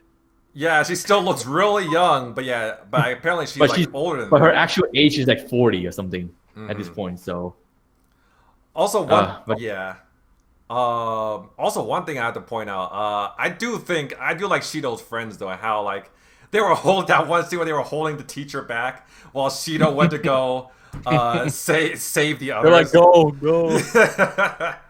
Well, you can definitely tell that the 3 seasons they've been bantering Shido pays off, because they start to understand Shido better now. So yeah, it really is nice that Shido has, you know, great friends besides the spirits. But yeah, not friends, allies. I would say allies, not friends. Allies. The girls still see Shido disgustingly, of course, but still. No, but yeah, definitely like this. So far, the first half of season 5 already was so peak already, man. Holy cow! Every episode, you're in for a surprise, and yeah, we definitely been treated some real good shit. And also, like, remember, like I said, remember when I told you season 5 in the conversation below when you did your reaction to episode 2 of season 5, I said that enjoy this episode, because after that is just depression. Season 5 has been really good so far, but then again, I expected it because you've been hyping this up ever since the end of season 4, pretty much. Because I've been telling you guys, season 5 is where all the reviews happen. And we're not done yet. We still got 2 more big reviews. So that's why I'm just looking forward to this season, and I'm looking forward to see more how far will Geek Toy adapt this season, because like I said, I cannot see them go beyond season volume 19. If they do, I will be angry. So yeah, I made the mistake that I thought that season 5 was going to be the last season, but I guess that's not the case. We still got 5 more volumes to go. So so yeah, but by the way, don't look at the volume pictures. Don't get curious and look at the volume pictures. It'll be spoiler. Gotcha. The volume 19, volume 20, volume 21, 22, spoiler. Don't look at it. So yeah, I haven't even been looking. Like, if you see my live reactions, I haven't been even looking at the OP visuals. Like, that's because ever since I first learned that the ED spoiled shit. So yeah, I've been trying to put myself as much in the dark as possible. Also, you guys saw the opening, right? Or Kawaii, you avoided the opening? I avoided the opening. Memory, did you see the opening? Yeah. Do you see the part where the Meow's wing glow up every time we see a spirit? Yeah. That is the kill sequence. That is the what? The kill sequence. Oh, of her. Oh, like how the things light up around? Yeah. Oh, yeah. Like for example, we start with Kurumi, then we have the Yamai sisters, and then we have Mukuro. Yeah. In the opening, he's already been hinting. Yeah. Oh my god. Well, like I said, Dead Alive season 5 is peak, and I cannot wait for the final podcast, in June, because that right there, I can tell you guys this. Oh my god, the review later, and I think by episode 8 or 9, we will start to see a much bigger picture to Dead Alive, because right now we covered 75% of the review already, but we still got this 25% that will play a. Let's just say this last 25% will play a massive part in the final 3 volumes of Dead Alive. So I'm not gonna say too much about it. So let's move on. All right. So next up on the list is Grandpa and Grandma turn young again. This is just a lovely show. But I want to know what you guys think. I'm not gonna lie to you guys. I almost cried in one episode because the piano one. The piano scene. Yeah. Huh? The piano scene. No, not the piano scene. What is it again? The daughter in Tokyo. Their daughter in Tokyo. Oh, the latest episode. When she said that, I left you guys because I was selfish and I never came back. Or every time I hear about news about your health and stuff, I was worried. That, trust me, that will hit you hard when you start thinking about that. Like for me, because I'm living away from my parents right now. Me and my brother are living away from my parents right now. And I mean, my parents are still at a reasonable age, and they're not like old age, of course. But by the time I hit like 40, 50, and they'll be like in their 80s and stuff like that, and their health deteriorates, and we're not there with them, I can already understand that I will feel guilty not being by the side, helping them. That's how the daughter felt in the latest episode. Because like when the daughter said, every time I hear you guys fell down and stuff like that, I never came back. I never came and took care of you guys. I was selfish. I stayed in Tokyo. I took care of my family. So this series, I can see that what this anime is trying to do. It's trying to like allow the grandparents to be young again, not because let them enjoy youth again, but also allow them to spend more time with their kids, the adult kids. So, and of course the grandchild, and of course able to help them overcome their regrets and stuff, because this series teaches you that grandparents are not just not just there just to rot away and you guys forget about them, but they are also play a big part in your life too. And all the flashbacks and all the moments they spend with their adult kids and the grandkids, and also like some fun gaggy moments, it's just like basically it shows that grandparents can enjoy life again. They just never have a chance to, because they became old. Once you're old, you cannot like walk around. You like we cannot understand their pain right now because we're young. Of course, we can still go out and do our things, go and explore the world. They cannot. Mm-hmm. They have to go on wheelchairs. They have to go on those electric cars. Where my grandma and grandma right now is in a very bad condition. I can already feel their pain because my grandma and grandma always wanted to go out and enjoy sceneries, taking pictures. They cannot do that anymore, and that's why watching this anime makes us understand the pain of the grandparents because they never have a chance to enjoy life again because they become old now. So this anime is not just seeing grandpa and grandma turn younger. It has a message behind it. So yeah. It's not just like them, being young again and just like fucking around. Like it's like they're maximizing the time before they turn old completely again. So remember, the grandma was dying. The grandma was literally dying. Yeah. She was literally dying. So yeah, I think it does. I do like some of those little messages that kind of you can take from it, like things that you might not think much about, or like things you kind of took for granted, or like just from I guess both perspectives, like of the kids, the grandkids, or like even the grandparents themselves. Like, I do like that aspect of it. That's probably like the strongest aspect of it, honestly, for me personally, I would say. And I mean, it's pretty freaking wholesome too. I mean, there was, I know some people I think were giving it a little shit because of like the granddaughter or whatever, like simping. Yeah. That died down quickly though. It's died down. Thank God. Yeah. Thank God, though. Thank God. But for me, I mean, I'm enjoying the show. I'm not like overly like. Obviously, it's not bad by any means. I'm enjoying it. I'm just not overly, excited, I guess, about it, or like overly, positive. I don't really feel like super strong about it, but I do enjoy it. So.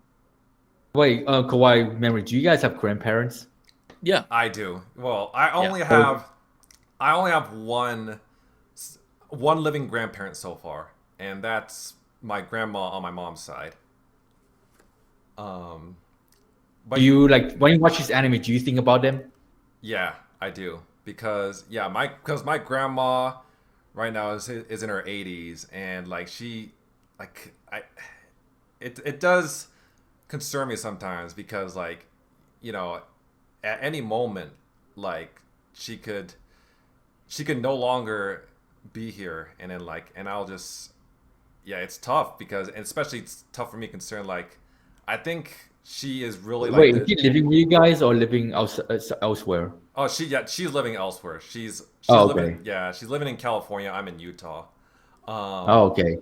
But yeah, it's especially hurts considering the fact she's probably out of all my grandparents, she's probably the one that I'm closest to, because because my grandparents on my dad's side, they were all living in Taiwan, and obviously that's true though. Yeah. So I do think it does make me think of her. Yeah, this series is starting to allow to know that grandparents, or they're trying their best to maximize their time before they pass on and stuff. Because my grandma has cancer right now, so I'm already preparing. I'm already preparing for the worst. So yeah. So my grandfather, my dad's side, I'm talking about. My Vietnamese, my mom's side is they're reasonably healthy right now, so I'm not that worried about them. But my dad's side is more they're literally very bad right now with their health. So so that's why when I watch this anime, I was starting to thinking about my grandparents, because they never get a chance to become young again. So. But the people in this anime get to become young again and get to enjoy life again. So it sucks. Life sucks. Once you hit your 50, you start to get nervous. You will start to get nervous about because people when they hit 50, you start to see your body start to react differently compared to when you're right now. For example, like you cannot run the miles you can run back when you're young. You cannot eat this thing you can eat because your digestive system is functioning differently. So it's definitely heartbreaking to see some people when they get older, they start to regret their life, never get a chance to like do the thing they like. But that's why for me right now, I try my best to live my life right now before I hit the old age, I would say. Anipop, does this anime resemble anything to you? Kind of, I guess. I mean, my situation is a bit different because I'm adopted. So I do have grandparents that I've been growing up with. None of them are alive today, actually. Oof.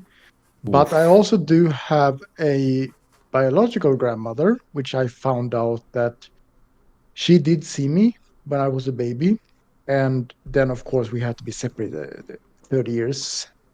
And now, 30 years later, they find me and I'm supposed to reunite with them. And apparently, from what I've been told, she loved me as a baby. So she's been really, really wanted to see me again. So I think that's going to be a very special moment for me 30 years later. So, of course, I'm thinking about that too. So I have some grandparent left, apparently. So yeah, this anime really hits deep if you have grandparents and you can relate to what they're going through right now. So yeah, I mean, I'm actually kind of nervous about the final episode because if the final episode, if I think about how they're gonna end it, if I think how they're gonna end it, oh my god, I don't think my heart's ready, man. Yeah, I don't think my heart's ready. I mean, they were talking about it during, I think it was episode 5, how their time is not infinite. Like you don't know if the hourglass is just gonna run out. I have a theory on that, but I'm gonna wait until I say my full thoughts on the show. Yeah, sure. Yeah, okay. So yeah, anything else? Yeah, I can say then. So I can actually start directly with what I thought about the hourglass. So right now, they seem to be able to control the hourglass. You can see when they go on the trip with the train, right? Oh, we turn old again so we can get the discount on the train. Senior discounts. Yeah, so they seem to know how it works now. But they did also say in the dreams, like eventually the sand will disappear completely. And that's where the question is, okay, what's going to happen then? Is she going to go back to her old life when the cancer is going to come back? And what's going to happen there? Because there is a theory for me that while they can turn young again, they should do all the things that they couldn't do before because they were poor. They had a situation that, I guess the reason they were poor was because their family didn't accept them. Because they did mention something, they tried to get into arranged marriage and they didn't want that. So I think because their families didn't support them, I think that's where all the hardships began from the beginning. So because of their situation, I guess they haven't really been able to get to know each other when they were young as they might want. And these are the things that they can do now when they're young. So I think that's a very important part of the story. Now, here are something that I think could happen with the hourglass since they know how to control it. And since we know that eventually it will be one last time they can use the hourglass. So either when the sand runs out completely, they will turn old again and then they'll die. And maybe that's how it's going to end. And that would be very sad. Or the opposite, that because it was the last time, maybe they turn young forever and never die. We don't know that. So that's something I'm very curious on to see how they're going to end or what kind of twist we're going to get. For me, I also had my emotional parts. We are talking about the grandparents, of course, and we are talking about the sister or whatever, not the granddaughter, but their daughter who lives in Tokyo. Mm-hmm. But for me, we talked about it before also, the piano scene. That was actually the thing that I teared up on because, she had her sister, when she had her amnesia, that, you know how they connect with the song. That was just so beautiful to see. That was a very beautiful scene. So yeah, I also thought from the beginning actually that we are just going to get, it's going to be wholesome. But no, it's a lot more than that. It's the whole mystery with the hourglass. And and to see how it ends. So overall, I'm kind of on memory on this. It's not like I think I'm super crazy about it, but I do find my enjoyment with it, and I'm very curious to see how it's going to end. Yeah, for me, I actually really enjoy this show. As someone who enjoys like wholesomeness and like romance and all that, I'm really digging this so far. I expected this to be, even before like the spring season started, I expected to enjoy this, and it pretty much just fulfilled my expectations so far. First of all, the grandparents, their relationship is just so wholesome, and I think it really is just a testament of the fact that the relationship they have is just, it's basically true love, because they've known each other ever since they were young, and when I guess, you know, Japan wasn't technologically advanced back, they've known each other for so long, and they grew old together. And yes, they're really old, but you can just tell the love they have for each other still remains strong even after all these years, even after all that they've been through, even in their old age. And also, okay, I think this is kind of segueing into something that I want to talk about. There's a couple things about the way this show has been received by the internet that just, the reception, the things people say about this show the reception about this show just kind of ticks me off. Now, first of all, what I want to bring up is that if you go on YouTube and if you look up clips of this show, you see that the clips of the granddaughter and granddaughter, the daughter-in-law and the granddaughter simping for young grandpa back in the first episode, clips of that have more views than clips of like the more wholesome moments in the show. And that kind of rubs me the wrong way, because now people who don't watch the show have the wrong idea. They're gonna have the wrong idea about this series, when in so reality, it's like Mushoku Tensei. Yeah, when in reality that's just only one episode that shit happens on. Also, when people see clips of grandpa and grandma's relationship, and this especially happens during that one scene where grandma says that despite grandpa's or Shozo's old age, she still loves him, and that she still loves him for the man he is. There are people saying that these type of women don't exist anymore. True love is not real. I'm like, bruh, I'm single, okay? I don't have a girlfriend, but even I know that's not true.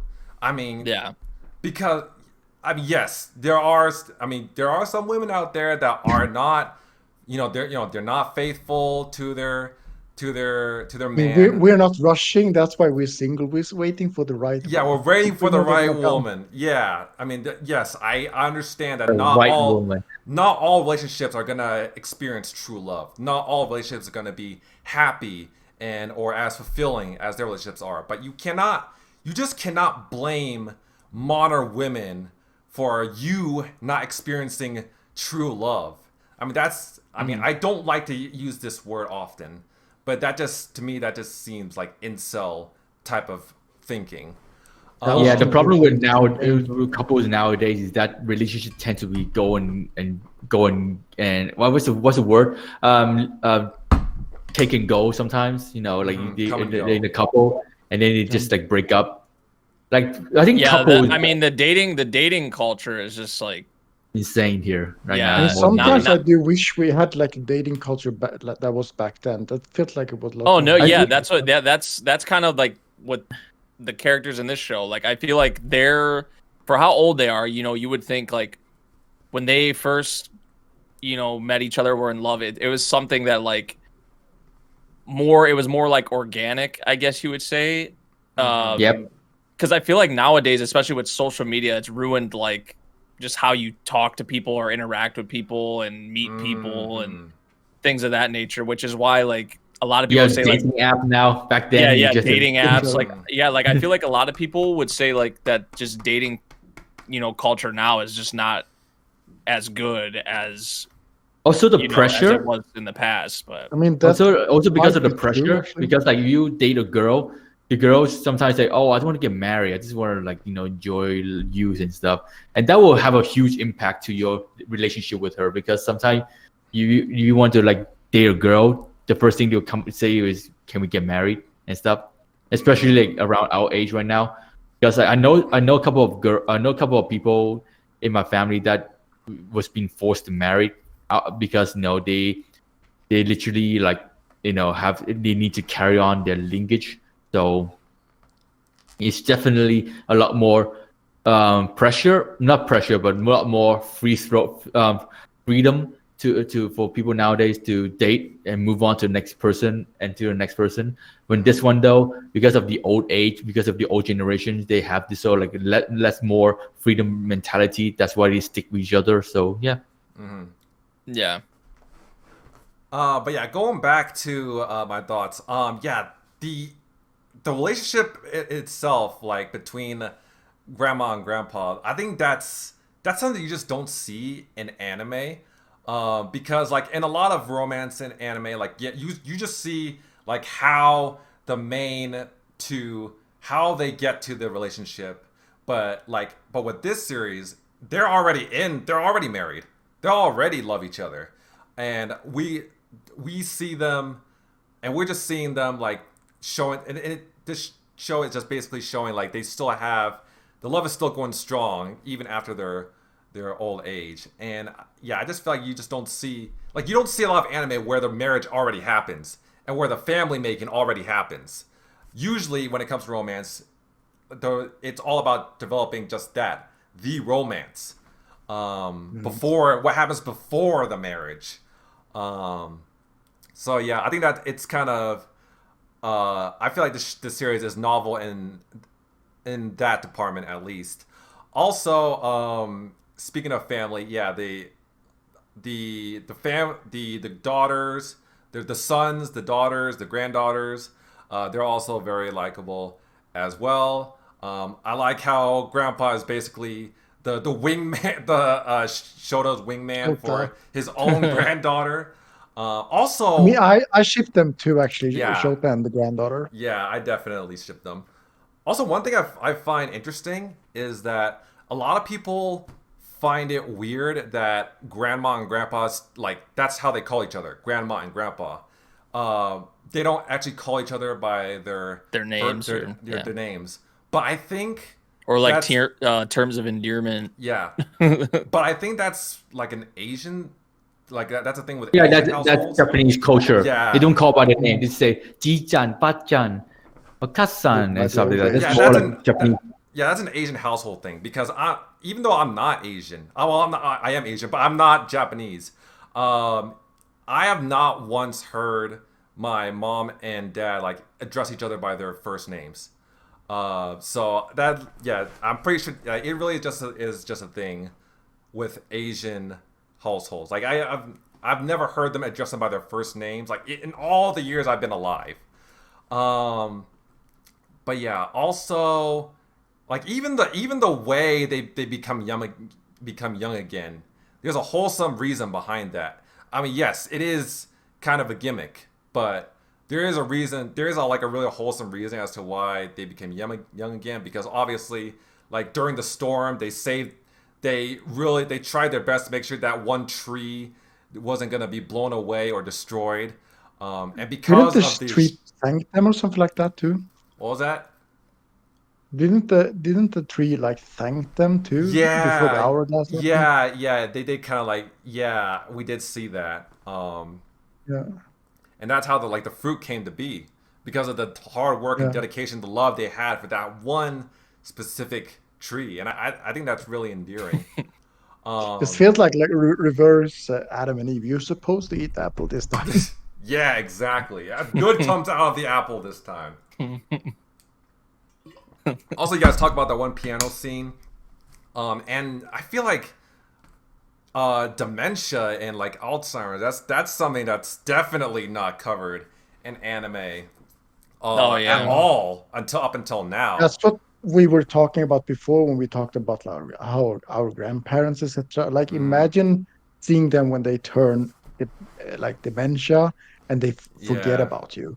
Yo, that's my grandma on my mom's side. Yeah, she like, I don't like it. Like her mom, my grandma's mom had dementia, and dementia is a big thing though. Yeah, and my grandma's like, she's healthy, but she is starting to forget things a lot, and it's just like she's kind of in denial about like how she is forgetting things because she knows like what happened with her mom and everything. So she's like nah, like, you know, saying like no, like you know, I'm fine, like I just forgot this one thing here and there, and now it's becoming more frequent, and now she's like kind of starting to like understand or like realize that I'm forgetting like a lot of things. So it's kind of like, I think the other day actually my mom was telling me that like she was going to Walmart and she forgot where the Walmart was.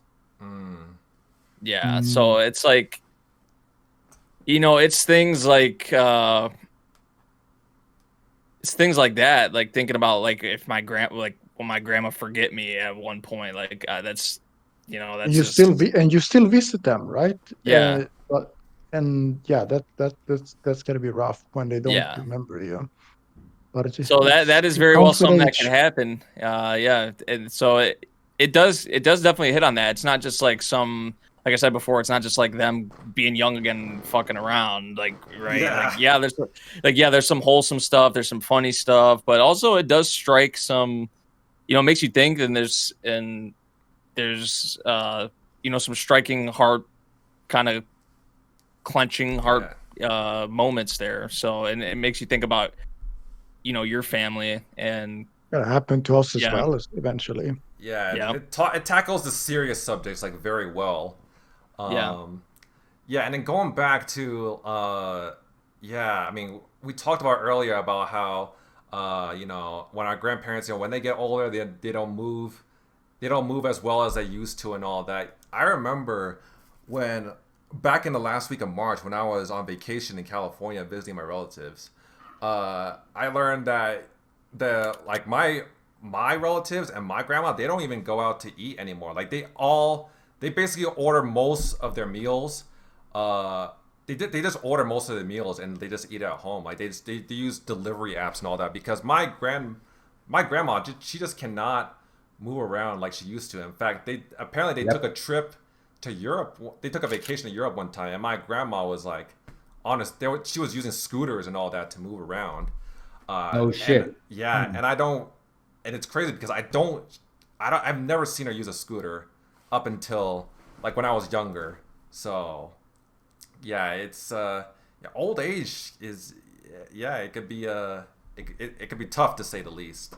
I mean, I still remember my grandfather used to play soccer with me, and one day he was like, well, I can't do it anymore. And I was at that time, I think I was thinking like, well, maybe his body's gonna become, it's something temporary only, but no. But let's see. I don't think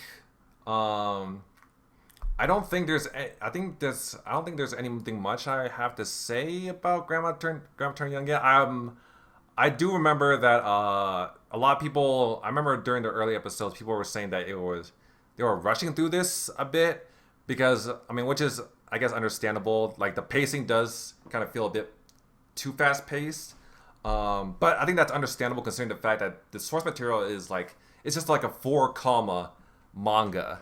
And so, it was understandable. I guess it's understandable why it would be a bit more fast paced to some people. What else? Something else. I think that's pretty much. There's something else that I want to say. Talk about the hourglasses, maybe. Speaking of hourglass. One thing I didn't like about this series was the whole amnesia plot surrounding Grandma, how even her memories reverted back to young again. Memory. I didn't I honestly didn't like. I didn't really like the Amnesia arc, to be honest. I do now. It ended wholesomely. It ended on a really wholesome note, which I do like. But honestly, I never really liked Amnesia arcs or like plot points in like any show. I just feel like it's just something that's just not for me. I just don't like characters having to relearn things and all that, or like looking at characters that they should like, but they don't recognize them and they don't like them as much as they should. That has never been something that's for me. I think they did it quite well actually, because you could see how Grandpa was still helping her, and then she learned everything right, but she was like, I still need him here. I don't know why. And when he comes home, she realizes. I still think that was a very beautiful moment. Yeah, I do think they handle it better than other shows I've watched. But still, I guess I do understand why it's there, but there's still part of me that kind of wishes that they could have done without it. But it is what it is. I'm glad it's only for like one episode. Also, I learned recently that I think like after around episode 5, like around the Amnesia arc, that's where apparently the anime is completely caught up with the source material. So which means that episode 6 onward is anime original stuff, or like the author told them what he had planned next for the series. So okay, that's new. Yeah, that's interesting to me. Could be, but let's hope it turns out well, because when it comes to originals, that could be a flop. Yeah, but we'll see. But yeah, we'll see. But yeah, other than that, I really enjoyed this show. There's the way it tackles serious subject matter combined with the wholesome moments and the comedic moments. It's just really good for me. I really enjoyed it. Really enjoyed it for those reasons. But yeah, the next two I will be not talking about it because I have nothing really much to say about it. So I need to prepare lunch for a bit. So I'll be right back. Okay. So the next anime on the list is A Condition Called Love, probably one of the most controversial romance anime this season. Yeah, I'm not completely caught up, but I'm not enjoying it. I think the guy is just too obsessive. He's almost like stalking at some point. I remember watching the first episode, and at the end it felt like I was watching the last episode when he was looking for her. I forgot what he was looking for in the snow. And she was like, I guess I can't really handle his behavior, to be honest. I feel that he's too obsessed with her. It's almost dangerous. Now he might have a reason for that. People have told me that. Well, there's a reason why he's so we'll see. But yeah, so far not the best impression for me. What else was I gonna say about this? Also when he was waiting, when she was, the episode when she was trying to be at the station before him to wait for him, and he's being there for several hours before she was even gonna arrive at the station. That's just like, ooh, all right. Oh, okay. Yeah. But yeah, I don't have anything else to say. Like, I hope it improves later on, but I wouldn't say I find it very wholesome at the moment, actually. Yeah, understandable. Mala, you watch? I'm not talking about Mala. Memory, you watching this? No. Okay. You're not missing anything.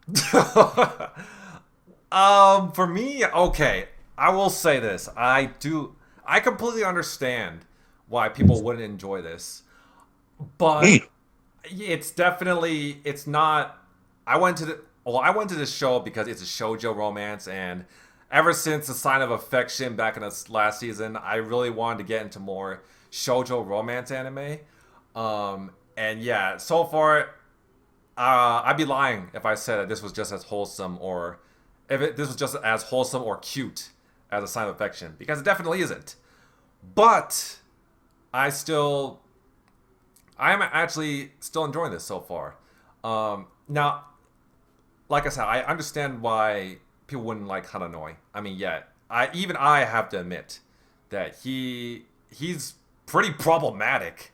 The way he does have stalker tendencies, and the way he behaves and the way he acts towards Hotaru, yeah, please don't.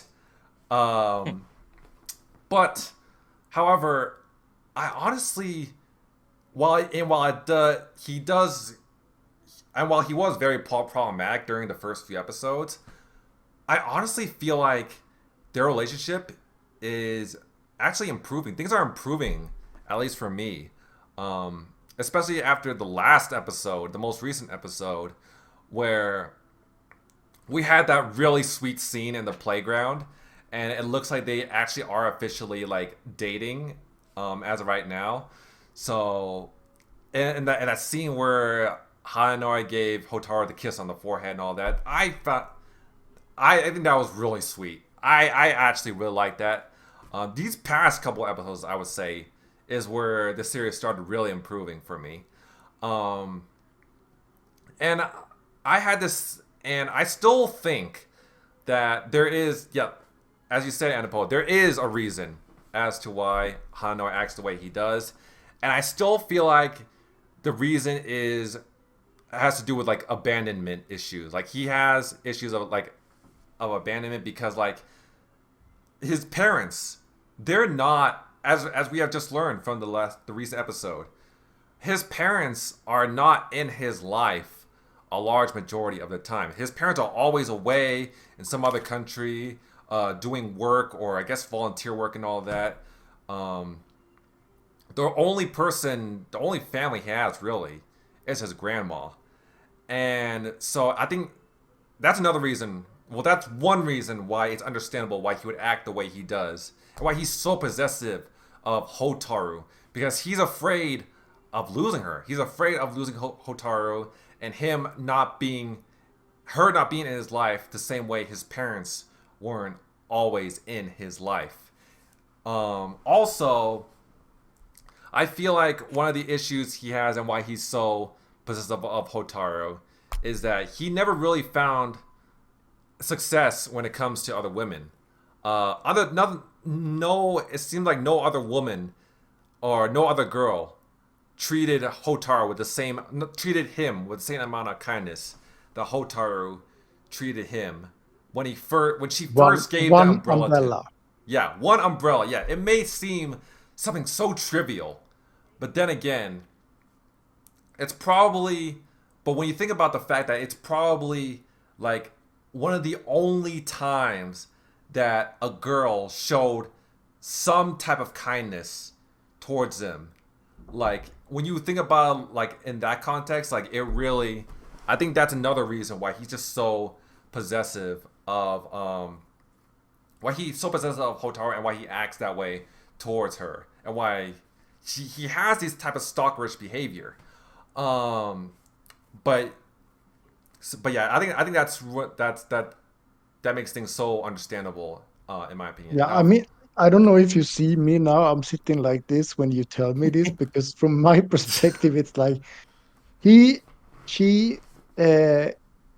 shared her umbrella with him. Mm-hmm. She was like the first ever girl who shared an umbrella, and from there he starts being obsessive with her. And from that perspective, it's like, yeah, that's the only way thing I can see. I understand what you mean, but for me, it should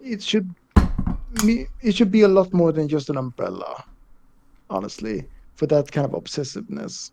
Yeah, I guess. I mean, I think it definitely. I think that maybe there is more to it. But those are just things that I've observed so far. Now, of course, I'm not saying that what he's doing, the way he behaves is okay, because it's obvious this dude needs therapy. But I do think that his circumstances that are in his life, I think those make the way he acts more understandable. I I guess. Yeah. But yeah, I mean, other than that, a lot of people, source material viewers have been saying, oh, it gets, there's a reason for this, it gets better later on. And I'm still hoping for that. And I do think it's going to get better later on. I don't think, I'm hoping that the stalker tendencies will at least tone down as the series progresses. Hold on a second. All right.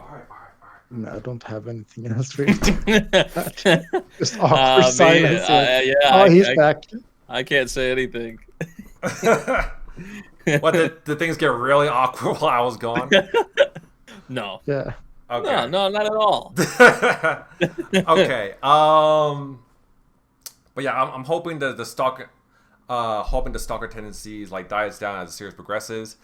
I still think like the most like egregious stalker thing that he's done so far is tracking down the exact skating rink that Hotaru was staying at during that Christmas day. I'm like, okay, dude, that's, even I had to say like, okay, dude, that's just too far. That's a little bit too far. I mean, I guess it's not that difficult because there's apparently not a lot of skating rinks in her area, but still, it's it's red flags all around. I'm just thinking from her experience too, like she doesn't have a lot of experience of, she doesn't know what love feels like. The first guy to show her is him. So yeah. Oh yeah, speaking of which, I think I mentioned this before, but I feel like that's one reason why the chemistry kind of works sometimes, because Hotaru, he's too obsessive maybe to help her feel it. Hotaru, I mean, she's not exactly like the most normal like high school student there is either, because she's never, like, she obviously doesn't know what love actually is. She doesn't know what that feels like. So of course she doesn't really find too much of a problem with how Hanano acts, like how, like, of course she's kind of more tolerant of the things he does. So I guess that's one reason why their relationship works so well. Because they're both kind of little off kilter. Yeah. But yeah, other than that, like I said, Condition Called Love, pretty enjoyable so far. And I'm interested in seeing and watching more. All right, I'm guessing that's pretty much it. So the next anime on the list is Bartender Glass of God. I admittedly am not caught up with this. You dropped? I dropped it too. Because it's like, I was expecting it to be more than just a bartending. Like, in the first episode we saw like there might be some secret with the bartender and stuff like that. His backstory, why he moved abroad and stuff like that. They haven't really covered that, I feel. It's only we go back to, him just meeting new people at the bar and he's showing like his bartender skill. Nothing wrong with that. It's just not for me. Like, I don't drink a lot of alcohol myself. I'm not too interested in the whole bartending stuff. So that's really just that reason I decided to drop it, because it's very also because episodic. This is spring season 2. It's so much to watch, so might as well drop a few. Yeah, I feel like in another season I would have like kept watching it, but unfortunately it did not make the cut. Yeah, I usually do. Yeah, I never really like. I never was watching and thought it was really like bad or anything. It's just like, I don't know. It's pretty episodic, and I mean, if you don't really have an interest in, because they go into like some of the specifics of like how the alcohol is, how it's made in the certain special kinds and all that, and I'm not really too into that. Now, I feel like if anything was grabbing me in the series, it was mostly like, I think it was the one girl that came in there and she was like dealing with some stuff at her job or at work or something like that. And I remember that. Yeah, and she was just like, she pretty much came in there and she just, I guess, like because for a lot of people, you know, it's not like they want to go there and get like shit-faced drunk. It's just like, for them, it's just like having a glass of whatever, you know, could take their mind off of a tough day or something like that. Mm-hmm. And that's kind of the formula that the series has had, is that like you're getting like these episodic kind of like stories about like each person that's coming into the bar or whatever. So it wasn't bad to me, but it was just one of those where like I wasn't too invested in it, and I'm like watching so much stuff as always, so I was like, yeah, I just don't really care to continue with this one. Same. So yeah, that's kind of where I'm at with it. Apparently it's like a remake or something. Yeah, I heard so too. Yeah, apparently like the original anime came out like what, 2006 or something like that. Yeah, which is interesting because I did not know that. Yeah, like, Bartender. I'm just watching it just to see what's a weird alcohol they're gonna make. To be honest, I mean, I recognize some of them like highballs and something else. I forgot, but that's it. Cosmopolitan martinis. Martini. Forgot about that one. Yeah, but still though, like this anime, I don't know why they decided to readapt it, because I remember even hearing people talking about it. So yeah, I actually know that this is a remake from Gigok's video, from the Nutshell video. I was like, oh shit, 2006. That was the year that I got into Naruto. So yeah, I was like, interesting, a readaptation of a very classic anime which I never heard of. Oh sure, I mean, I'm still gonna watch it though, but I'm just saying, by the season ends, I will just forget about it anyway. So yeah, I mean, I could definitely understand why you guys would like drop this, because I'm kind of on the same boat.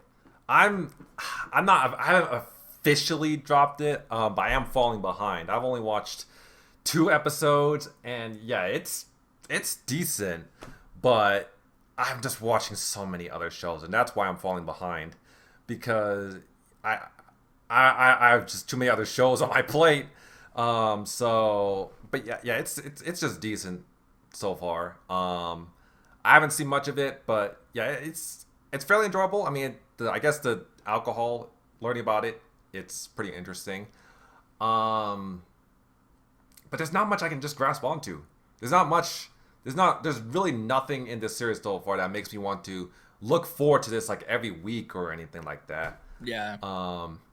The drink he's gonna make this time. Yeah. Well, what alcohol? What cocktail is he gonna make? How is he gonna use this whiskey and all that? But yeah, I might continue. I might catch up with this later down the line before our end season podcast, but I don't know. I'm just gonna have to wait and see. But yeah, I think that's pretty much it. A good one. Oh, okay, yeah. Next up on the list, one of the big surprises. I'm not watching this one actually. Yeah, Jellyfish can't swim the night. Yeah, I'm not that into this series, but I'm gonna elaborate later. I'm gonna let you guys say your pieces first. Not gonna lie to you, I just find this anime very fun in terms of how they go about to create YouTube videos, MV videos, AMV videos, whatever they're trying to do again. But it's more like seeing how the creativity side of things, in terms of how you sometimes hit the roadblock, sometimes you have face problems and stuff. So I can understand what is the sort of direction that this anime trying to portray, and not just some Yuri shit we've been seeing ever since the last episode. But let's just say I'm actually like, I'm very engaged with this, because it actually teaches you that, just because you have talent for something, but doesn't mean you can appreciate it, and you can see the fact that it takes one person to change a person's mindset. Something that you see this a lot in anime. So, but yeah, Yuru, I think that's her name. Yeah, Yuru, like she really have a roadblock in her creativity, or she has her passion for art, because of criticism she's been getting, and of course she continues to get criticism because of the popularity of the MEMV video. And oh my god, I gotta say, the one episode that I really like is the fact that where she reads the comments. She reads the comments, us reactors can understand her pain when you hear when you read comments and people say, "Oh my god, your reaction sucks, man," and stuff like that. I was like, yeah. See, I can. Dude, how did you not get this? How did you not get that, dude? Come on, man. Yeah, I just ignore those replies. I don't get them often, but I don't. Oh my god! Like when she read that comment, she said, "Oh my god, yeah, the video is good, but the art sucks." Yeah. Oh. Yeah. There's a lot of relatable aspects to this. She did not take that well, man. I didn't. Honestly, I didn't really like the way that it was. I mean, like, first of all, I mean, yeah, I understand why I understand why that she wouldn't really like that comment, or like that comment basically that comment was basically living in her head rent free. Yeah, it does. But the thing is that like the comment wasn't really all that bad in hindsight. I mean, it was just saying that her artwork was subpar. It wasn't saying like, oh, it's trash or anything. Like it's not like she was getting bombarded with comments like that. It was one comment saying that the artwork was subpar. And but I think it was like because of the timing of it, because I think around the same time is that when that fan art got made and everybody was like praising the fan art and whatnot. So like, it was. She was seeing that, and then that alongside with it, she was like, "Oh shit!" Like, like, is this for me? Like, am I meant to be here? I'm the problem. Am I the problem for this failure? Oh my god! So that's what happened when you post things on social media. You get feedbacks, and you get all sorts of feedbacks, and you have to deal with it. As much as it hurts you mentally, I mean, I've gone through a lot of comments, by the way, and for the past 6 years, and I'm used to them by now at this point. So, I mean, of course, Yuru is still. I think she's still a middle schooler. I think she's like 16 or 15. I thought they were like high school. Or maybe the high school, but 17.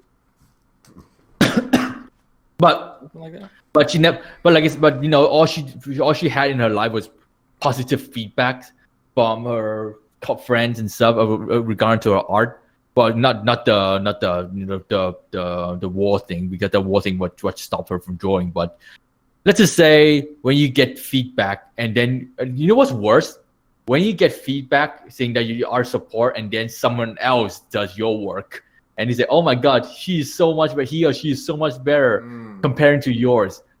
That sucks. That really sucks. And that episode right there is very impactful for us content creators, because we had to learn to adapt to people comparing us. Comparison will happen, and you just have to say, so what? I'm just going to do my way. If you like them, go and do them. But that doesn't mean I'm going to get replaced or anything. I'm very glad that what's her name again? Who's the blondie girl called again? Kano. Huh? Well, she has two names. Yeah. I think her name's Kano, what she goes by now, but yeah, the one thing I like about this anime is how the girls support each other, and you know, she comfort her, saying that I will not choose anyone else other than you. You are the reason why I decided to do this. So I'm very glad that, you know, she got the support. The most important thing for content creators is that you have support from your subscriber, your friends, and so. Yeah, this is why she was able to bounce back quickly. But again, this anime, for me personally, I enjoyed it because it tackles content creation and, you know, content ideas and relation, and the stuff goes behind it. So yeah. Yeah, I for me personally, like, I know this is like an original. I've actually been pretty impressed with this one. I was kind of following it as the stuff was coming out for it, like the PVs and other things, like it being by like Doga Kobo and stuff. I was like, oh, I'm definitely looking forward to this. And I would say it's met my expectations. I've been pleasantly enjoying it, I would say. It seems like we're seeing a lot more of these sorts of like series now. You know, like how obviously there's been like the idol stuff forever, but like it's these more like drama filled, like most of the time I feel like lately there's like music somehow involved. This one's sort of like, well, there is music involved obviously, but like content creation, stuff like that. But like, you know, we're seeing even like in this season, we got like Girls Band Cry. We got this one, like Girls Band Cry, I think is an original too. So there's that. There's this one, I think I don't know if I would count Whisper Me a Love Song or like Hibike Euphonium, because like Hibike Euphonium's been around for a while, but like I think of like Bochi the Rock as well. Like series like that where it's more about like the drama character focus aspect instead of like the actual like music. Because I feel like Hibiki's kind of a mix because it does focus a lot on the music, but also like the character drama and stuff. But like I feel like especially in Japan, like obviously they're crazy about the idol stuff, but now it feels like there's kind of like a boom in these series where there is a music focus, but it's more trying to hit on like these dramatic elements and like the character elements, I guess I would say. I don't know if that's just me, but I feel like that's kind of been becoming a trend. More of like a trend, not like some isekai stuff like that, like how that was, like, because you know isekai is like huge. Was. Yeah. But it just it feels like we're seeing a lot more of these types of series where it's like primarily female cast, drama heavy, character focused. You know, like they're trying to have the music aspect there, but it's not really the main focus, I guess. Because I know people would bring up like the idol stuff, like K-On! And like, you know, Love Live and things of that nature. But I feel like for those, it's more so about the music. I feel like most of the time, because with some of the Love Live stuff that I've watched, I haven't watched all of it, but they do try to have some character stuff in there. But I feel like with these, you know, Bochi the Rock, Girls Band Cry, this one right here, I think I'm starting to notice a little bit of a trend. I just wouldn't be surprised if we continue to see more of these kind of getting pumped out. Because I mean, already in this season, there's like 2 originals. I'm not sure about manga that are out right now or light novels, but yeah, I don't know. I think the cast, a few of the cast members are pretty likable. I did like the, I think Madeline mentioned it, how they're kind of there to support each other and be there for each other and back each other up and things of that nature.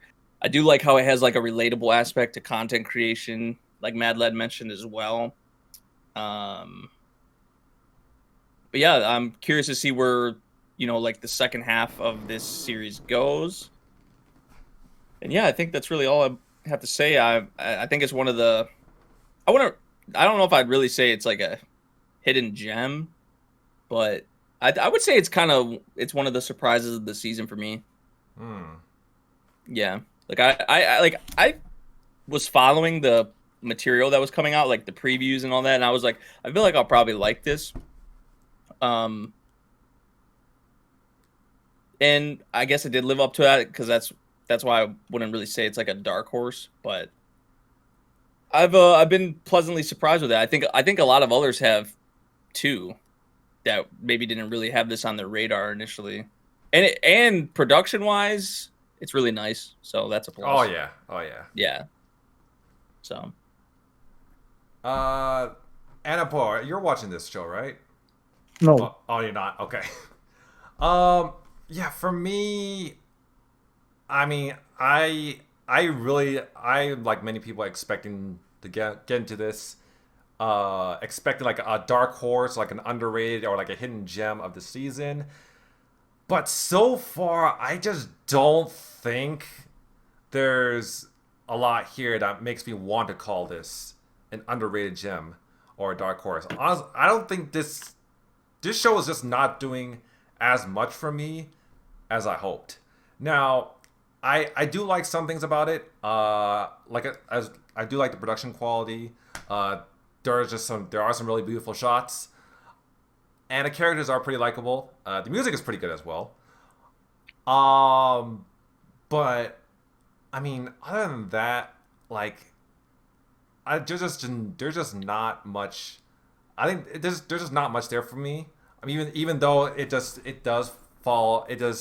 tackle like content creation and all that, and yeah, I'm obviously a content creator, but I don't know, I'm just not into it. Also, okay, and one of the reasons why I'm not into this is because, okay, I'm about to spit on kind of a hot take. I'm getting tired of characters' backstories focused on bullying, because that's kind of what we've seen in this series. First of all, we saw Yuru and how like her so-called friends disrespect her artwork. That one wasn't as bad, but then you got to that one girl who got bullied because of her hair color before she dyed her hair black, and then you got around episode 5 where the 31-year-old idol and her daughter, and how those kids were making fun of her mom, and I'm like, okay, like I'm getting fatigued from this bullshit, because I think all in the same series is kind of crazy. Yeah, it's not just for this series. It's from other anime as well. Yeah, it makes me wonder, like, okay, there's no way, like, is bullying really? It's like Demon Slayer with the backstories. Yeah. Well, I was thinking about your tweet. Yeah, the infamous memory tweet where he really kicked the hornet's nest. I also saw your tweet lately. It's gonna come back again. It's gonna come back. He's gonna kick the hornet's nest again with Demon Slayer fandom. No, but it is. I mean, you talking like that kind of reminded me of it. Like, yeah. I don't know. But yeah, that is some screenshots too to the post. But it really makes me wonder, like, okay, is bullying really that big of a deal in Japan? Because, yeah, okay, I get it. You know, kids, bullying is a thing in schools among young kids and all that. I get it. But it's like, okay, do we really need to see, like, so many characters having a backstory revolving around bullying? Like, is there really no other way that we can have these characters bond, reunite? Like, other than, bullying or people disrespecting who they are or something around those lines. Everyone wants to become a Demon Slayer. I guess. Yeah, I mean, I don't know much about that, actually. I guess bullying happens a lot in Japan, but I have no idea, actually.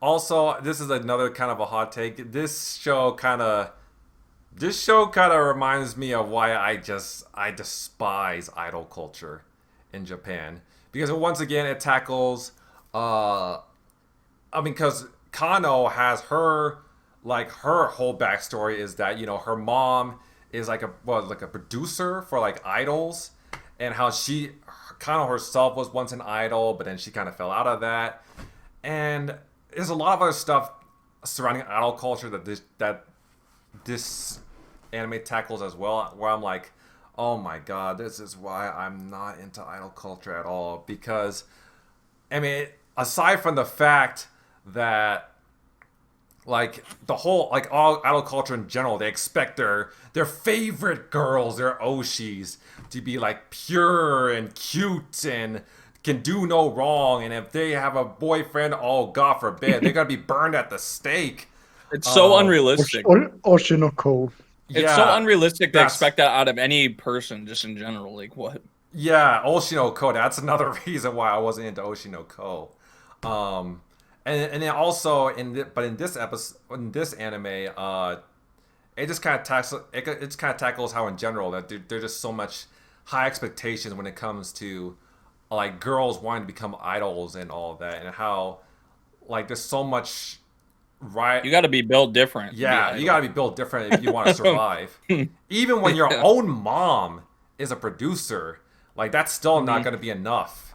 Like she can still just like kick you to the curb just like that.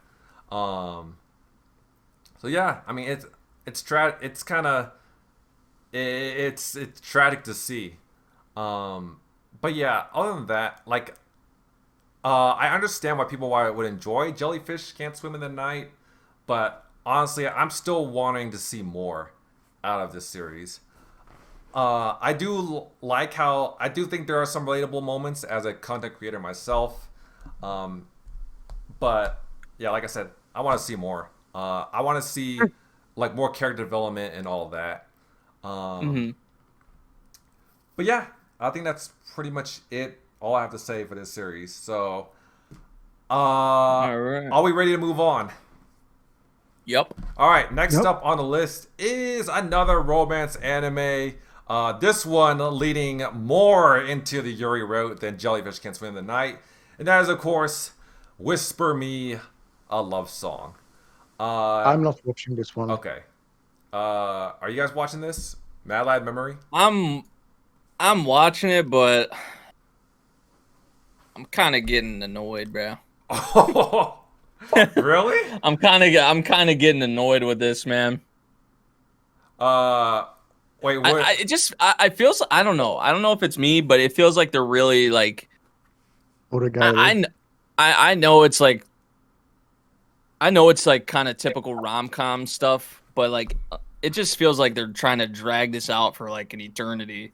I'm with Memory right here, to be honest. At first I thought this is gonna be like a rival to Blue Me to You, and then the past 2 episodes was like, I'm not feeling it anymore. This is so. Yeah, like the whole like. No, something about the direction of this anime. I'm not really liking it. So. The whole. I just don't like the whole like.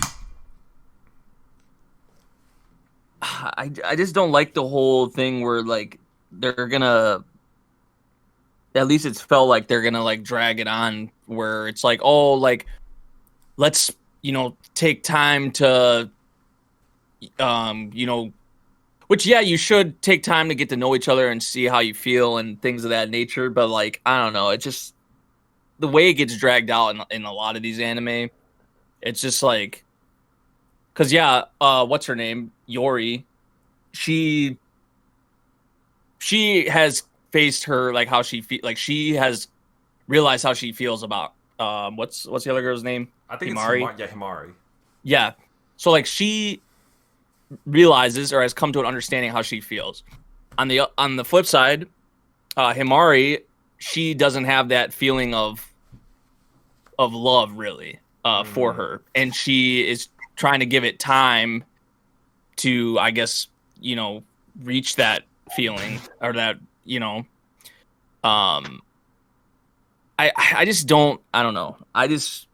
How they're going about it. I feel like they're really like trying to drag it out. I don't know if that's just me, but I've been losing interest as the episodes have been going on. Ever since they started that whole, since the episode where they decided that, oh, they're not going to be like, they'll be friends or whatever and go like, get to know each other more and spend more time with each other, which is like I said, how you should go about it. But it's just how the series is going about it that I just don't like. I don't know how else to really describe it.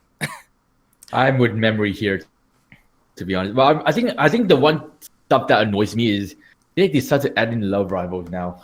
Oh yeah, and the love triangles. Yeah. I mean, I would much prefer they just focus purely on those two trying to like understand this feeling of love for each other and stuff. But you decide to add in a blonde girl being a love rival. Come on, man. Seriously, like. She was being more like an annoying. I don't want to use the B word, but might as well. More like a bitch, to be honest. She was just getting desperate. You can tell that she was getting desperate to make sure that she sees her more like not just a friend or bandmate, but more like more like a love interest. But that's not happening, man. So you can see that she was really desperate to convince. My God. I lost interest in this anime when I forgot the character's name. The girl that looked like Yui. So Himari, yeah. Himari, yeah.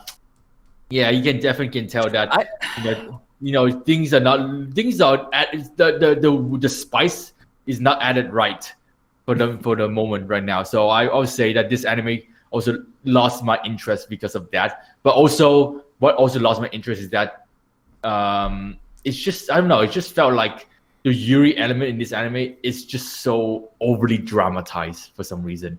Like in terms of how they're trying to like, oh my god, she loves me, she likes me. Should I think about this?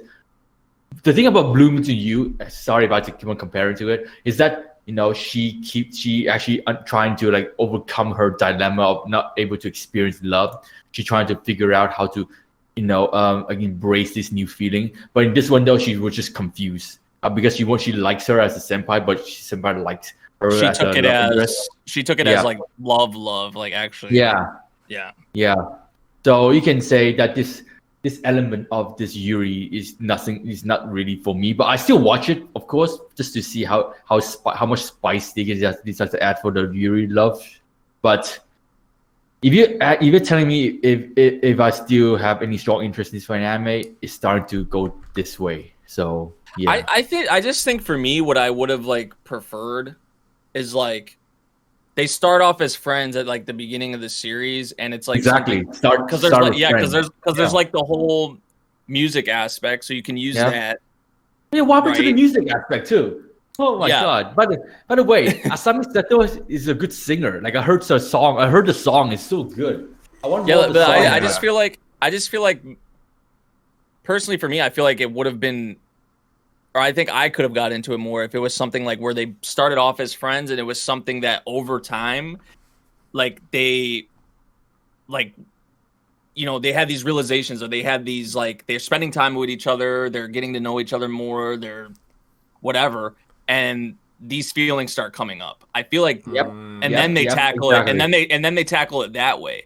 I feel like that's how personally, I think that's more so how Bloom, like when you brought up Bloom Into You, I think Bloom Into You actually kind of handled it like that. Yep, so. That's the thing. But this whole like, I'm in love with you, like I know you're not in love with me right now, but I'm gonna make you fall in love with me. Like I don't really like that. I'm gonna be honest. I don't. Nope. At least with this show, I just it's I'm losing interest. Okay, I can. Don't get me wrong. It has a strong start with the animation and stuff, but even the animation is dropping, by the way. So yeah, I heard some people compare it, like complaining about the criticizing the transitions during like episode 3 or 4, which I mean I guess I can understand where they're coming from. The animation quality, it's not why you watch the show. But for me, okay, I understand where you guys are coming from, however, I'm still like, I wouldn't say it's bad so far, but like I said with many other shows, I want to see more. I can honestly, I can understand you guys' criticisms, and I kind of feel the same way because for the past, like, at least for the first few episodes, like, their relationship seems very one-sided. Like, it seems mostly on the... Like, it starts off with Yori being the one to fall in love with Himari first, but then it turns out, like, oh, Himari doesn't, she fell in love with her music, not her. But then, when Yori made her feelings known in episode 2... Now we have to focus on Himari getting to her level because she didn't originally fall in love with Yori. So yeah, I kind of wish it didn't start off that way. Also, I understand the whole thing around the love triangles as well. I wish that type of thing. I wish it wasn't like that either, but I mean, it is what it is. I don't think it bothers me as much. But yeah, I can, like I said, I understand where you guys are coming from. It's definitely not one of my favorite Yuris.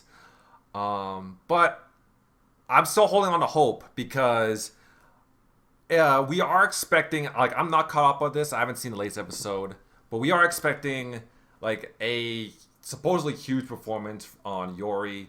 I think, I heard like she's gonna put on like this really big show, and then that'll determine whether or not that they will really get spark. The spark. They'll really get into a relationship or not. Speaking of which, not speaking of which, but also I remember when I was watching this anime, I couldn't help but think that this is basically the same, like the way Himari like doesn't really know what love is. That's because it's the same thing we're seeing in a condition called love with Hotaru. And so it's weird to me that we have 2 shows this season where the main female character doesn't know what love really is. And that just makes me think, man, is there like a whole epidemic of teenagers in Japan that just don't know what love is? Like, is that actually a thing that teenagers experience? I mean, that's interesting to me, because even when I was a teenager, even when I was in that age, I had like crushes and all that. So I don't know. I mean, I guess that's a thing, that's a thing among some teenagers. I don't know. I think that's just kind of weird to me. But I mean, with Whisper Called Love, as a Yuri lover, I definitely want to see more when it comes to this show. But I understand why people might not like it. But yeah, other than that, are you guys ready to move on? Yes. Yeah. All right. Let's just get this. Let Andy Pope sleep, because I don't understand his pain right now, staying late at night. So actually, I'm quite okay right now. Actually, Are you sure? Myself. Yeah. Yeah. I mean, this isn't the first time you've done this. Yeah. What time's the football game? 4:30 p.m. and now it's okay. I thought your game starts at 12 or something. He's got plenty of time. I need to. You have plenty of time then. Stay to 6 in the morning then. Before that. Stay to 6 in the morning. All right. Next up on the list is a show or a series that I know a lot of you guys enjoy. Eurocamp season 3. Yeah. Okay, I need to say this now. The more I watch Eurocamp, the more I want to go camping in Mount Fuji area. Seriously. Yeah. Every time I watch Eurocamp, I say, why can I go camping in Japan in the cold? Oh yeah, I don't like it.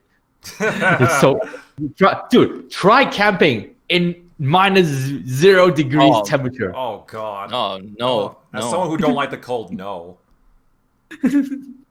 Dude, the fact that the girls can do it, wow, I'll be right back. Incredible. Yeah, oh my god, like this anime is like what other animes have, what past season have, very relaxing. Yep. I feel like this season specifically is more focused on marketing the more areas around Mount Fuji, just to get those anime Eurocamp goers to go traveling to those spots and get more pictures saying, oh, we've been to this spot from the anime. Oh yeah, like the suspension bridge and all that. Yeah. Remember, everything in Eurocamp is real life locations. Yeah, real life locations. So I think Eurocamp season 3, I don't know why, but when I watch like the episode, I just feel like it's very heavy on like marketing more places to visit in that Mount Fuji area. So it's incredible though. That goes to show that that goes to show that the company understands the tourism industry and understand what Eurocamp is doing right now for Mount Fuji areas.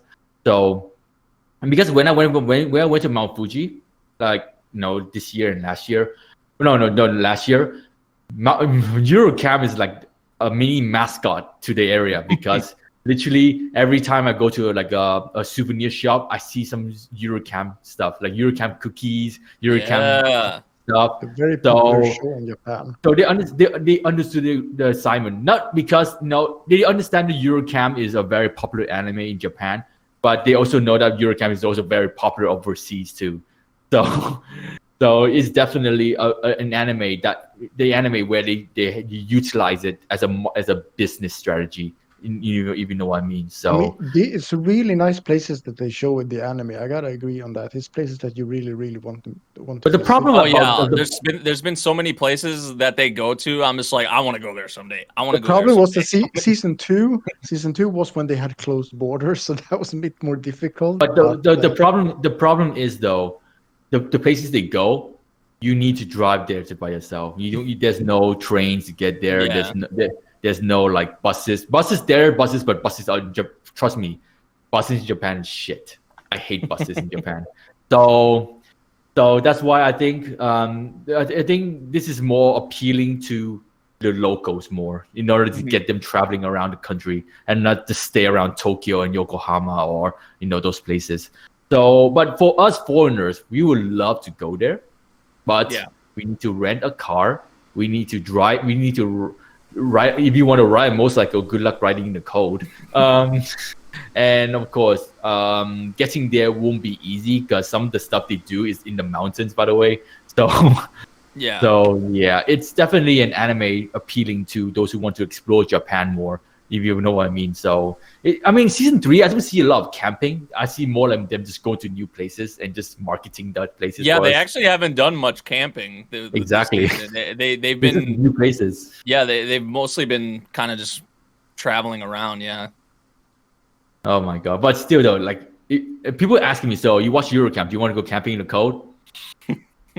Well, if you want me to camp in the cold, it better be in a good view of Mount Fuji. So that's it. That's all I can say to them. Like by the lake. No, not by the lake. It's cold as hell. It'll be freezing. But still though, like I would love to try camping in front of Mount Fuji, but it would take a lot of like guts telling me to get out in the cold and camp. So and do your own fire and stuff like that. Yeah, I mean, this season though, it's really what you would come to expect with Yuru Camp. I mean, it's just pretty much same old. Yeah, and the thing though that I know some people have talked about is like the designs, because there are new designs. It's at a new studio. And I don't see the difference, to be honest. I can tell. I can definitely tell. It doesn't really take away anything, I would say. It may take away for some things for other people, but not really me. But I just wanted to bring that up because I know it has been a kind of. I have saw people talking about it. I don't know if they're more closer to the manga or what, or how the first 2 seasons designs compared, but. I think with the location's still obviously like really nice. The character designs are still like they're cute. As what you need with Yuru Camp and these characters, I feel like. Might as well move my figurines. So there we go. Yeah, there you go. What are we talking about? Speaking of, that's funny. I put out the tweet when the beginning of the season started. Every season has started with Rinshima. The first season was her and who was it? I put out a tweet. Each season of your grandfather was in season 2 at least. Yeah. No, season 3 was the grandfather, right? Yeah, the season 3 was the grandfather. Season 2 was her dad. Her going by her. All right.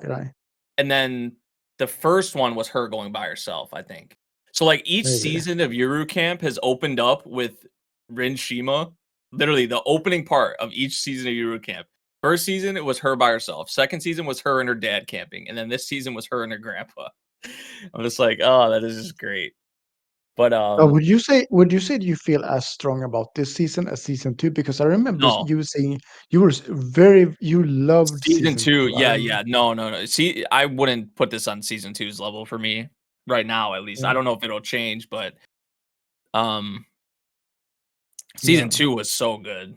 Season 2 I loved. I really like season 1 too, but season 2 definitely is my favorite one so far. But I have been enjoying this season. I do want to see more of them actually like camping. I do like them traveling around and like, seeing these like different landmarks and like even like the suspension bridge that they brought up, and even that one bridge. They said it was like the longest wooden bridge, I think, in the world or in Japan or something like that. That was actually kind of interesting. They say that though, but when you type on Google, there's going to be a bunch of wooden bridges around the world. So. I will say maybe it was Japan then. Maybe it was Japan. Yeah. I will say I think Eurocamp fans that live in Japan, they go to these places. I saw some tweet, if I remember correctly, it was some store. They were in season 2 and they were buying they were selling some specific Eurocamp stuff there. And someone took a picture where the basket was empty and said something like otakus are scary. So they probably go there. I got a lot of Eurocamp posts on my Twitter now, actually. Apparently the school that they go to exists for real. But it's closed down now, but they had now last weekend some festival there anyway, and they had like a green mascot walking around, and they had that little club room too that's like this. Oh, deep. the little the little narrow. Yeah, they had it was very, very cool to That's see sweet. for real. Yeah. Yeah. Oh my god. Even like the shop that Nadeshiko works at, that's probably a real thing too. The shop that she works at.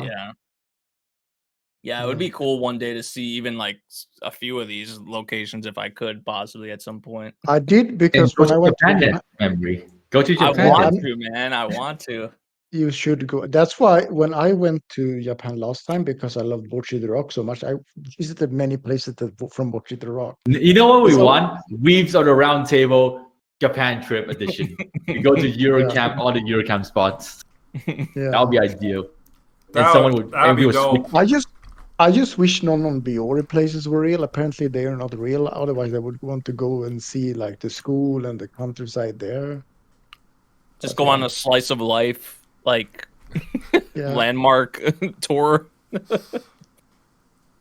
No, but this season has been good. I mean, I don't really have much else to say. You if you're watching Eurocamp, you know what you're getting, and it's so good, so good stuff.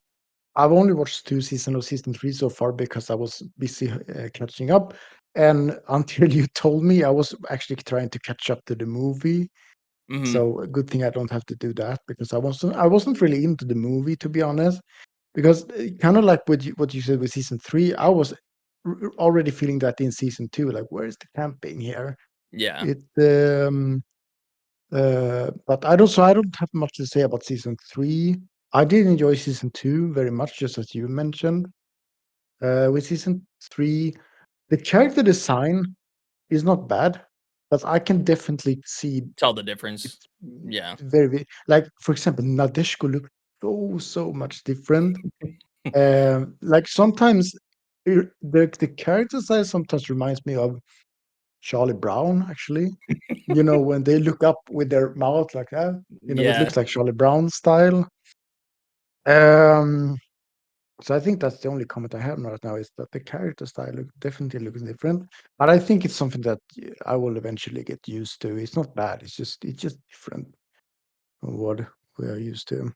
Other than that, I don't really have any other comments. I also think this is a very good way to promote traveling, which is actually something that I appreciate in shows, not just this show, but in other anime shows. I love to see real places, and then also afterwards Google them. What they look like for real.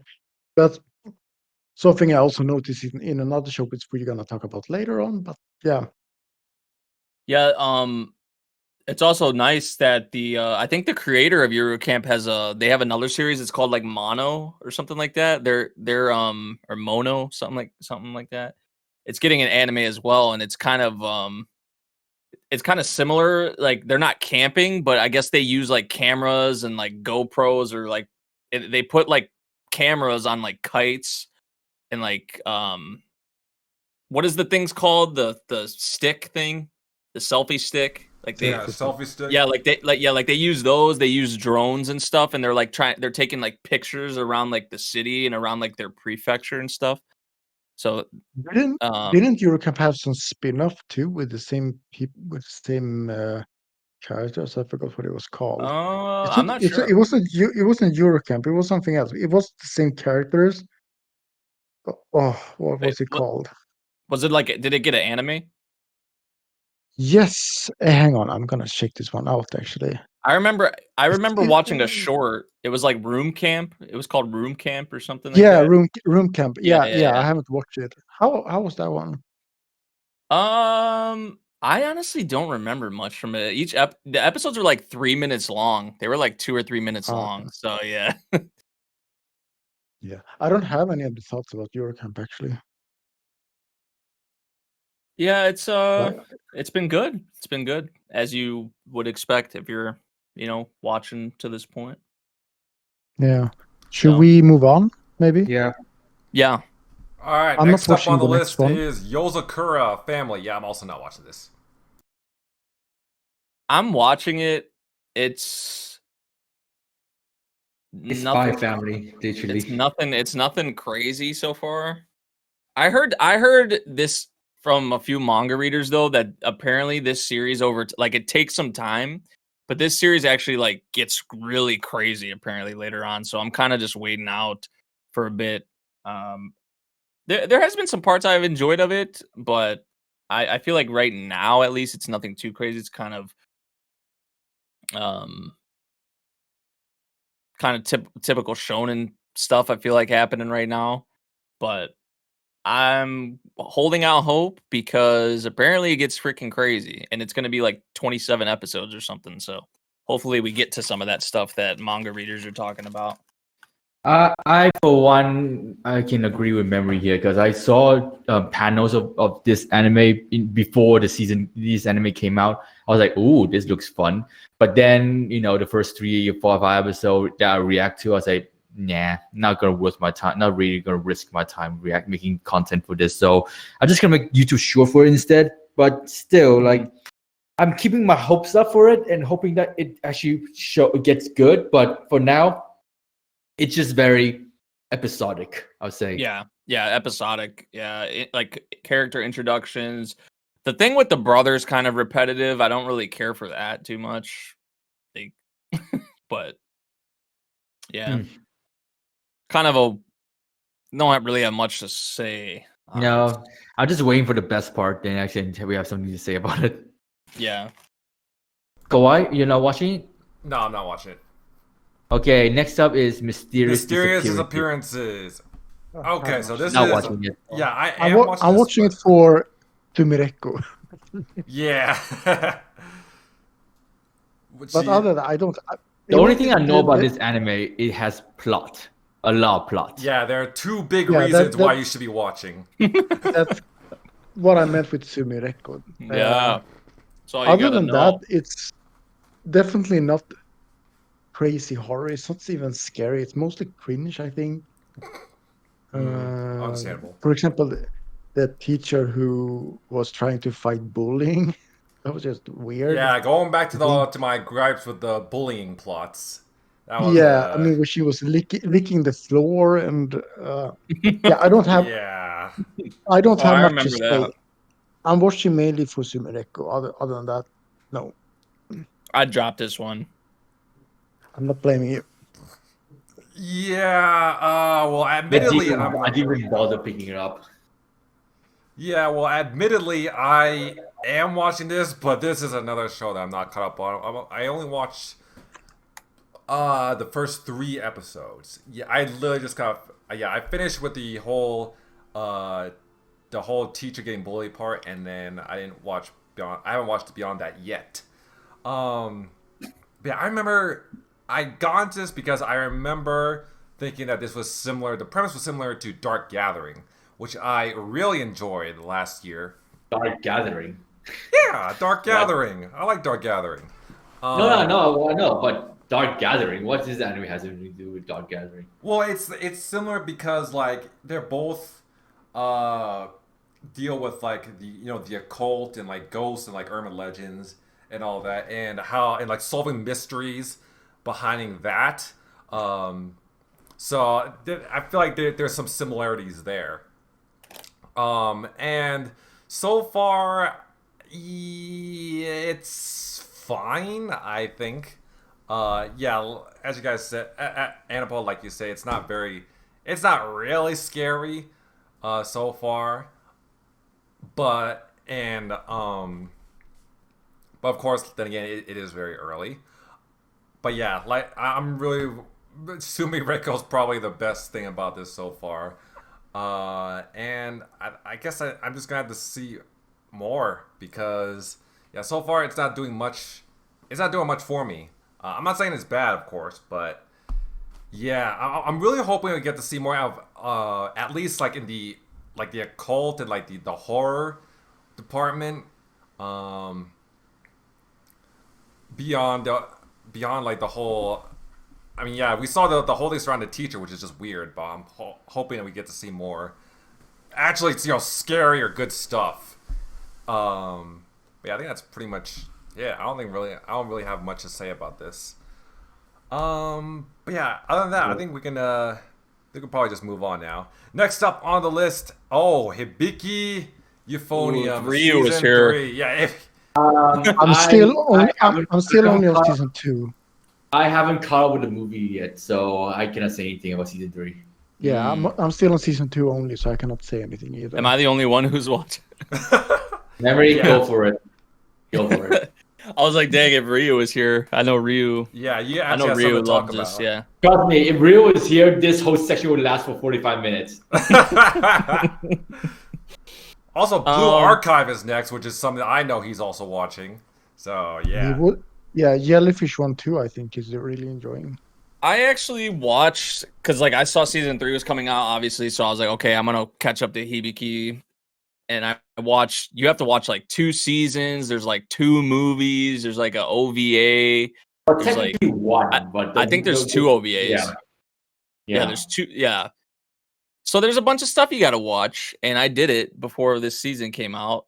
I think actually I didn't. I think the first episode came out, and I was on the last thing you had to watch, so whatever. But yeah, I really enjoyed it. I really enjoyed the series just as a whole. But season 3 here, I'm kind of scared the direction it's going because I feel like they're kind of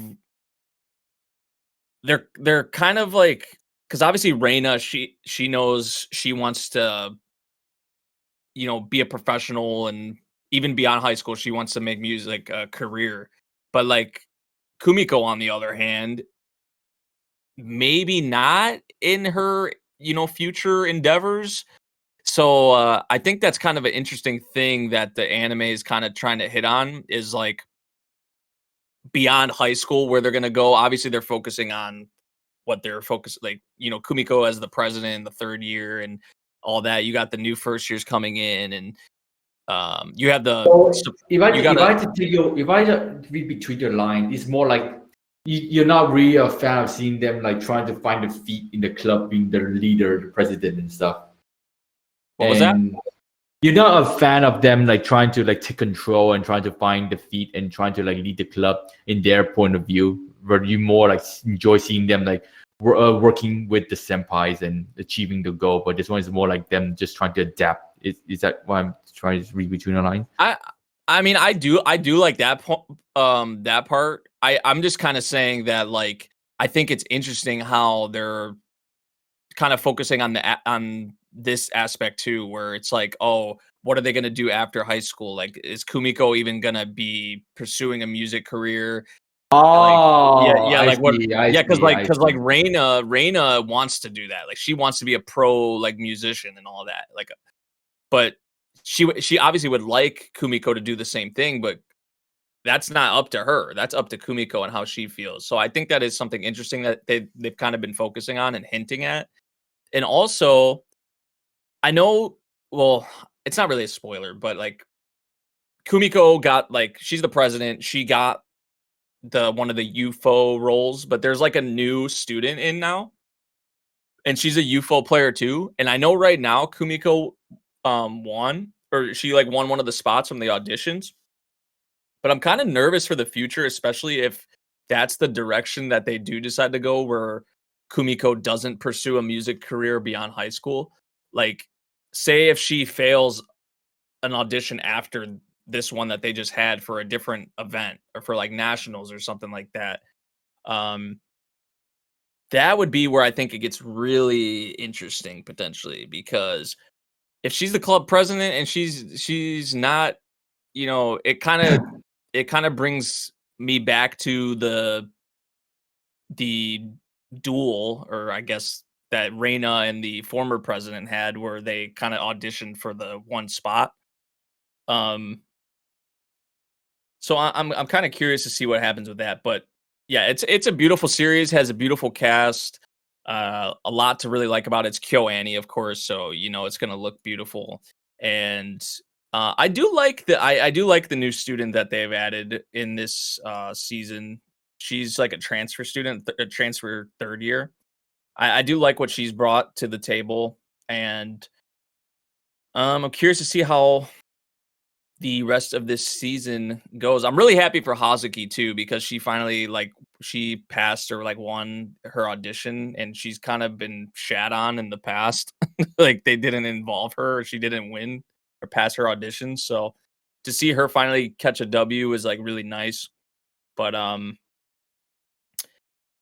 yeah, it's been a really good season so far, I would say. So the one thing though that, I mean, you guys can probably speak on it, even where you're at, the whole thing with how Reina is into Taki Sensei, how she has a crush on him. That's one thing that throughout this whole series, I'm just Reina, you just got to give it up, because she's had so many scenes where she's talking about how she's in love with Taki Sensei and wants to show off for him and everything, which I know obviously the impact that he's had on her, and then obviously people want Reina and Kumiko to be a thing, but I don't think that's the direction the series is really going for. I just think they're really good friends. They're just the best of friends, and they're just really comfortable with each other. But anime is going to make things look, maybe not how necessarily the author, wanted it, but I don't read the novel, so there maybe is some stuff in there. I have no clue, but I'm interested to see if anything happens with Shuichi and Kumiko, because they were a thing for very temporarily, but we'll see. I don't know what the future holds, but I'm curious to see where it goes. But yeah, this season has been good. That's probably my thoughts on it. Try to do my best Ryu impression. So yeah. I mean, I will have a lot to say about it if I actually caught up to season 3. That is, I still need to watch the movie, the finale movie, apparently. So, but fun fact, I actually been to the location of Hibike, so I actually saw the location. So yeah, it's in Kyoto, literally. It's in Uji. It's in a town called a small town called Uji near Kyoto. So it's not easy to get there, but I managed to get there. So I did see when I was in Kyoto that they have a lot of advertisement for Hibike Euphonium. Of course, it's a big thing there. Dude. Yeah. Anything that has cute girls, they know how they know. Cute girls and music. I mean, Kyoto Tower. They had posters on Kyoto Towers with Yubiko. Yeah, well, of course, it's a big deal. Oh yeah, of course. Reina's my favorite character for sure. She's awesome. Is it because of the personality or because of her other assets? Everything. Fair enough. Besides her crush for Taki Sensei, that's. Oh yeah, that's still I still don't sit well with that, but yeah. But yeah, I mean, Hibike Euphonium. I remember when I watched season 1 and 2. I mainly enjoyed because of the drama between the girls in the build up to the band. I never knew I was into band concerts, then band performances, then I thought this is just about cute girls doing cute things, but it's more deeper than you think, because this is more about not just about the relationship between your club mates, but also you see how they deal with the club matters, and of course taking the next step for the band to level up and stuff. So it's really deeper message than you think it is, but of course everyone mainly watches it for the waifu materials. But for me personally though, it's just both though, so that's why I'm really need to find time to catch up with the movie before I watch the season 3, because season 3 is literally the sequel of the movie. So yeah, and I'm still on. Sorry, continue. And also, I think the reason why Hibike Euphonium also took this long to return is because remember Kyoto Animation Studio was burned down. So I think this is what you call the comeback of Kyoto Animation. They're starting to release anime slowly now. They have Dragon Maid like 2 years ago. No, not 2 years ago. 3 years ago, and now they have Hibike Euphonium. So you can see the step they're taking to like return, get back to the where they were before the whole virus ended. So yeah. Yep. I'm still on the part with what was the senpai's name in Hibike Euphonium? The one with the glasses. Oh, Asuka. The one that's like her story with her mother right now. That's where I am. Which okay. That part is actually very interesting for me. Yeah. So yeah. Yeah, Asuka's one of my favorite characters. Yeah. Sure. Okay. I just we can move on now. I can let you guys know the next one and one after one, the Train to the End of the World. I have nothing to say to it, so I'm just gonna wait into the Seiyuu Radio. So go ahead. All right. Are any guys watching Blue Archive? Because I know Ryu was. That's why I'm included on the list. I'm not watching. I am. Oh really? And honestly, bro, I don't know what the hell's going on in this show. I just know there's cute girls fighting each other. That's pretty much what it is, actually. That's Blue Archive in a nutshell. Yeah, I just like I don't really know I haven't honestly really I watched this and I honestly don't give my full 100% attention to it. I'm not even gonna lie. Like I just I honestly couldn't tell you why they're fighting. I just know they're fighting and they're cute. So that's literally all I can tell you. Do I enjoy it?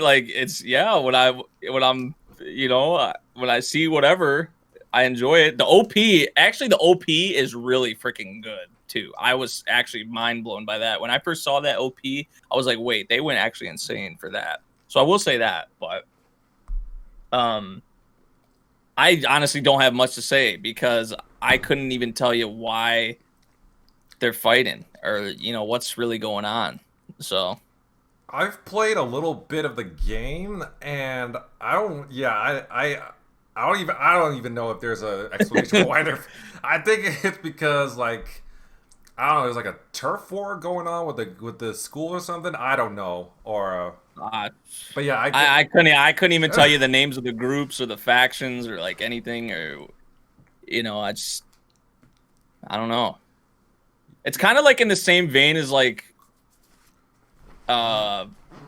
wouldn't say Arc Knights. I feel like Arc Knights I was way more into than this. Yeah, but Azur Lane, Azur Lane even Azur Lane, it was just I feel like I understood what was going on in Azur Lane, but it's kind of similar to where it's just cute girls. Azur Lane has some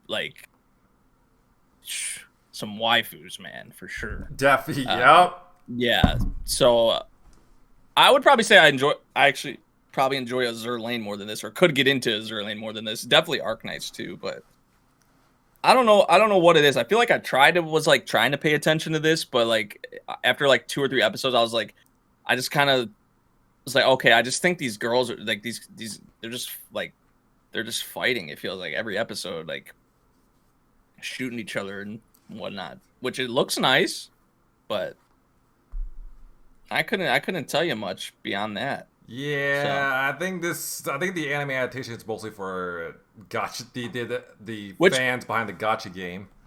I would love to hear Ryu's thoughts on it because he has it as a 70 out of 100, which is actually pretty good score for Ryu, So I would love to hear his thoughts. Because he could probably be telling me or saying some things where I'm where some things will click, and where I'm that's what was going on, or this is what it is. Because I feel like he's pretty good at that, but he's not here, so we could probably move on. All right, next up on the list is Train to the End of the World.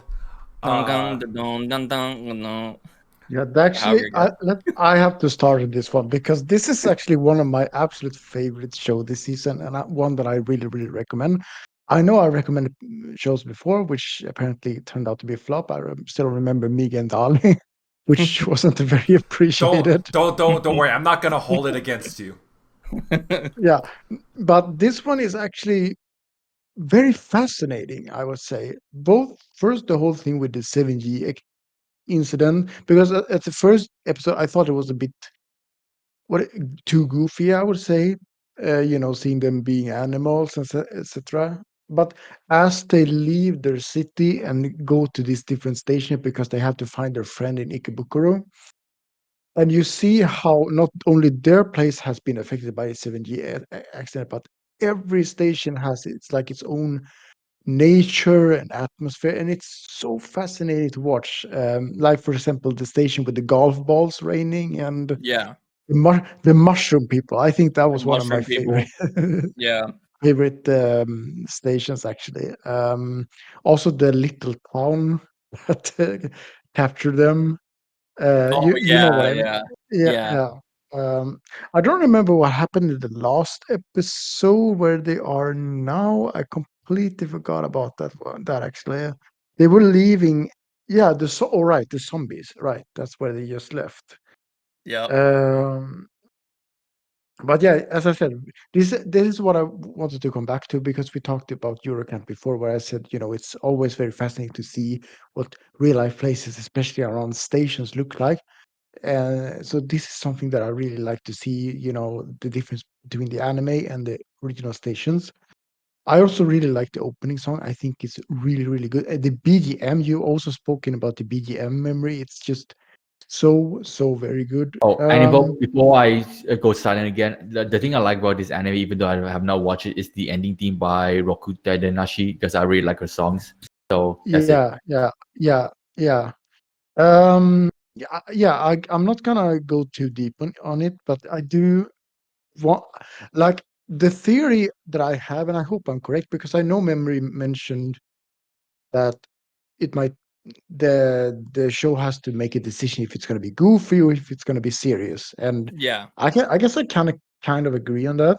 But maybe they're gonna do like the whole like Yunmeida thing, that it becomes more serious later on, maybe, because the closer they get to the state to Ikebukuro, that's probably where it's going to be more serious, because the zombie girl, she did mention like that they have a queen in Ikebukuro, and because right now we see these stations. Yes, the people there are different because of the 7G incident, but it's not really anything too dangerous. I'm just wondering how it's going to be when they actually get to their main station, Ikebukuro. Like that Yeah. might be where this show turns more dark, Mm-hmm. because that's where the whole incident happened. And I wouldn't be surprised if their friend might be dead. I have no idea, or maybe she's the queen. I have no idea. I mean, yeah, who knows? That could be but yeah, overall, it's a very, very fascinating show. It's actually still one that I have as a 10 out of 10 right now. So yeah, I'm very, very impressed with this show so far. Very much enjoying it. I would say I enjoy this show overall. Personally, like and I know Annie Poden mentioned, like, my thing is that, like, I feel like, I don't know, I just feel like with a more serious tone, I feel like I'd be able to get into it a lot more, because I feel like it goes kind of between the two and it doesn't know really what it like wants to be. If it does go a more serious tone, like in the second half, I think that would be ideal for me personally, but I guess we'll see how they handle it. But I do think it is very the 7G thing, which this is an original, so this is all like original concepts and stuff. So like the 7G incident, and then all these different stations with all these different kinds of, like, the mushroom people, the zombies, I mean, it's pretty it's pretty crazy, to say the least. It kind of reminds me, honestly, of, like, it kind of has that, like, People have mentioned Girls Last Tour. I was gonna say that. I was gonna say Girls Last Tour, because it has that sort of feeling to it for sure. Because it kind of feels like, because like the girls in Girls Last Tour, like, they're venturing out in the world that's like so barren. It's like, I think it's like post-apocalyptic, and they don't have a care in the world.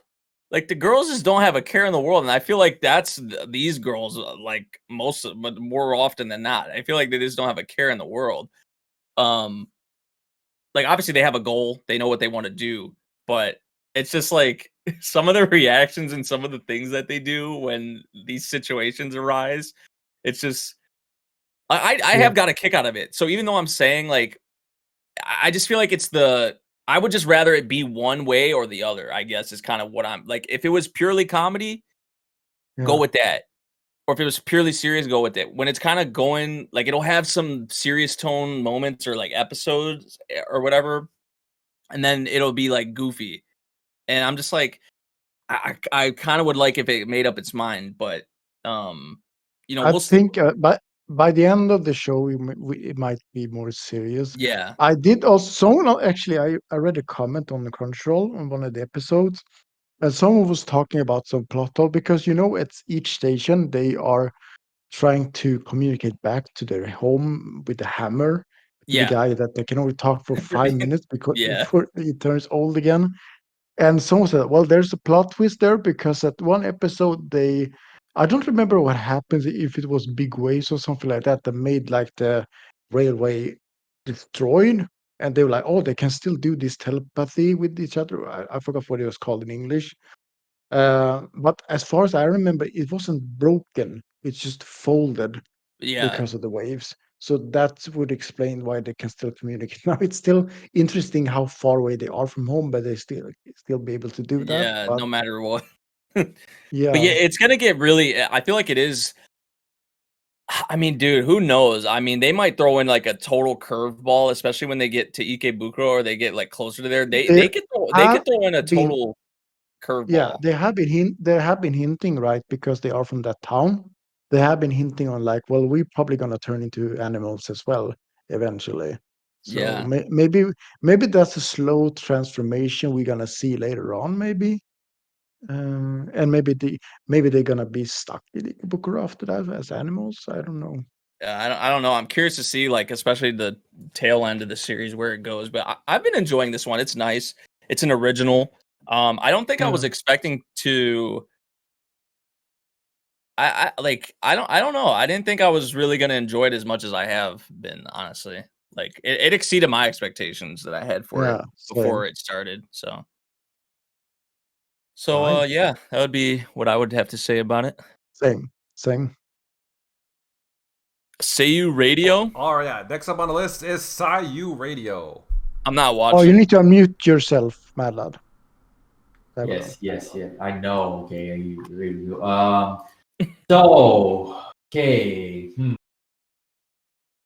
Where should I begin with this though? Because one, I'm watching this because I am interested in the voice actor world, but two, it's mostly something that I wasn't anticipating this, but I wasn't expecting it to be high schoolers.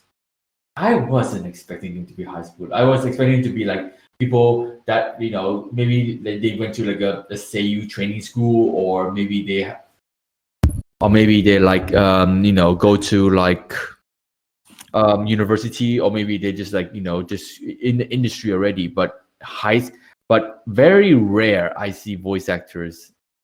There are voice actors that are high schoolers, but those are like for amateurs and just doing like small projects only. But this one is more professional, and seeing high school voice actor doesn't really sit well with me, especially how they're gonna deal with the publicity and stuff like that. And the one episode was how one of the characters was like, how do I put this though? Being threatened on social media. I was like, interesting. Why you had to make a high schooler go through this, man? She's still inexperienced. She still needs support. So this anime, I don't know how to sit well with it, because I was hoping that this will more focus on the voice actor industry, like it is in the voice actor industry, but not the age that I was expecting them to be at. I much prefer them to be around the more of the adult age to handle the voice actor works. But these are like high schoolers and just doing voice acting. I was like, no, I don't know how I feel about it. So yeah, I think it's best if I just gonna watch it just to see how it progresses. But so far, I'm not really digging it. I'm starting to lose my interest in it because it's starting to get very unnecessarily Yuri, if you know what I mean. Mm-hmm. I mean, it is classified as Yuri in my anime list. Fuck. Fuck. But yeah, I think it's best if I just say my final thoughts on this because I still need to watch more of the episode just to figure out what the hell is going on with this. All right. The next one I can talk about for sure. Girls Band Cry. Girls Band Cry. Now this has been a surprise. This has been... Dude, I am so obsessed with Girls Band Cry. It's so much Holy fun. Shit. Yeah. When I first watched the first episode, I was like, okay, not bad. I mean, the CGI needs to getting used to, but not bad. We get to see the fact that, Nina ran away from home and decided to pursue her career in singing, but apparently she doesn't have the resources and she needs the support. And of course, she came across Momoka, aka the one that inspires her to sing. So seeing those two having a bit of a dilemma at the first episode, and seeing how Nina really want to show her passion for music is really kick things going in terms of how she just ran into the middle of the street and starts singing. I was like, holy shit, she has guts, man. She really loves singing. And then once episode 2 comes in, we introduced to Awa Subaru. By the way, best girl Awa Subaru. She comes in, add even more complexity to the relationship because Nina has some social anxiety because of her situation back home at school. So she's not really good with interacting with new people. So you can see that, she's struggling to adapt to life with new people. Well, except for Momoka, but she had to adapt to Awa Subaru. Awa Subaru, if I had to be honest, gave her the most headache because, Awa Subaru is the complete opposite of Nina. Nina just wants to be with Momoka to help her pursue her, regain her love for music and for her to pursue her career music. While Subaru is more like in between, if you know what I mean. Like she was there just to make things even more, strong social anxiety for Nina. And Nina is just like the episode 2 and 3, just getting used to being with Subaru because she's very energetic and stuff. But those two got along. Those two understood each other's problems, and Subaru was very supportive. And yeah, basically episode 1 to 5 was more like seeing how Nina able to overcome Subaru's dilemma and her extrovert personality. And while that also helping Subaru overcome her problem with her acting grandmother, which I find it weird that she still wanted to pursue acting despite not liking it.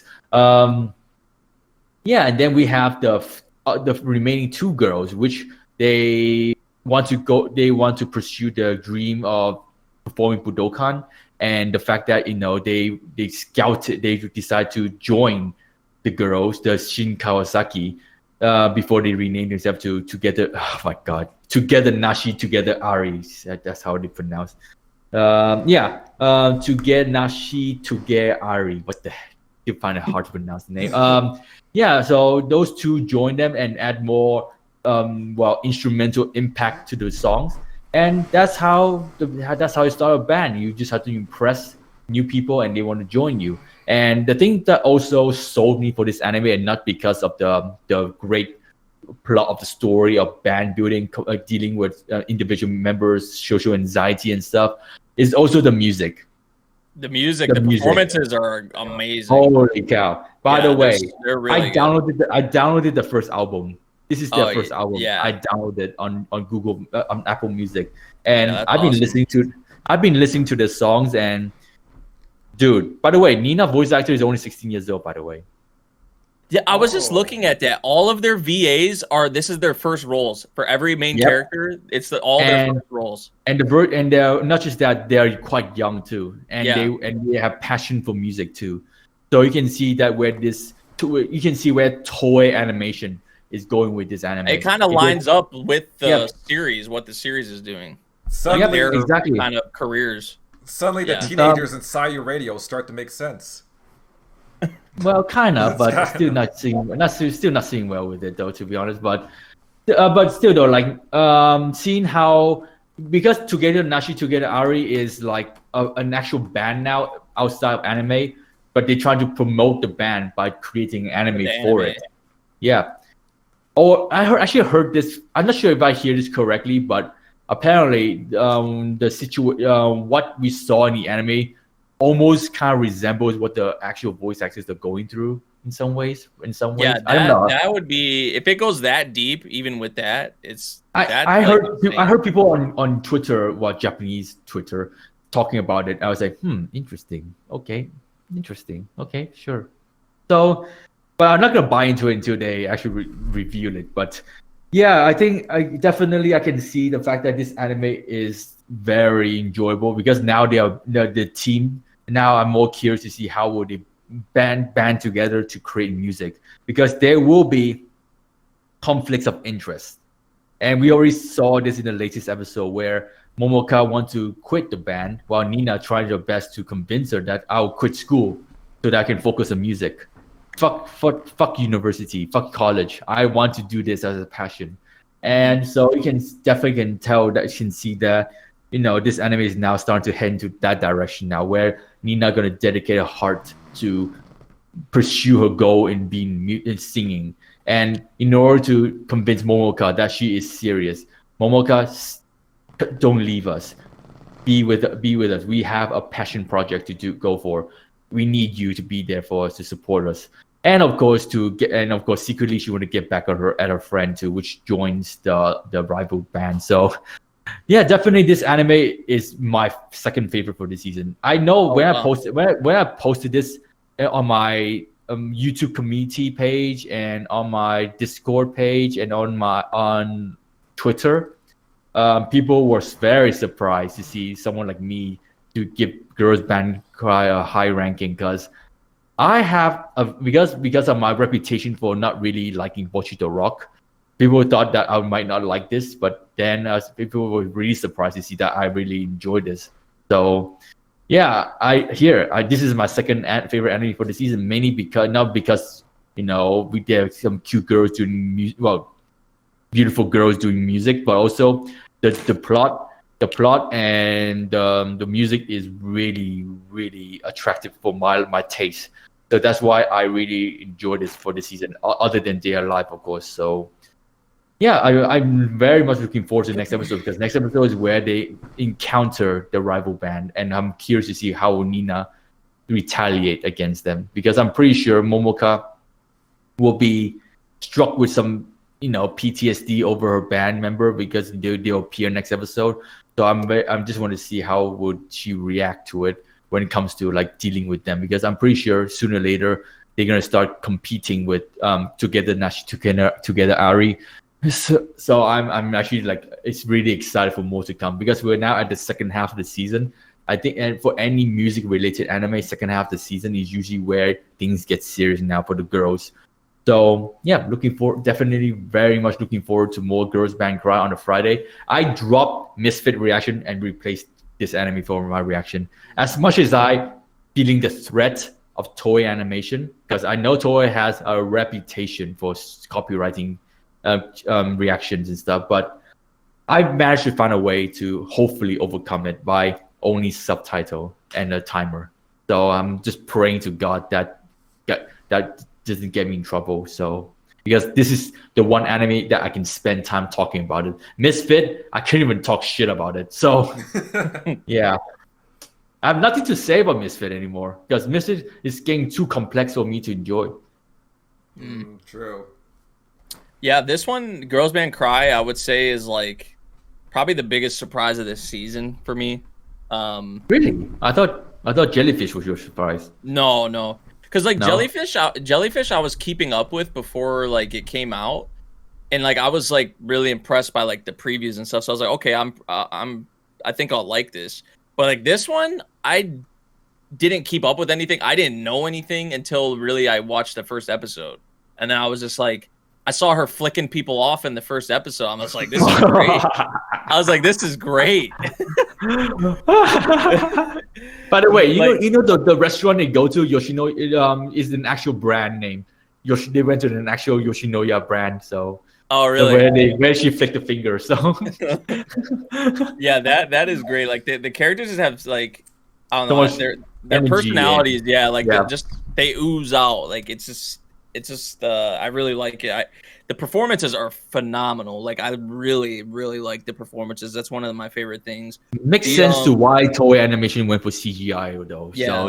So that allowed them to have the freedom. CGI actually, like I've been getting used to. I feel like I know, like right? It's not even that. It's not even all. Like it's actually pretty solid. I'm not even gonna lie. Like I don't mind it at all. I think a lot of people. There's a reason why people at start wasn't really liking it because of the CGI. But if they're complaining, trust me, watch Bang Dreams. Bang Dream has even weirder CGIs. So definitely. Yeah, this has been pretty good, man. I would definitely I know it's kind of hard to like. I don't think anybody actually picked it up. Like you have to go sail the 7 seas to find it. But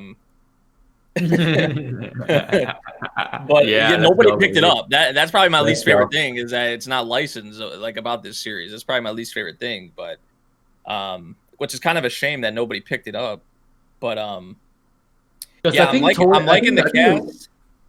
Go ahead. I think the reason why they didn't pick up is because and maybe there's something going on with Toei Animation. Maybe they have a bit of a legal battle with Crunchyroll. Maybe. I have no clue. I'm just guessing right now. Yeah. But yeah, like I like the characters a lot so far. I like the performances. I like where it's going. I don't know. I'm been really enjoying this. Definitely one of the standouts. One of the, like I said, probably the biggest surprise of the season for me. So. Yeah. Oh, it's good to hear Memory you actually appreciate this anime. So, yeah, look, hopefully it ends strongly. Hopefully this anime ends strongly for next for the final episode, because like I'm really curious to see whether or not this is just a promotional anime or would this be like a continuation anime.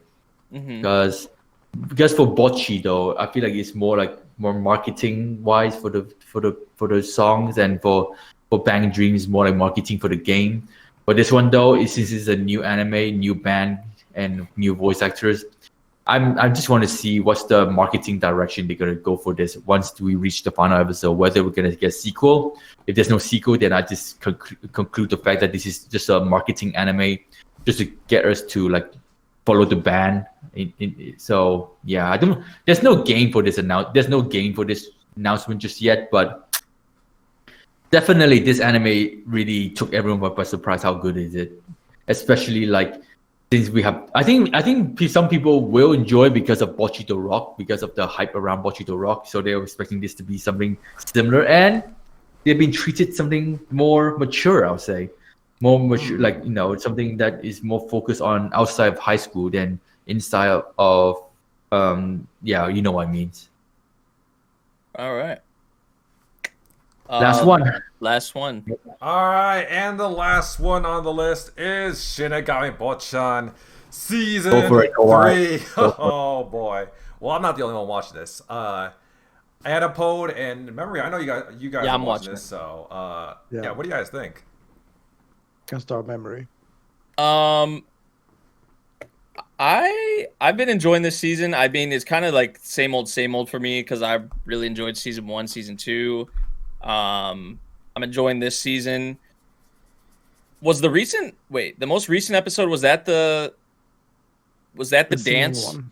Yeah, the singing one. Oh yeah. I know I was like I really enjoyed that the dance scene. That was like although I did kind of laugh when they started breaking out in the singing. I just wasn't expecting it. I was not expecting Walter, and I know like Alice and Bocchan, like they'd be doing it.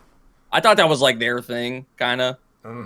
But when Walter, I guess it makes sense because like they're related or whatever. But like still, I was not expecting Walter to break out into song. It was just kind of funny to me. But like, what was before that, and like the dance itself and all that, I thought that was actually really nice. And obviously, I'm all there for. I'm cheering for them. I want that to be a thing. I think obviously we all do. But also I really like the stuff with Bocchan and his mom. That was like the mother. I think it was on the Mother's Day. It was on Mother's Day. It's not a coincidence. That was actually like a really good scene. Just that episode as a whole was a really good episode too. But yeah, I don't really think I have too much. Actually, I'm kind of curious because I know the manga ended. I don't know if this is gonna be the last season because I'm wondering. I think it is. It kind of feels like it. Yeah, like it kind of feels like it's going towards the end. But man, I feel like that first scene where Alice can touch Bocchan, like I need that, man. That's gonna be. I don't think it's gonna be a handshake. It's gonna be a big hug and kiss and everything. It kind of has to be, right? Like I don't even know, but like that's gonna be like I cannot wait for that.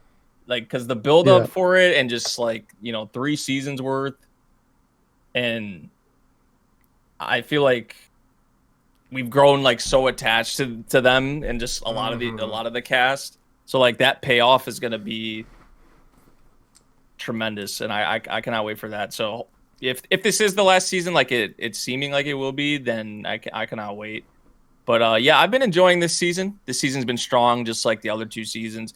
I feel like I don't know. I don't know if I would say I feel about the same for all 3 seasons. I'm gonna be honest. Like they're just all good to me.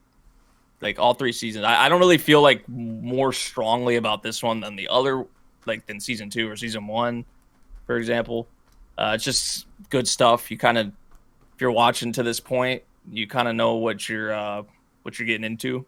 So yeah, that would be my thoughts on it. All right, my turn. So, of the 3 seasons, I think this is my favorite season so far because there's a lot of things happening. I did really enjoy season 1 because that's how we got introduced to them, and that's how I actually got very scared many times, like, oh, he's too close to her and stuff like that. Season 2 I liked, but I wasn't as strong about it. But now in season 3, when this is most likely going to be the finale, I can kind of see it also in the story because there's so many things happening right now. We got, the conclusion where they are supposed to, I guess they were supposed to meet Sade in the past or something like that, if I remember correctly, to try to unlift the curse. We have even more ship between Dalet and Walter, which is something that I really appreciate. I really like the scene where they were singing together. It's actually a scene that I've been rewatching many times because it's just so nice. Sorry. And also very wholesome moments still between Alice and Bocchan, and also to see him getting a better relationship with his mother now, which is something that I really appreciate to see. Also, the scene, I know Kawaii mentioned it also on the Discord channel, the scene with Walter and the focus he had in the previous episode, especially when he got to meet the previous relatives. I forgot what role they had, but when he turned on the glasses, that was also a very heartfelt moment. Oh, you're talking about Rob? Oh, you're talking about Rob when he saw the Rob. Yeah, I said Walter, right? Yeah, yeah. I meant Rob. His moments here too, when he took on the glasses and saw the ones that used to live there, and the music box. That was a very nice moment. Oh, I like that too. I like that too. Yeah, I did. Yeah. I mean, overall, I think I've said my thoughts actually. As I said, I think I have mine season 3 on a 9 or a 10, a 9 at least, because it's just been very strong for me this season. There's a lot of things happening, and I'm hoping for a finale where we can see both a ship sailing between Bocchan and Alice, but also Walter and Dalet. Yeah. If we see that, I'm very satisfied. So yeah, that's my thoughts. And for me, I mean, Shinigami Bocchan season 3, I'm enjoying this pretty much just as much as I did the past 2 seasons. I think I remember, I liked season 2 a little bit more than season 1 because season 1 it was mostly focused on, it was mostly focused on the Duke and Alice and their relationship, and it was mostly about, oh, Alice teasing the Duke and all that, and the Duke getting flustered and all that, and but I still enjoyed it, even though the teasing, I think I did remember feeling like the teasing was getting kind of repetitive, but I still really enjoyed season 1. Season 2, I remember having season 2 last year being my AOTS back in summer 2023, and then my second favorite back in the entire year of 2023. It was just really that good, as we focus on not just the Duke and Alice, but developing Cup and Zion's relationship. Zion. Yeah, that was really good. And then season 3, yeah, I'm definitely enjoying this. I still don't know how I would compare this to season 2 so far, or season 1, but I still think it's just really great. I say we got pretty much most of the stuff that we know and love from this series. The wholesome moments between the characters, the comedy, the Alice fan service, all the cute moments. Also, we got some Sade focus as well, as we saw her backstory and how... Right. Yeah, I actually felt for her in that backstory. Yeah, same here, although I'm not sure... You understood her a bit more. Yeah, you do. You definitely understood her, yeah. She was in love. She was jealous. Yeah, you kind of understand why she cursed the Duke. Although I wouldn't say it's entirely justified from her backstory, but I understand why she did the way she does. Why she did it. Why she did what she did, basically. And yeah, as we talked about earlier, oh my god, the focus that Rob has been getting in season 3 is just so great. You can really tell that he wasn't just a servant to the Duke's grandparents. He really cared about them. He really and you can tell he really missed them. Just by the way he was looking at the music box and how he saw the ghosts of the Duke's grandparents when he put on the glasses. There was not much said in that scene, but you could just tell. You could just tell how he feels about them, and that was really sweet. And I said this in Memories Discord as well. I kind of got a little watery-eyed during that scene. I didn't full on cry, but I did get kind of misty-eyed. But yeah, I'm really hoping. I'm excited to see more. I'm really if this doesn't end with the Duke and Alice kissing, or Walter and Dallas finally, being official, then I'm gonna riot. Because at this point, why wouldn't you? Why wouldn't you? Oh yeah, speaking of Walter and Daleth, yeah, we still got the. We still got the fact that Daleth wants to turn human. And there's 1,000-step ritual, so I'm wondering what comes out of that. He doesn't need to become a human, actually. I don't think that's really necessary. She doesn't really need to become a human, but I guess she's gonna do it anyway. So I'm interested in seeing what comes out of that. Also, I want to talk about the OP as well. I honestly don't like the OP as much as the other 2 seasons. It's grown on me, actually. I know what you mean, because it's not them singing like it is in season 1 and season 2, but lately it's become better and better for me, and the visuals for the opening looks very similar to the previous seasons too. Yeah. I do like they kept the visual style at least and the themes. But yeah, I think other than that, I would actually prefer if it was the 2 main voice actors singing. Speaking of singing, oh yeah, that scene with Walter and Daleth. Honestly, I just found this the song itself. I guess, the tune wasn't that bad, but the lyrics are just corny. I'm sorry. I just got Walt Disney vibes. Yeah, there's definitely Walt Disney vibes you can get out of that. But yeah, it's corny, but I still like it. Yeah. But yeah, oh my god, Shinigami Bocchan.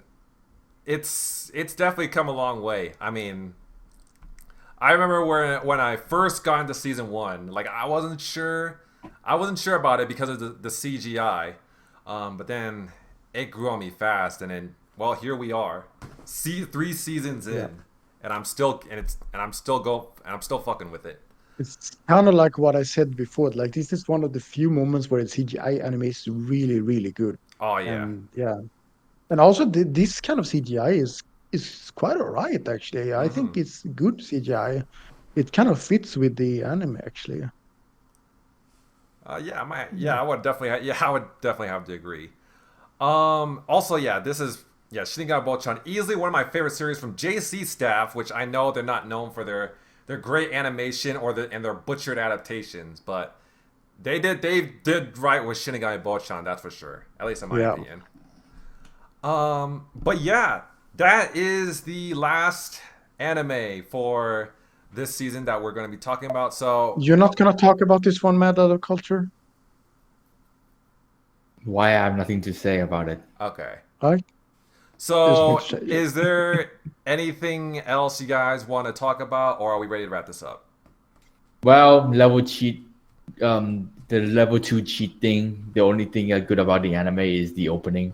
And the very catchy opening. And that's pretty much about it. I mean, unless you want to talk about Unnamed Memory, which apparently I've heard that the light novel content has been cut to pieces. It's Engi. Studio Engi. So they're apparently random readers were fuming. They were fuming by amount of cut. Well, in the most recent episode, they just randomly kissed each other. I was like, what is going on? I was like, I didn't feel anything with kids. I didn't feel anything. It was so random. They just randomly kissed each other. I was like, and then the dude Oscar, he was like, well, I certainly didn't expect that. I'm like, we don't even expect you guys to be this close already. I was like, what just happened? Because I don't know, bro. I don't know what's going on. But you can definitely tell the Unnamed Memory is definitely a butchered anime for sure, man. So. They better not butcher that one series they got, that Medalist, I think it's called. It's like based off a manga. There's like this manga. We don't have to talk too much. It's a manga they're adapting called Medalist or something like that, and apparently it's won a bunch of awards and stuff. Really? Okay. Yeah. Okay. People are like, they better not butcher this one because they seem to butcher like every freaking light novel adaptation. So. Oh, that's the thing. Light novel adaptation. Yeah. So... Yeah.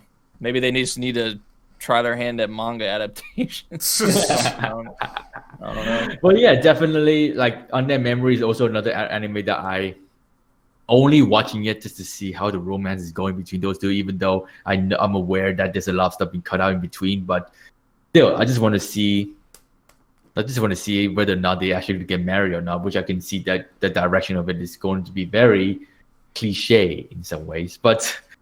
Other than that, though, bunch of isekais that I don't care about. We don't need to talk about reason. There's a bunch of isekais that I don't even give a fuck about. So that's about it, I guess. We can just end it there.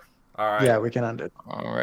Alrighty then. Thank you guys for watching. Have a great day. Subscribe to my channel. Subscribe to these guys' channels. Follow me on Twitter. And I will see you guys next time.